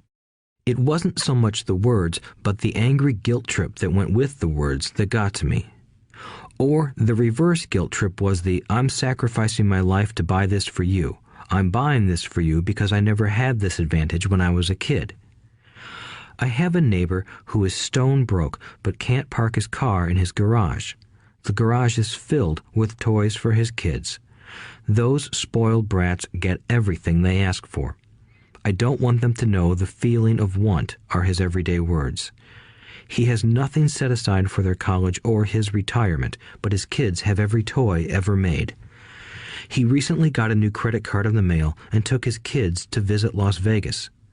I'm doing it for the kids, he said with great sacrifice. Rich Dad forbade the words, I can't afford it. In my real home, that's all I heard. Instead, Rich Dad required his children to say, how can I afford it? He believed that the words, I can't afford it, shut down your brain. It didn't have to think anymore. How can I afford it opened up the brain and forced it to think and search for answers. But most importantly, he felt the words, I can't afford it, were a lie, and the human spirit knows it. The human spirit is very, very powerful, he would say. It knows it can do anything. By having a lazy mind that says, I can't afford it, a war breaks out inside you.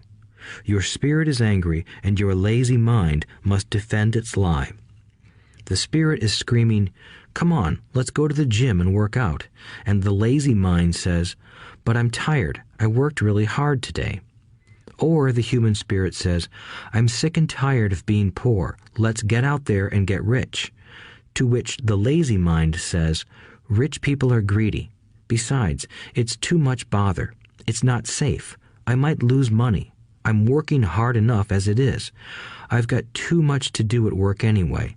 Look at what I have to do tonight. My boss wants it finished by morning. I can't afford it also causes sadness, a helplessness that leads to despondency and often depression. How can I afford it opens up possibilities, excitement, and dreams. So Rich Dad was not so concerned about what we wanted to buy as long as we understood that how can I afford it creates a stronger mind and a dynamic spirit. Thus, he rarely gave Mike or me anything. He would instead ask, how can you afford it? And that included college, which we paid for ourselves. It was not the goal, but the process of attaining the goal that he wanted us to learn. The problem I see today is that there are millions of people who feel guilty about their desire or their greed. It's old conditioning from their childhood. While they desire to have the finer things that life offers, most have been conditioned subconsciously to say, I can't have that, or I'll never be able to afford that. When I decided to exit the rat race, it was simply a question of how can I afford to never work again? And my mind began to kick out answers and solutions. The hardest part was fighting my real parents' dogma. We can't afford that. Stop thinking only about yourself. Why don't you think about others? And other similar sentiments designed to instill guilt to suppress my greed. So, how do you beat laziness? Once again, the answer is a little greed. It's that radio station WIIFM, which stands for What's in it for me? A person needs to sit down and ask, what would my life be like if I never had to work again? What would I do if I had all the money I needed? Without that little greed, the desire to have something better, progress is not made. Our world progresses because we all desire a better life. New inventions are made because we desire something better. We go to school and study hard because we want something better. So whenever you find yourself avoiding something you know you should be doing, then the only thing to ask yourself is, what's in it for me? Be a little greedy. It's the best cure for laziness. Too much greed, however, as anything in excess can be, is not good. But just remember what Michael Douglas said in the movie Wall Street. Greed is good. Rich Dad said it differently. Guilt is worse than greed, for guilt robs the body of its soul. I think Eleanor Roosevelt said it best. Do what you feel in your heart to be right, for you'll be criticized anyway. You'll be damned if you do, and damned if you don't. Overcoming bad habits. Our lives are a reflection of our habits more than our education. After seeing the movie Conan the Barbarian, starring Arnold Schwarzenegger, a friend said, "I'd love to have a body like Schwarzenegger." Most of the guys nodded in agreement. "I even heard he was really puny and skinny at one time," another friend added. "Yeah, I heard that too," another one said. "I heard he has a habit of working out almost every day in the gym." "Yeah, I'll bet he has to." "Nah," said the group's cynic. "I'll bet he was born that way. Besides, let's stop talking about Arnold and get some beers." This is an example of habits controlling behavior. I remember asking my rich dad about the habits of the rich. Instead of answering me outright, he wanted me to learn through example, as usual. "When does your dad pay his bills?" Rich Dad asked. "The first of the month," I said. "Does he have anything left over?" he asked. "Very little," I said. "That's the main reason he struggles," said Rich Dad. "He has bad habits. Your dad pays everyone else first. He pays himself last, but only if he has anything left over." "Which he usually doesn't," I said. "But he has to pay his bills, doesn't he? You're saying he shouldn't pay his bills?" "Of course not," said Rich Dad. "I firmly believe in paying my bills on time. I just pay myself first, before I pay even the government." "But what happens if you don't have enough money?" I asked. "What do you do then?" "The same," said Rich Dad. "I still pay myself first, even if I'm short of money. My asset column is far more important to me than the government." "But," I said, "don't they come after you?" "Yes, if you don't pay," said Rich Dad. "Look, I did not say not to pay. I just said I pay myself first, even if I'm short of money." "But," I replied, "how do you do that?" "It's not how. The question is why," Rich Dad said. "Okay, why?"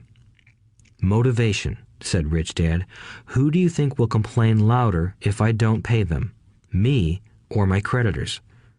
"Your creditors will definitely scream louder than you," I said, responding to the obvious. "You wouldn't say anything if you didn't pay yourself."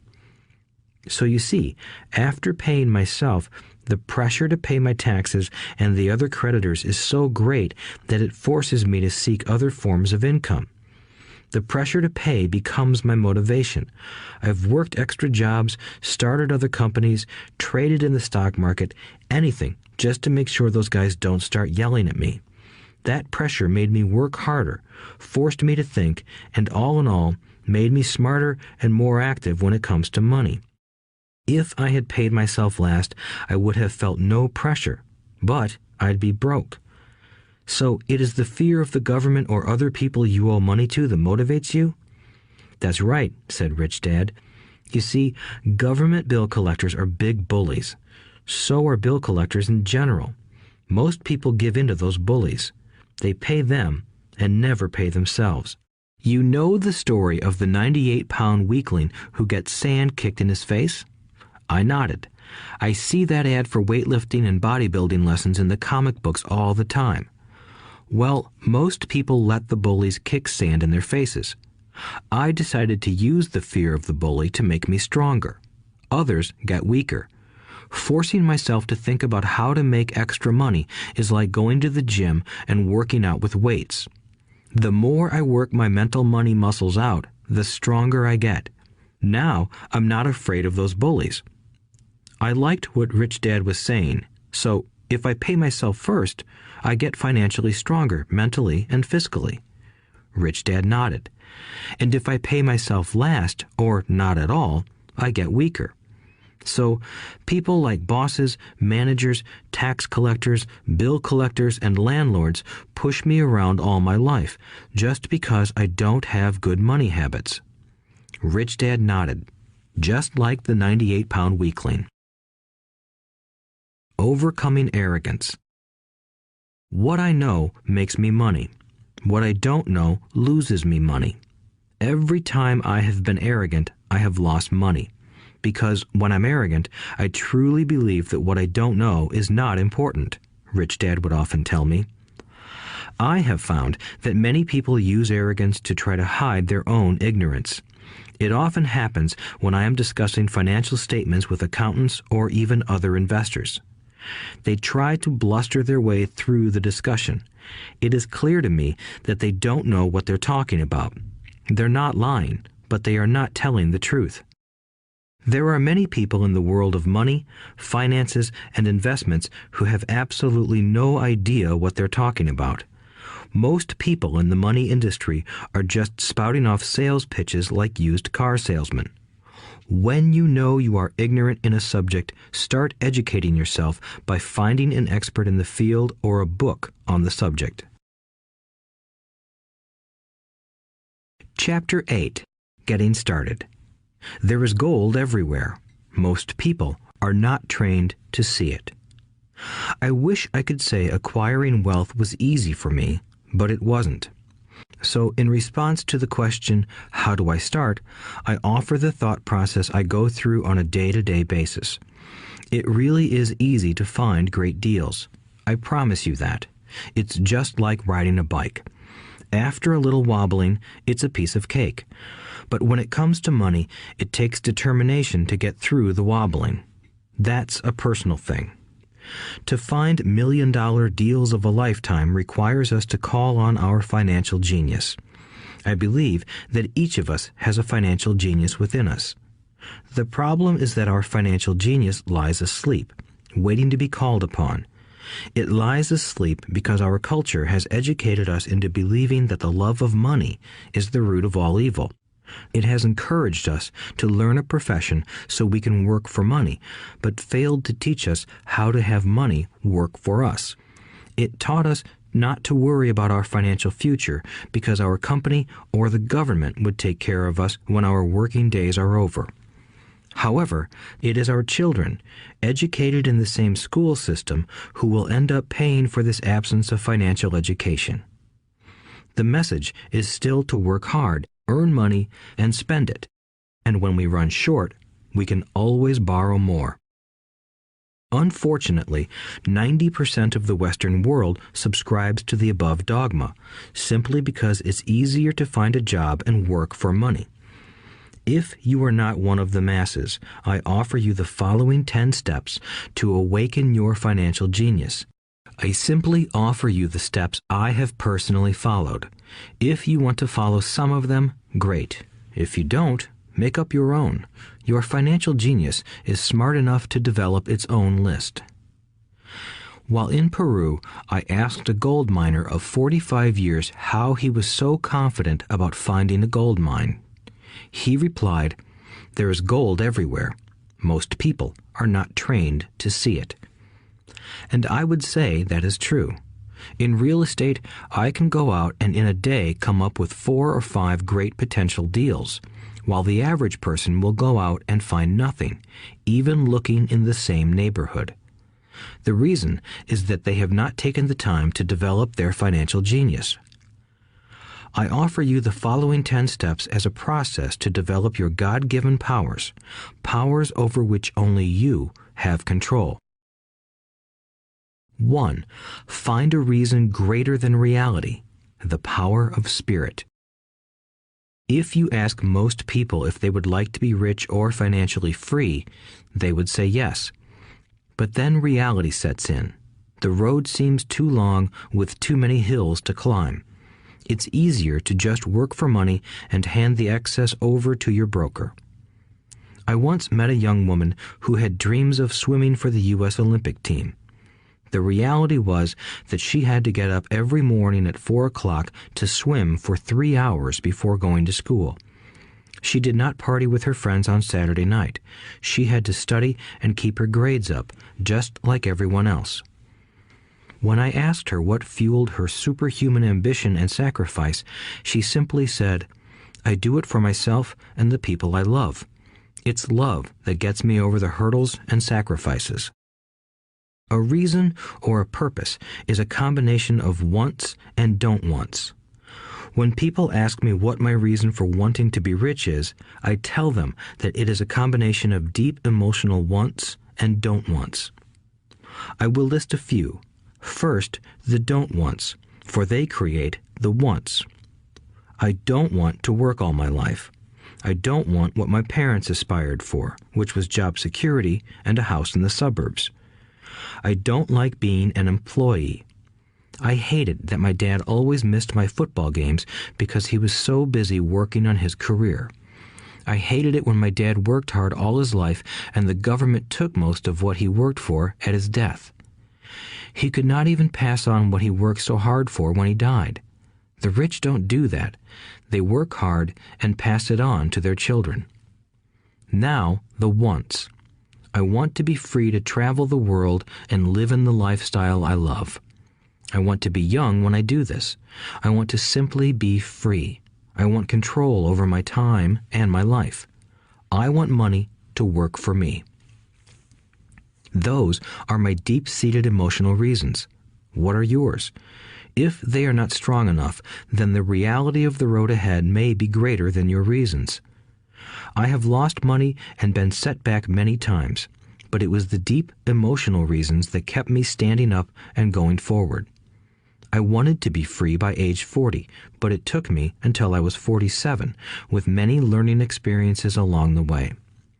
As I said, I wish I could say it was easy. It wasn't, but it wasn't that hard either.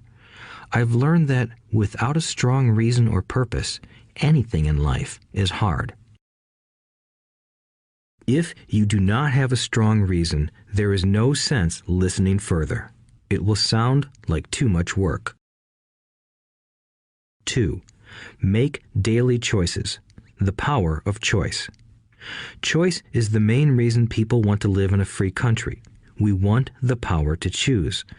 Financially, with every dollar we get in our hands, we hold the power to choose our future, to be rich, poor, or middle class.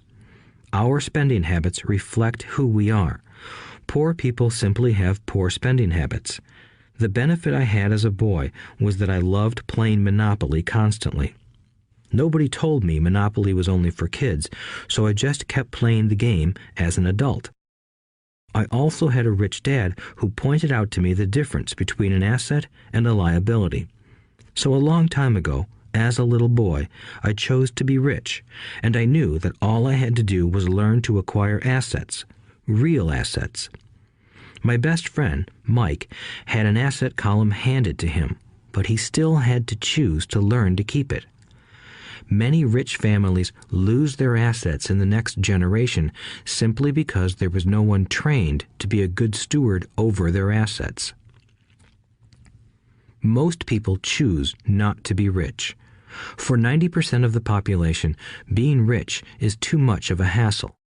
So they invent sayings that go, "I'm not interested in money. I'll never be rich. I don't have to worry. I'm still young. When I make some money, then I'll think about my future." My husband or wife handles the finances. The problem with those statements is that they rob the person who chooses to think such thoughts of two things. One is time, which is your most precious asset. The second is learning. Having no money should not be an excuse to not learn, but that is a choice we all make daily. The choice of what we do with our time, our money, and what we put in our heads. That is the power of choice. All of us have choice. I just choose to be rich, and I make that choice every day. Invest first in education. In reality, the only real asset you have is your mind, the most powerful tool we have dominion over. Each of us has the choice of what we put in our brain once we're old enough. You can watch TV, read golf magazines, or go to ceramics class or a class on financial planning. You choose. Most people simply buy investments rather than first investing in learning about investing. A friend of mine recently had her apartment burglarized. The thieves took her electronics and left all the books. And we all have that same choice. 90% of the population buys TV sets, and only about 10% buy business books. So what do? I go to seminars. I like it when they are at least 2 days long because I like to immerse myself in a subject. In 1973, I was watching this guy on TV who was advertising a 3-day seminar on how to buy real estate for nothing down. I spent $385, and that course has made me at least $2 million, if not more. But more importantly, it bought me life. I don't have to work for the rest of my life because of that one course. I go to at least 2 such courses every year. I love CDs and audiobooks. The reason? I can easily review what I just heard. I was listening to an investor say something I completely disagreed with.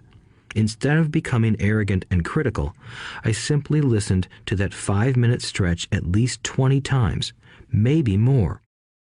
But suddenly, by keeping my mind open, I understood why he said what he said. It was like magic. I felt like I had a window into the mind of one of the greatest investors of our time. I gained tremendous insight into the vast resources of his education and experience. The net result? I still have the old way I used to think, and I now have a new way of looking at the same problem or situation. I have 2 ways to analyze a problem or trend, and that is priceless. Today, I often say, how would Donald Trump do this, or Warren Buffett, or George Soros? The only way I can access their vast mental power is to be humble enough to read or listen to what they have to say. Arrogant or critical people are often people with low self-esteem who are afraid of taking risks. That's because if you learn something new, you are then required to make mistakes in order to fully understand what you have learned. If you have listened this far, arrogance is not one of your problems. Arrogant people rarely read or listen to experts. Why should they? They are the center of the universe. There are so many intelligent people who argue or defend when a new idea clashes with the way they think. In this case, their so-called intelligence combined with arrogance equals ignorance. Each of us knows people who are highly educated or believe they are smart, but their balance sheet paints a different picture. A truly intelligent person welcomes new ideas, for new ideas can add to the synergy of other accumulated ideas. Listening is more important than talking. If that were not true, God would not have given us 2 ears and only 1 mouth. Too many people think with their mouth instead of listening in order to absorb new ideas and possibilities. They argue instead of asking questions. I take a long view on my wealth. I do not subscribe to the get-rich-quick mentality most lottery players or casino gamblers have.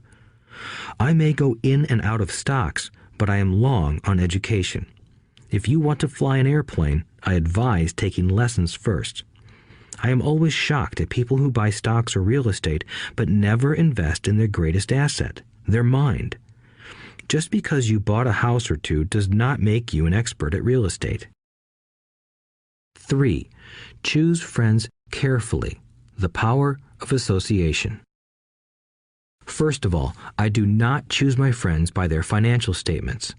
I have friends who have actually taken a vow of poverty, as well as friends who earn millions every year. The point is that I learn from all of them. Now, I will admit that there are people I have actually sought out because they had money. But I was not after their money. I was seeking their knowledge. In some cases, these people who had money have become dear friends. I've noticed that my friends with money talk about money. They don't do it to brag. They're interested in the subject. So I learn from them, and they learn from me. My friends who are in dire financial straits do not like talking about money, business, or investing. They often think it rude or unintellectual. So I also learn from my friends who struggle financially. I find out what not to do. I have several friends who have generated over $1 billion in their short lifetimes. The 3 of them report the same phenomenon. Their friends who have no money have never come to them to ask them how they did it, but they do come asking for one of 2 things, or both, a loan or a job.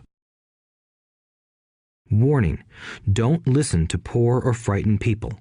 I have such friends, and while I love them dearly, they are the Chicken Littles of life. To them, when it comes to money, especially investments, it's always the sky is falling, the sky is falling. They can always tell you why something won't work. The problem is that people listen to them. But people who blindly accept doom and gloom information are also Chicken Littles. As that old saying goes, birds of a feather flock together. If you watch business channels on TV, they often have a panel of so-called experts. One expert will say the market is going to crash, and the other will say it's going to boom. If you're smart, you listen to both. Keep your mind open, because both have valid points. Unfortunately, most poor people listen to Chicken Little. I have had many close friends try to talk me out of a deal or an investment.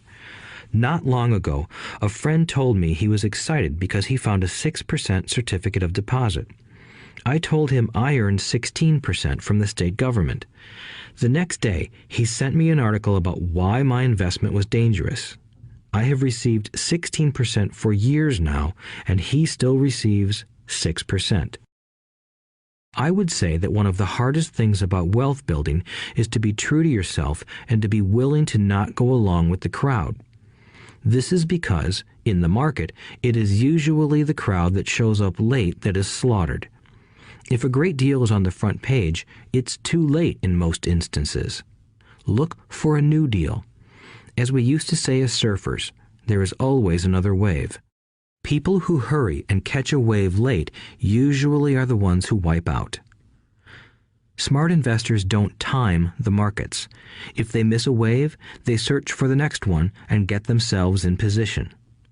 This is hard for most investors because buying what is not popular is frightening. Timid investors are like sheep going along with the crowd. Or their greed gets them in when wise investors have already taken their profits and moved on. Wise investors buy an investment when it's not popular. They know their profits are made when they buy, not when they sell. They wait patiently. As I said, they do not time the market. Just like a surfer, they get in position for the next big swell. It's all insider trading. There are forms of insider trading that are illegal, and there are forms of insider trading that are legal. But either way, it's insider trading. The only distinction is, how far away from the inside are you? The reason you want to have rich friends is because that is where the money is made. It's made on information.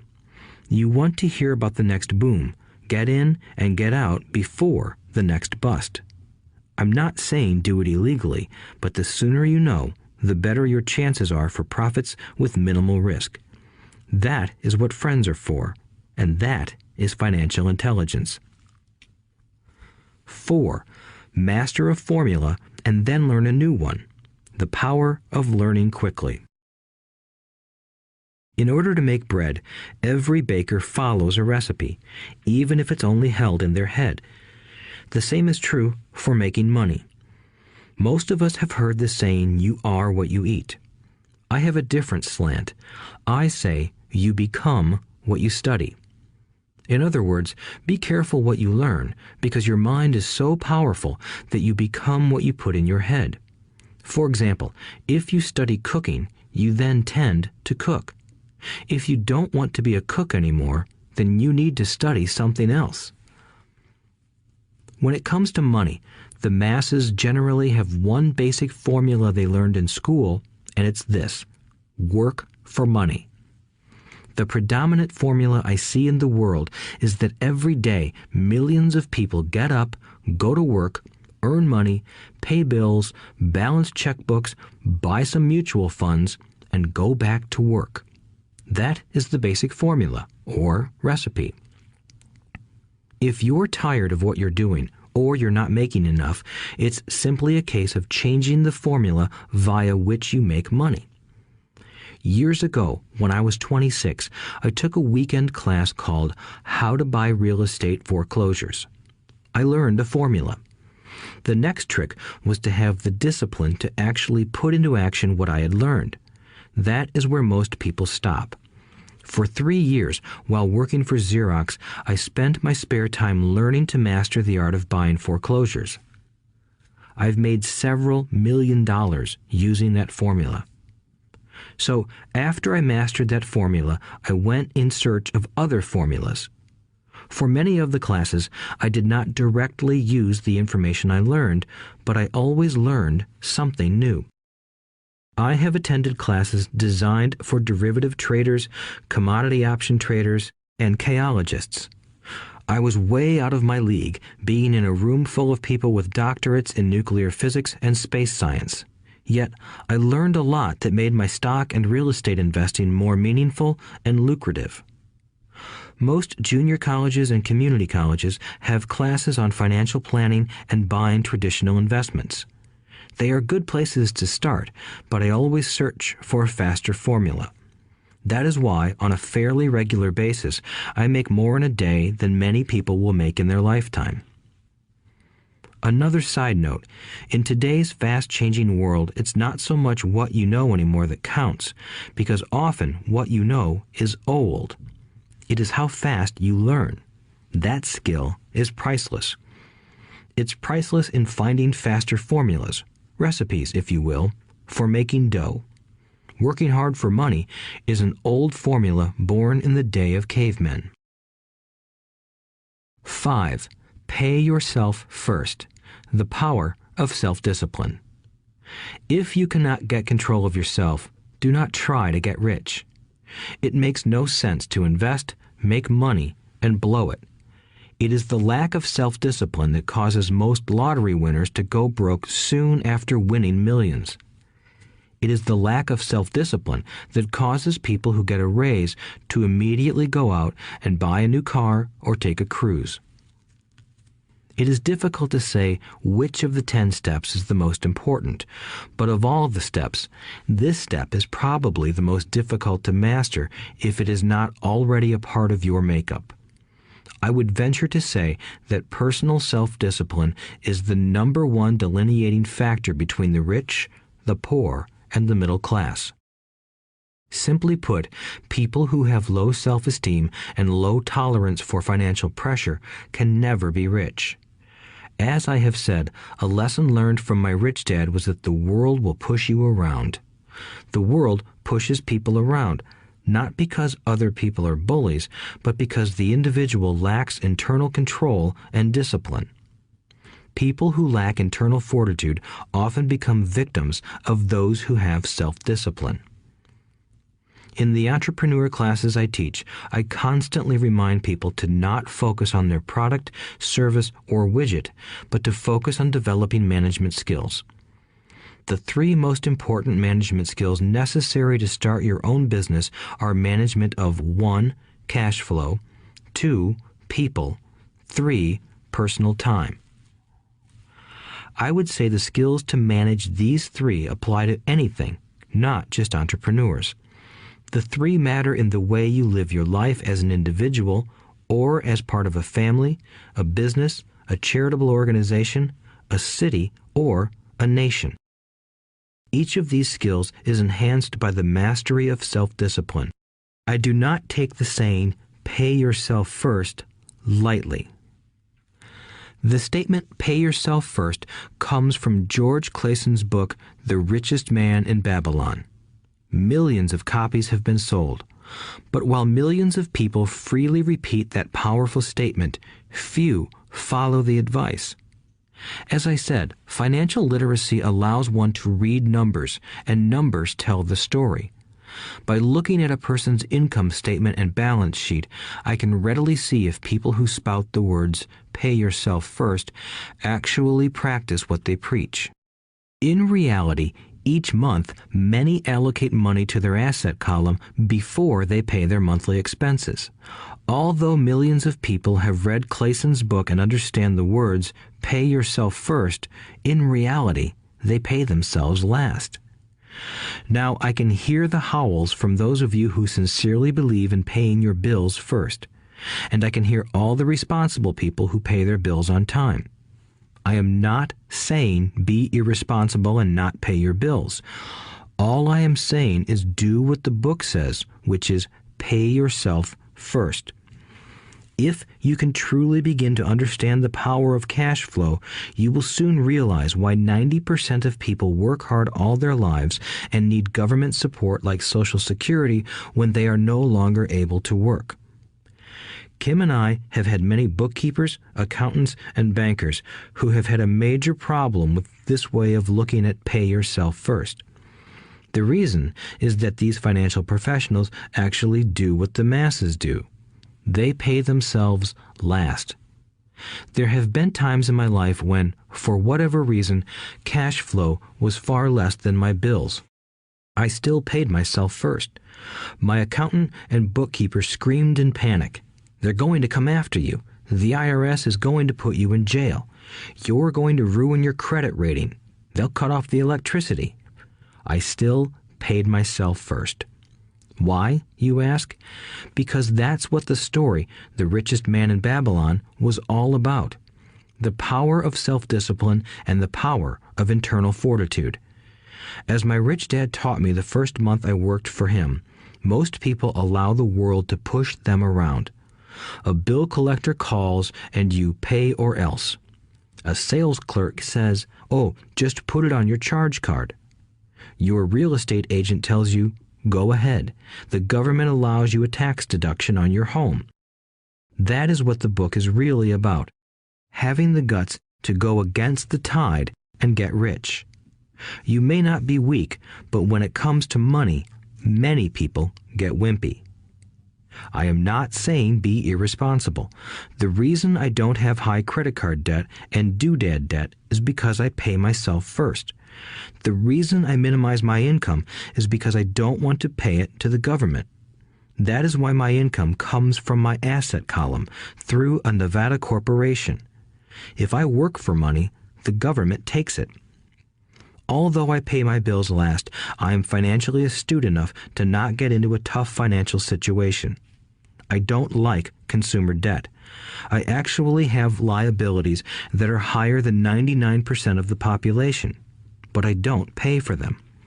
Other people pay for my liabilities. They're called tenants.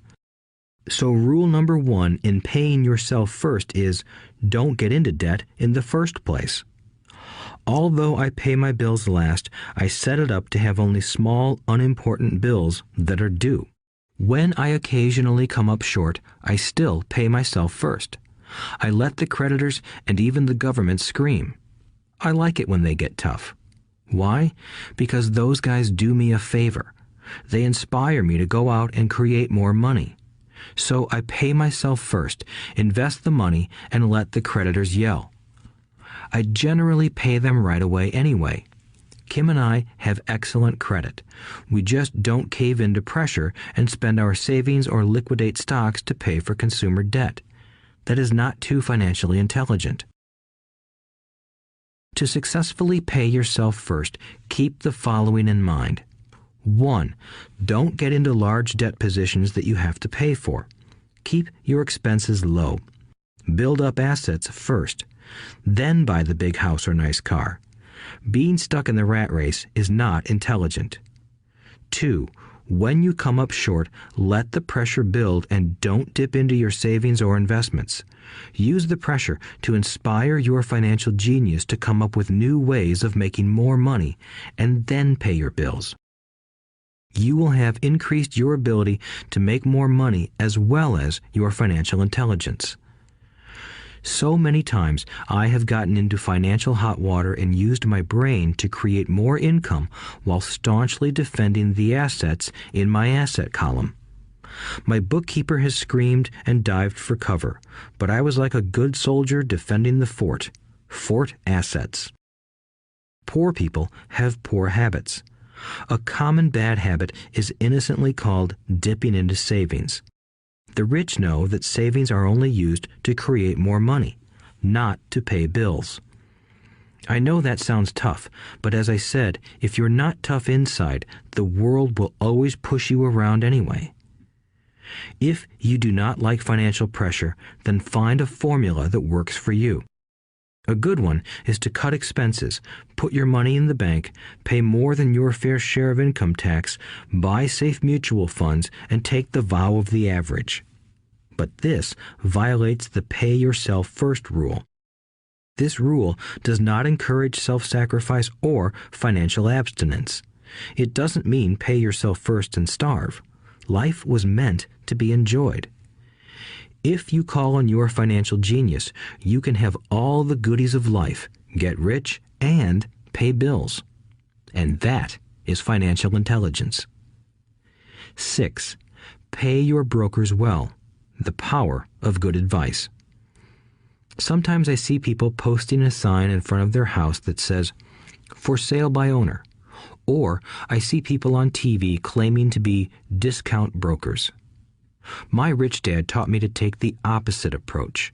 He believed in paying professionals well, and I have adopted that policy also. Today, I have expensive attorneys, accountants, real estate brokers, and stockbrokers. Why? Because if, and I do mean if, the people are professionals, their services should make you money. And the more money they make, the more money I make. We live in the information age. Information is priceless. A good broker should provide you with information as well as take the time to educate you. I have several brokers who do that for me. Some taught me when I had little or no money, and I am still with them today. What I pay a broker is tiny in comparison with what kind of money I can make because of the information they provide. I love it when my real estate broker or stockbroker makes a lot of money because that usually means I made a lot of money. A good broker saves me time in addition to making me money. Like when I bought the vacant land for $9,000 and sold it immediately for over $25,000 so I could buy my Porsche quicker. A broker is my eyes and ears in the market. They're there every day, so I do not have to be. I'd rather play golf. People who sell their house on their own must not value their time much. Why would I want to save a few bucks when I could use that time to make more money or spend it with those I love? What I find funny is that so many poor and middle-class people insist on tipping restaurant help 15 to 20%, even for bad service, but complain about paying a broker 3 to 7%. They enjoy tipping people in the expense column and stiffing people in the asset column. That is not financially intelligent. Keep in mind that not all brokers are created equal. Unfortunately, most brokers are only salespeople. They sell, but they themselves own little or no real estate. There is a tremendous difference between a broker who sells houses and a broker who sells investments. The same is true for stock, bond, mutual fund, and insurance, brokers who call themselves financial planners.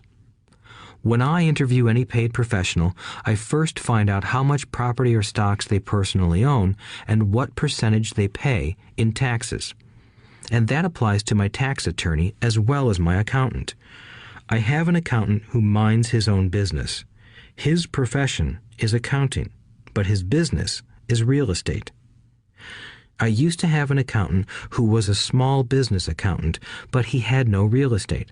I switched because we did not love the same business. Find a broker who has your best interests at heart. Many brokers will spend the time educating you, and they could be the best asset you find. Just be fair, and most of them will be fair to you. If all you can think about is cutting their commissions, then why should they want to help you?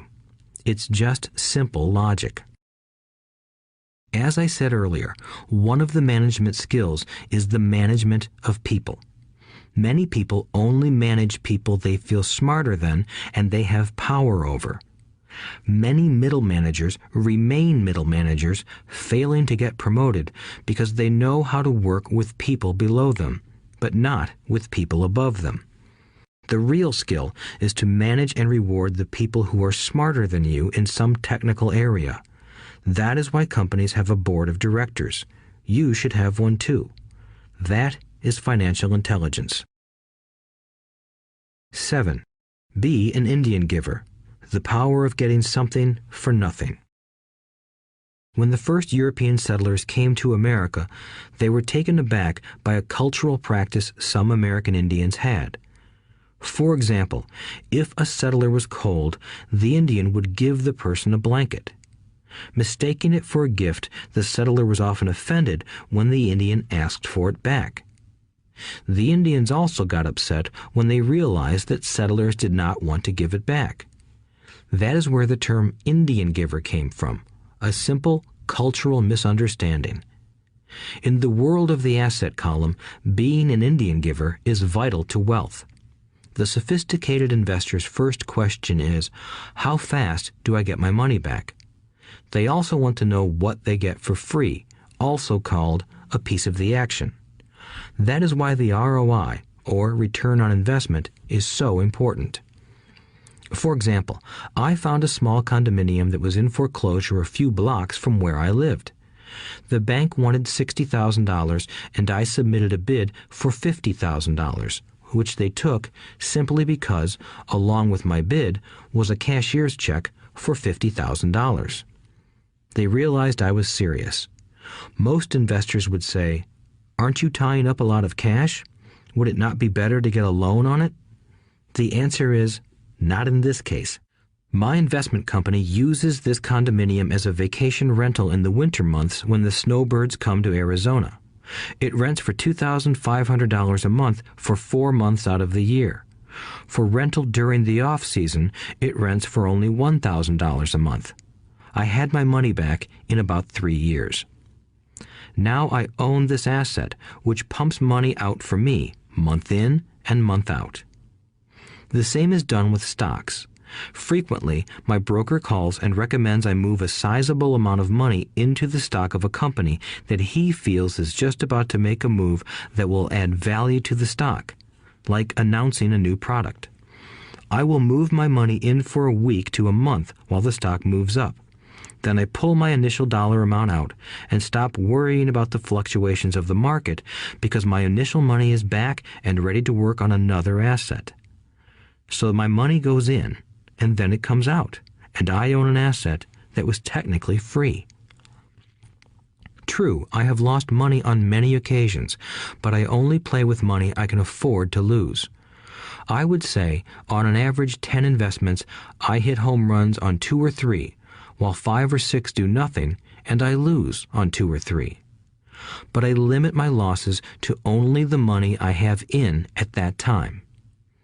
People who hate risk put their money in the bank. In the long run, safe savings are better than no savings. But it takes a long time to get your money back, and, in most instances, you don't get anything for free with it. On every one of my investments, there must be an upside, something for free, like a condominium, a mini storage, a piece of free land, a house, stock shares, or an office building. and there must be limited risk or a low-risk idea. There are books devoted entirely to this subject, so I will not talk about it here. Ray Kroc of McDonald's fame sold hamburger franchises, not because he loved hamburgers, but because he wanted the real estate under the franchise for free. So wise investors must look at more than ROI. They look at the assets they get for free once they get their money back. That is financial intelligence. 8. Use assets to buy luxuries. The power of focus. A friend's child has been developing a nasty habit of burning a hole in his pocket. Just 16, he wanted his own car. The excuse? All his friends' parents gave their kids cars. The child wanted to go into his savings and use it for a down payment. That was when his father called me and then came to see me. Do you think I should let him do it, or should I just buy him a car? I answered, it might relieve the pressure in the short term, but what have you taught him in the long term? Can you use this desire to own a car and inspire your son to learn something? Suddenly, the lights went on and he hurried home. 2 months later, I ran into my friend again. Does your son have his new car? I asked. No, he doesn't, but I gave him $3,000 for the car. I told him to use my money instead of his college money. Well, that's generous of you, I said. Not really. The money came with a hitch. So what was the hitch? I asked.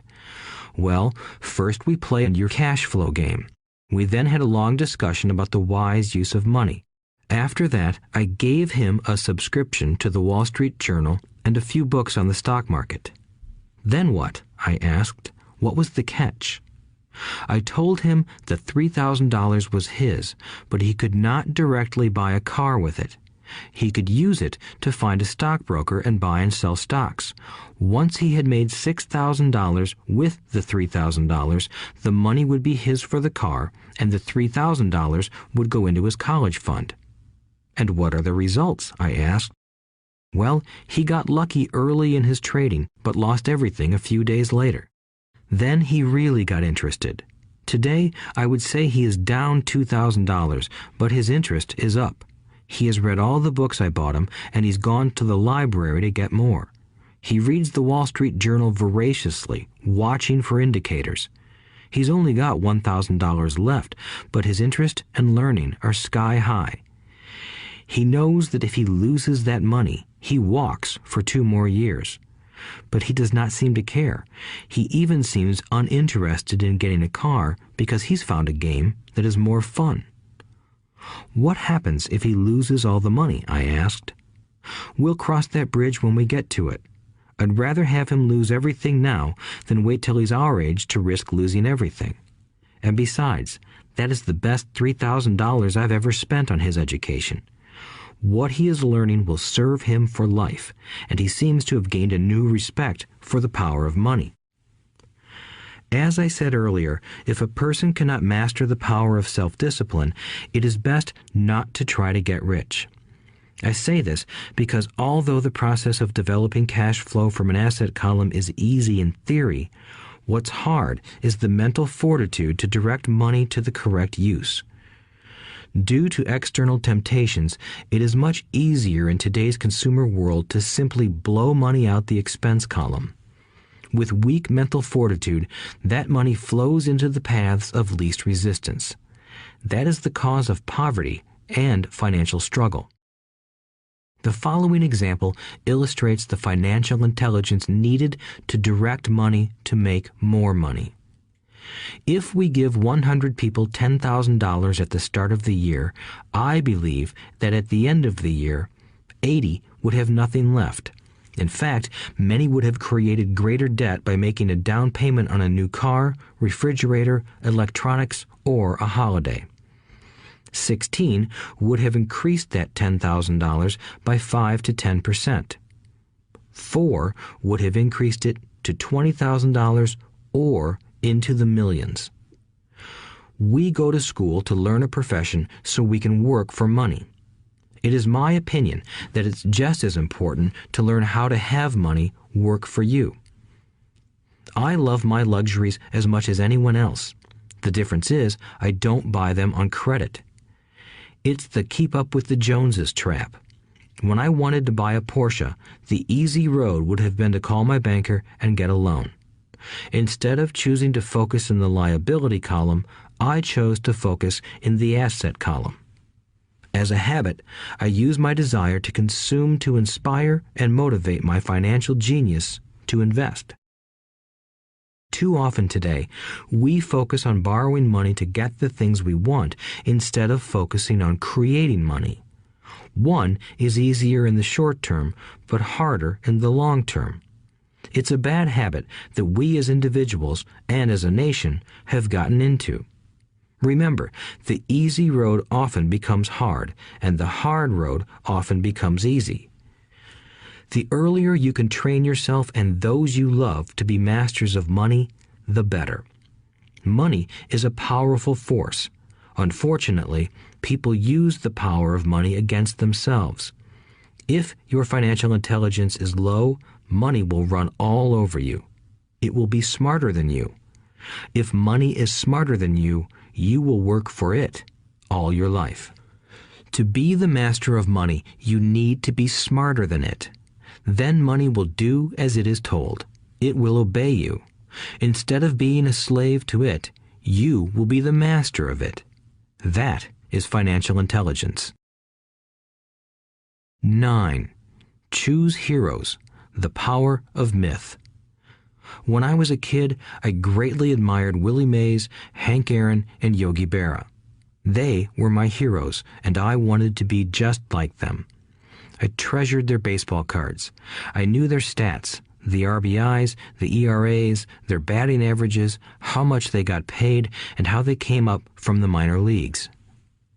As a 9-year-old kid, when I stepped up to bat or played first base or catcher, I wasn't me. I pretended I was a famous baseball player. It's one of the most powerful ways we learn, and we often lose that as adults. We lose our heroes. Today, I watch young kids playing basketball near my home. On the court, they're not little Johnny. They're pretending to be their favorite basketball hero. Copying or emulating heroes is true power learning. I have new heroes as I grow older. I have golf heroes, and I copy their swings and do my best to read everything I can about them. I also have heroes such as Donald Trump, Warren Buffett, Peter Lynch, George Soros, and Jim Rogers. I know their stats just like I knew the ERAs and RBIs of my childhood baseball heroes. I follow what Warren Buffett invests in, and I read anything I can about his point of view on the market and how he chooses stocks. And I read about Donald Trump, trying to find out how he negotiates and puts deals together. Just as I was not me when I was up to bat, when I'm in the market or I'm negotiating a deal, I am subconsciously acting with the bravado of Trump. Or, when analyzing a trend, I look at it as though Warren Buffett were doing it. By having heroes, we tap into a tremendous source of raw genius. But heroes do more than simply inspire us. Heroes make things look easy. Making it look easy convinces us to want to be just like them. If they can do it, so can I. When it comes to investing, too many people make it sound hard. Instead, find heroes who make it look easy. 10. Teach and you shall receive. The power of giving. Both of my dads were teachers. My rich dad taught me a lesson I have carried all my life, the necessity of being charitable or giving. My educated dad gave a lot of his time and knowledge, but almost never gave away money. He usually said that he would give when he had some extra money, but of course, there was rarely any extra. My rich dad gave money as well as education. He believed firmly in tithing. If you want something, you first need to give, he would always say. When he was short of money, he gave money to his church or to his favorite charity. If I could leave one single idea with you, it is that idea. Whenever you feel short or in need of something, give what you want first, and it will come back in buckets. That is true for money, a smile, love, or friendship. I know it is often the last thing a person may want to do, but it has always worked for me. I trust that the principle of reciprocity is true, and I give what I want. I want money, so I give money, and it comes back in multiples. I want sales, so I help someone else sell something, and sales come to me. I want contacts, and I help someone else get contacts. Like magic, contacts come to me. I heard a saying years ago that went, God does not need to receive, but humans need to give. My rich dad would often say, poor people are more greedy than rich people. He would explain that if a person was rich, that person was providing something that other people wanted.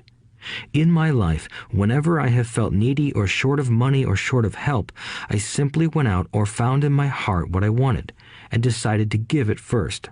And when I gave, it always came back. It reminds me of the story of the guy sitting with firewood in his arms on a cold, freezing night. He is yelling at the pot-bellied stove, "When you give me some heat, then I'll put some wood in you." And when it comes to money, love, happiness, sales, and contacts, all one needs to remember is to give first. Often, just the process of thinking of what I want and how I could give that to someone else breaks free a torrent of bounty. Whenever I feel that people aren't smiling at me, I simply begin smiling and saying hello. Like magic, the next thing I know, I'm surrounded by smiling people. It is true that your world is only a mirror of you. So that's why I say, teach and you shall receive. I have found that the more I teach those who want to learn, the more I learn. If you want to learn about money, teach it to someone else. A torrent of new ideas and finer distinctions will come in. There are times when I have given and nothing has come back, or what I have received is not what I wanted. But upon closer inspection and soul-searching, I was often giving to receive in those instances, instead of giving for the joy that giving itself brings. My dad taught teachers, and he became a master teacher. My rich dad always taught young people his way of doing business. In retrospect, it was their generosity with what they knew that made them smarter. There are powers in this world that are much smarter than we are. You can get there on your own, but it's easier with the help of the powers that be. You only need to be generous with what you have. Chapter 9. Still want more? Here are some to-dos. Many people may not be satisfied with my 10 steps. They see them more as philosophies than actions. I think understanding the philosophy is just as important as the action. There are many people who want to do instead of think, and then there are people who think but do not do. I would say that I am both. I love new ideas, and I love action. So for those who want a to-do list on how to get started, I will share with you some of the things I do in abbreviated form. Stop doing what you're doing. In other words, take a break and assess what is working and what is not working. The definition of insanity is doing the same thing over and over and expecting a different result. Stop doing what is not working and look for something new. Look for new ideas. For new investing ideas, I go to bookstores and search for books on different and unique subjects. I call them formulas. I buy how-to books on formulas I know nothing about. For example, in the bookstore I found the book The 16% Solution by Joel Moskowitz. I bought the book and read it, and the next Thursday I did exactly as the book said. Most people do not take action, or they let someone talk them out of whatever new formula they are studying. My neighbor told me why 16% would not work. I did not listen to him because he's never done it.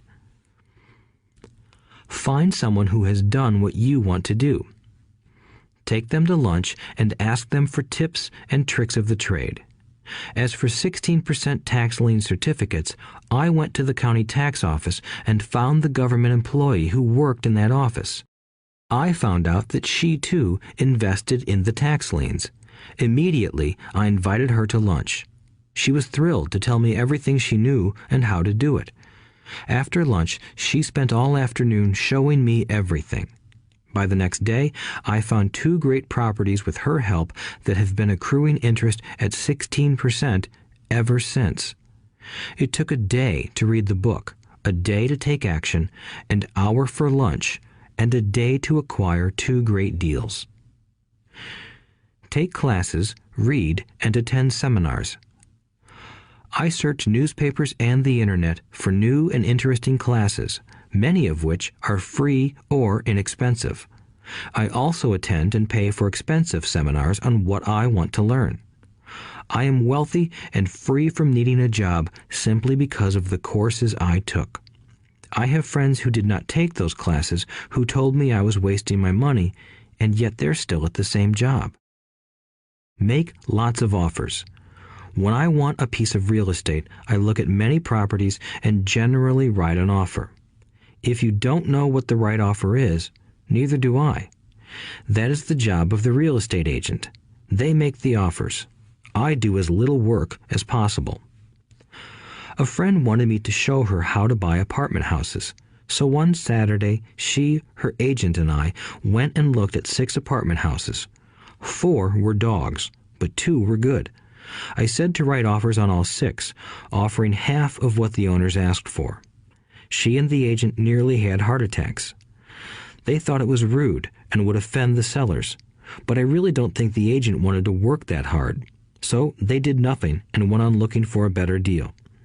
No offers were ever made, and that person is still looking for the right deal at the right price. Well, you don't know what the right price is until you have a second party who wants to deal. Most sellers ask too much. It is rare that a seller asks a price that is less than something is worth. Moral of the story: make offers. People who are not investors have no idea what it feels like to try to sell something. I have had a piece of real estate that I wanted to sell for months. I would have welcomed any offer. They could have offered me 10 pigs and I would have been happy. Not at the offer, but just because someone was interested. I would have countered, maybe for a pig farm in exchange. But that's how the game works. The game of buying and selling is fun. Keep that in mind. It's fun and only a game. Make offers. Someone might say yes. I always make offers with escape clauses. In real estate, I make an offer with language that details subject to contingencies, such as the approval of a business partner. Never specify who the business partner is. Most people don't know that my partner is my cat. If they accept the offer and I don't want the deal, I call home and speak to my cat. I make this ridiculous statement to illustrate how absurdly easy and simple the game is. So many people make things too difficult and take it too seriously. Finding a good deal, the right business, the right people, the right investors, or whatever is just like dating. You must go to the market and talk to a lot of people, make a lot of offers, counter-offers, negotiate, reject, and accept. I know single people who sit at home and wait for the phone to ring, but it's better to go to the market, even if it's only the supermarket. Search, offer, reject, negotiate, and accept are all parts of the process of almost everything in life. Jog, walk, or drive a certain area once a month for 10 minutes. I have found some of my best real estate investments doing this. I will jog a certain neighborhood for a year and look for change. For there to be profit in a deal, there must be 2 elements, a bargain and change. There are lots of bargains, but it's change that turns a bargain into a profitable opportunity. So when I jog a neighborhood I might like to invest in. It is the repetition that causes me to notice slight differences. I notice real estate signs that are up for a long time. That means the seller might be more agreeable to deal. I watch for moving trucks going in or out. I stop and talk to the drivers. I talk to the postal carriers. It's amazing how much information they acquire about an area. I find a bad area, especially an area that the news has scared everyone away from. I drive it for sometimes a year, waiting for signs of something changing for the better. I talk to retailers, especially new ones, and find out why they're moving in. It takes only a few minutes a month, and I do it while doing something else, like exercising or going to and from the store. Shop for bargains in all markets. Consumers will always be poor. When the supermarket has a sale, say on toilet paper, the consumer runs in and stocks up. But when the housing or stock market has a sale, most often called a crash or correction, the same consumer often runs away from it. When the supermarket raises its prices, the consumer shops somewhere else. But when housing or the stock market raises their prices, the same consumer often rushes in and starts buying. Always remember, profits are made in the buying, not in the selling. Look in the right places. A neighbor bought a condominium for $100,000.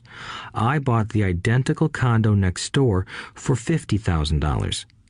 He told me he's waiting for the price to go up. I told him that profit is made when you buy, not when you sell. He shopped with a real estate broker who owns no property of her own. I shopped at the foreclosure auction. I paid $500 for a class on how to do this. My neighbor thought that the $500 for a real estate investment class was too expensive. He said he could not afford the money or the time. So he waits for the prices to go up. Look for people who want to buy first, then look for someone who wants to sell. A friend was looking for a certain piece of land. He had the money, but did not have the time. I found a large piece of land, larger than what my friend wanted to buy, tied it up with an option, called my friend, and he said he wanted a piece of it. So I sold the piece to him and then bought the land. I kept the remaining land as mine for free. Moral of the story: buy the pie and cut it in pieces. Most people look for what they can afford, so they look too small. They buy only a piece of the pie, so they end up paying more for less. Small thinkers don't get the big breaks. If you want to get richer, think big. Think big. Retailers love giving volume discounts simply because most business people love big spenders. So even if you're small, you can always think big. When my company was in the market for computers, I called several friends and asked them if they were ready to buy also. We then went to different dealers and negotiated a great deal because we wanted to buy so many.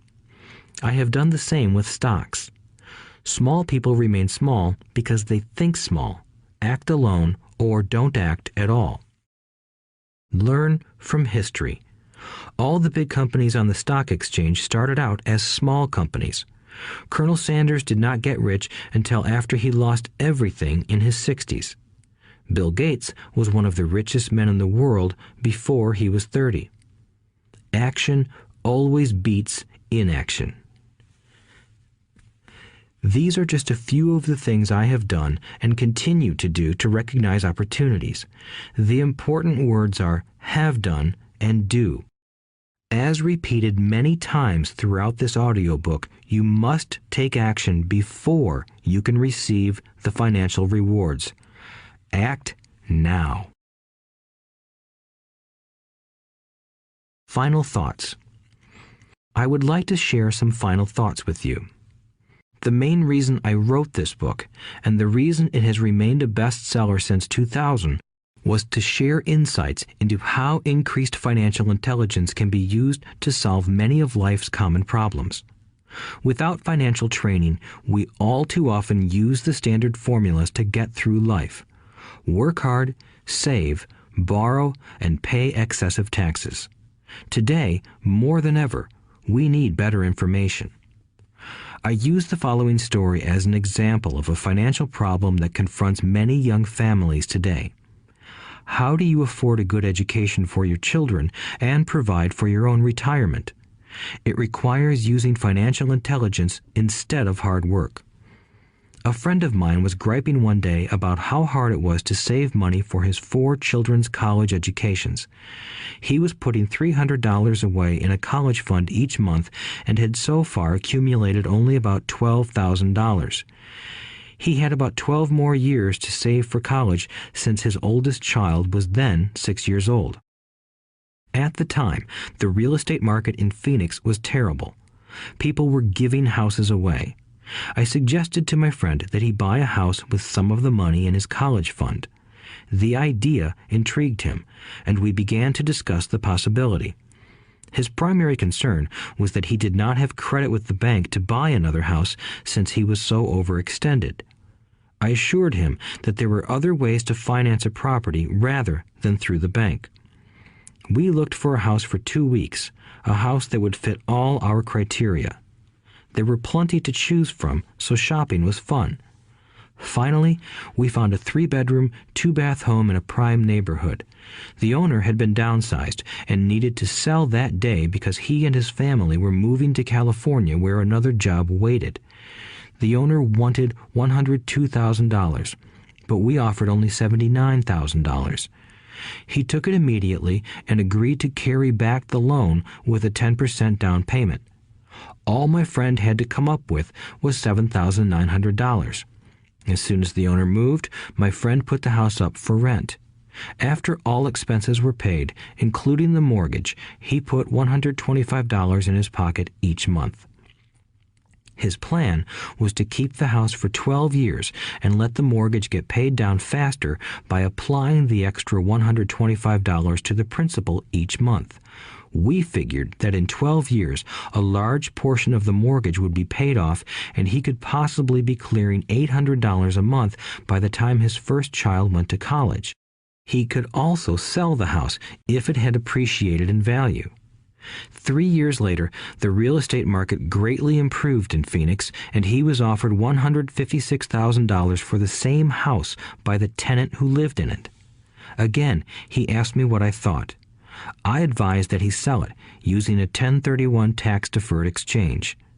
Suddenly, he had nearly $80,000 to operate with. I called another friend in Austin, Texas, who then moved this tax-deferred capital gain into a mini storage facility.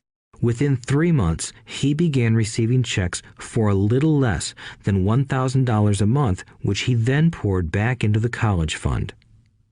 A couple of years later, the mini warehouse sold, and he received a check for nearly $330,000 as proceeds from the sale.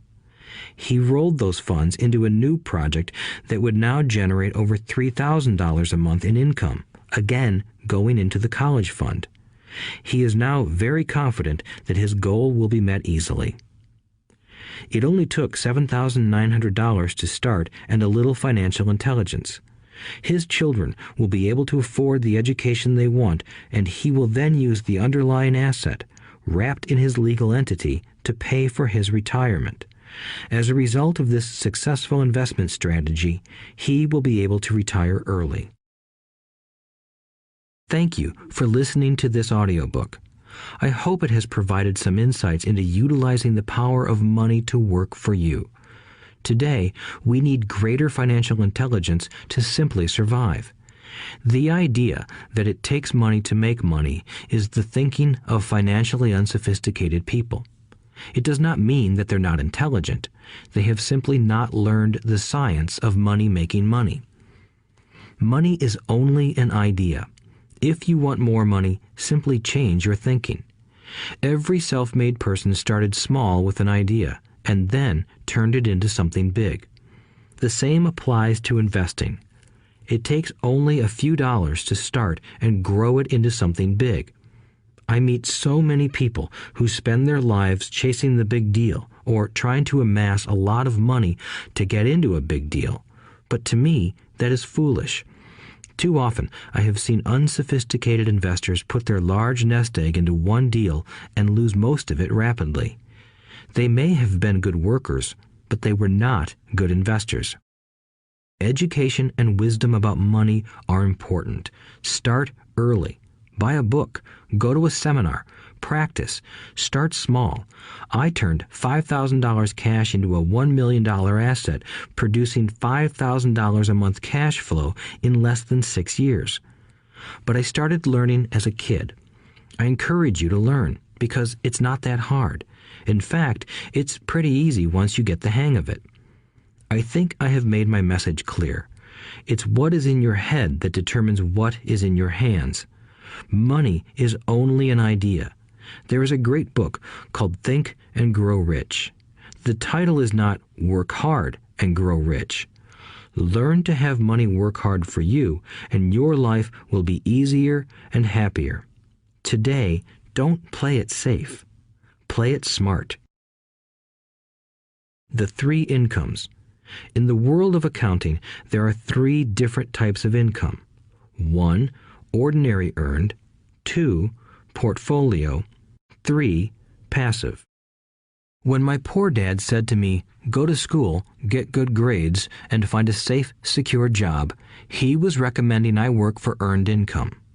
When my rich dad said, "The rich don't work for money, they have their money work for them," he was talking about passive income and portfolio income. Passive income, in most cases, is income derived from real estate investments. Portfolio income is income derived from paper assets such as stocks and bonds. Portfolio income is the income that makes Bill Gates the richest man in the world, not earned income. Rich Dad used to say, the key to becoming wealthy is the ability to convert earned income into passive income or portfolio income as quickly as possible. He would say, taxes are highest on earned income. The least taxed income is passive income. That is another reason why you want your money working hard for you. The government taxes the income you work hard for more than the income your money works hard for.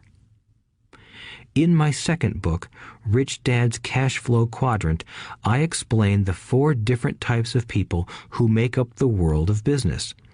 They are E, employee, S, self-employed, B, business owner, and I, investor.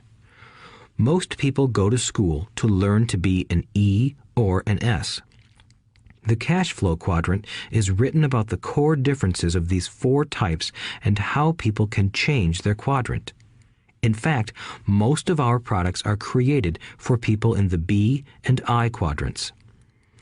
In Rich Dad's Guide to Investing, book number 3 in the Rich Dad series, I go into more detail on the importance of converting earned income into passive and portfolio income. Rich Dad used to say, all a real investor does is convert earned income into passive and portfolio income. If you know what you're doing, investing is not risky. It's just common sense. The key to financial freedom. The key to financial freedom and great wealth is a person's ability to convert earned income into passive and/or portfolio income. My rich dad spent a lot of time teaching Mike and me this skill. Having this ability is the reason my wife Kim and I are financially free, never needing to work again. We continue to work because we choose to. Today, we own a real estate investment company for passive income and participate in private placements and initial public offerings of stock for portfolio income. We also went back to work to build a financial education company so that we can continue to create and publish books and games. All of our educational products are created to teach the same skills my rich dad taught me, the skills of converting earned income into passive and portfolio income. The games we create are important because they teach what books cannot teach. For example, you would never learn to ride a bicycle by only reading a book. Our cash flow games for adults and cash flow for kids game are designed to teach players the basic investment skills of converting earned income into passive and portfolio income. They also teach the principles of accounting and financial literacy. These games are the only educational products in the world that teach people all of these skills simultaneously. Cash Flow 202 is the advanced version of Cash Flow 101 and requires the game board from 101 as well as a full understanding of 101 before it can be played. Cash Flow 101 and Cash Flow for Kids teach the principles of fundamental investing. Cash Flow 202 teaches the principles of technical investing. Technical investing involves advanced trading techniques such as short selling, call options, put options, and straddles. A person who understands these advanced techniques is able to make money when the market goes up, as well as when the market comes down. As my rich dad would say, a real investor makes money in an up market and a down market. That is why they make so much money. One of the reasons they make more money is simply because they have more self-confidence. Rich Dad would say they have more self-confidence because they are less afraid of losing. In other words, the average investor does not make as much money because they are so afraid of losing money. The average investor does not know how to protect themselves from losses, and that is what Cash Flow 202 teaches. Average investors think investing is risky because they have not been formally trained to be professional investors. As Warren Buffett, America's richest investor, says, risk comes from not knowing what you're doing. My board games teach the simple basics of fundamental investing and technical investing while people are having fun. I occasionally hear someone say, your educational games are expensive, which poses the question of ROI, the return on investment, or the value returned for the price paid. I nod my head and reply, yes, they may be expensive, especially when compared to entertainment board games. But my games are not as expensive as a college education, working hard all your life for earned income, paying excessive taxes, and then living in terror of losing all of your money in the investment markets. When someone walks away mumbling about the price, I can hear my rich dad saying, if you want to be rich, you must know what kind of income to work hard for, how to keep it, and how to protect it from loss. That is the key to great wealth. Rich Dad would also say, if you do not understand the differences in those three incomes and do not learn the skills on how to acquire and protect those incomes, you will probably spend your life earning less than you could and working harder than you should. My poor dad thought a good education, a good job, and years of hard work were all you needed to be successful. My rich dad also thought a good education was important. But to him, it was also important that Mike and I know the differences in the three incomes and what kind of income to work hard for. To him, that was basic financial education. Knowing the differences in the three incomes and learning the investment skills of how to acquire the different incomes is basic education for anyone who strives to acquire great wealth and achieve financial freedom, a special kind of freedom that only a few will ever know. As Rich Dad states in lesson number 1, the rich do not work for money. They know how to have money work hard for them. Rich Dad said, earned income is money you work for, and passive and portfolio income is money working for you. Knowing that little difference has been significant in my life. Or, as Robert Frost ends his poem, and that has made all the difference. Take action. All of you were given two great gifts, your mind and your time. It is up to you to do what you please with both. With each dollar bill that enters your hand, you and only you have the power to determine your destiny. Spend it foolishly, and you choose to be poor. Spend it on liabilities, and you join the middle class. Invest it in your mind and learn how to acquire assets, and you will be choosing wealth as your goal and your future. The choice is yours, and only yours. Every day, with every dollar, you decide to be rich, poor, or middle class. Choose to share this knowledge with your children, and you choose to prepare them for the world that awaits. No one else will. You and your children's future will be determined by choices you make today. not tomorrow. I wish you great wealth and much happiness with this fabulous gift called life. Robert Kiyosaki.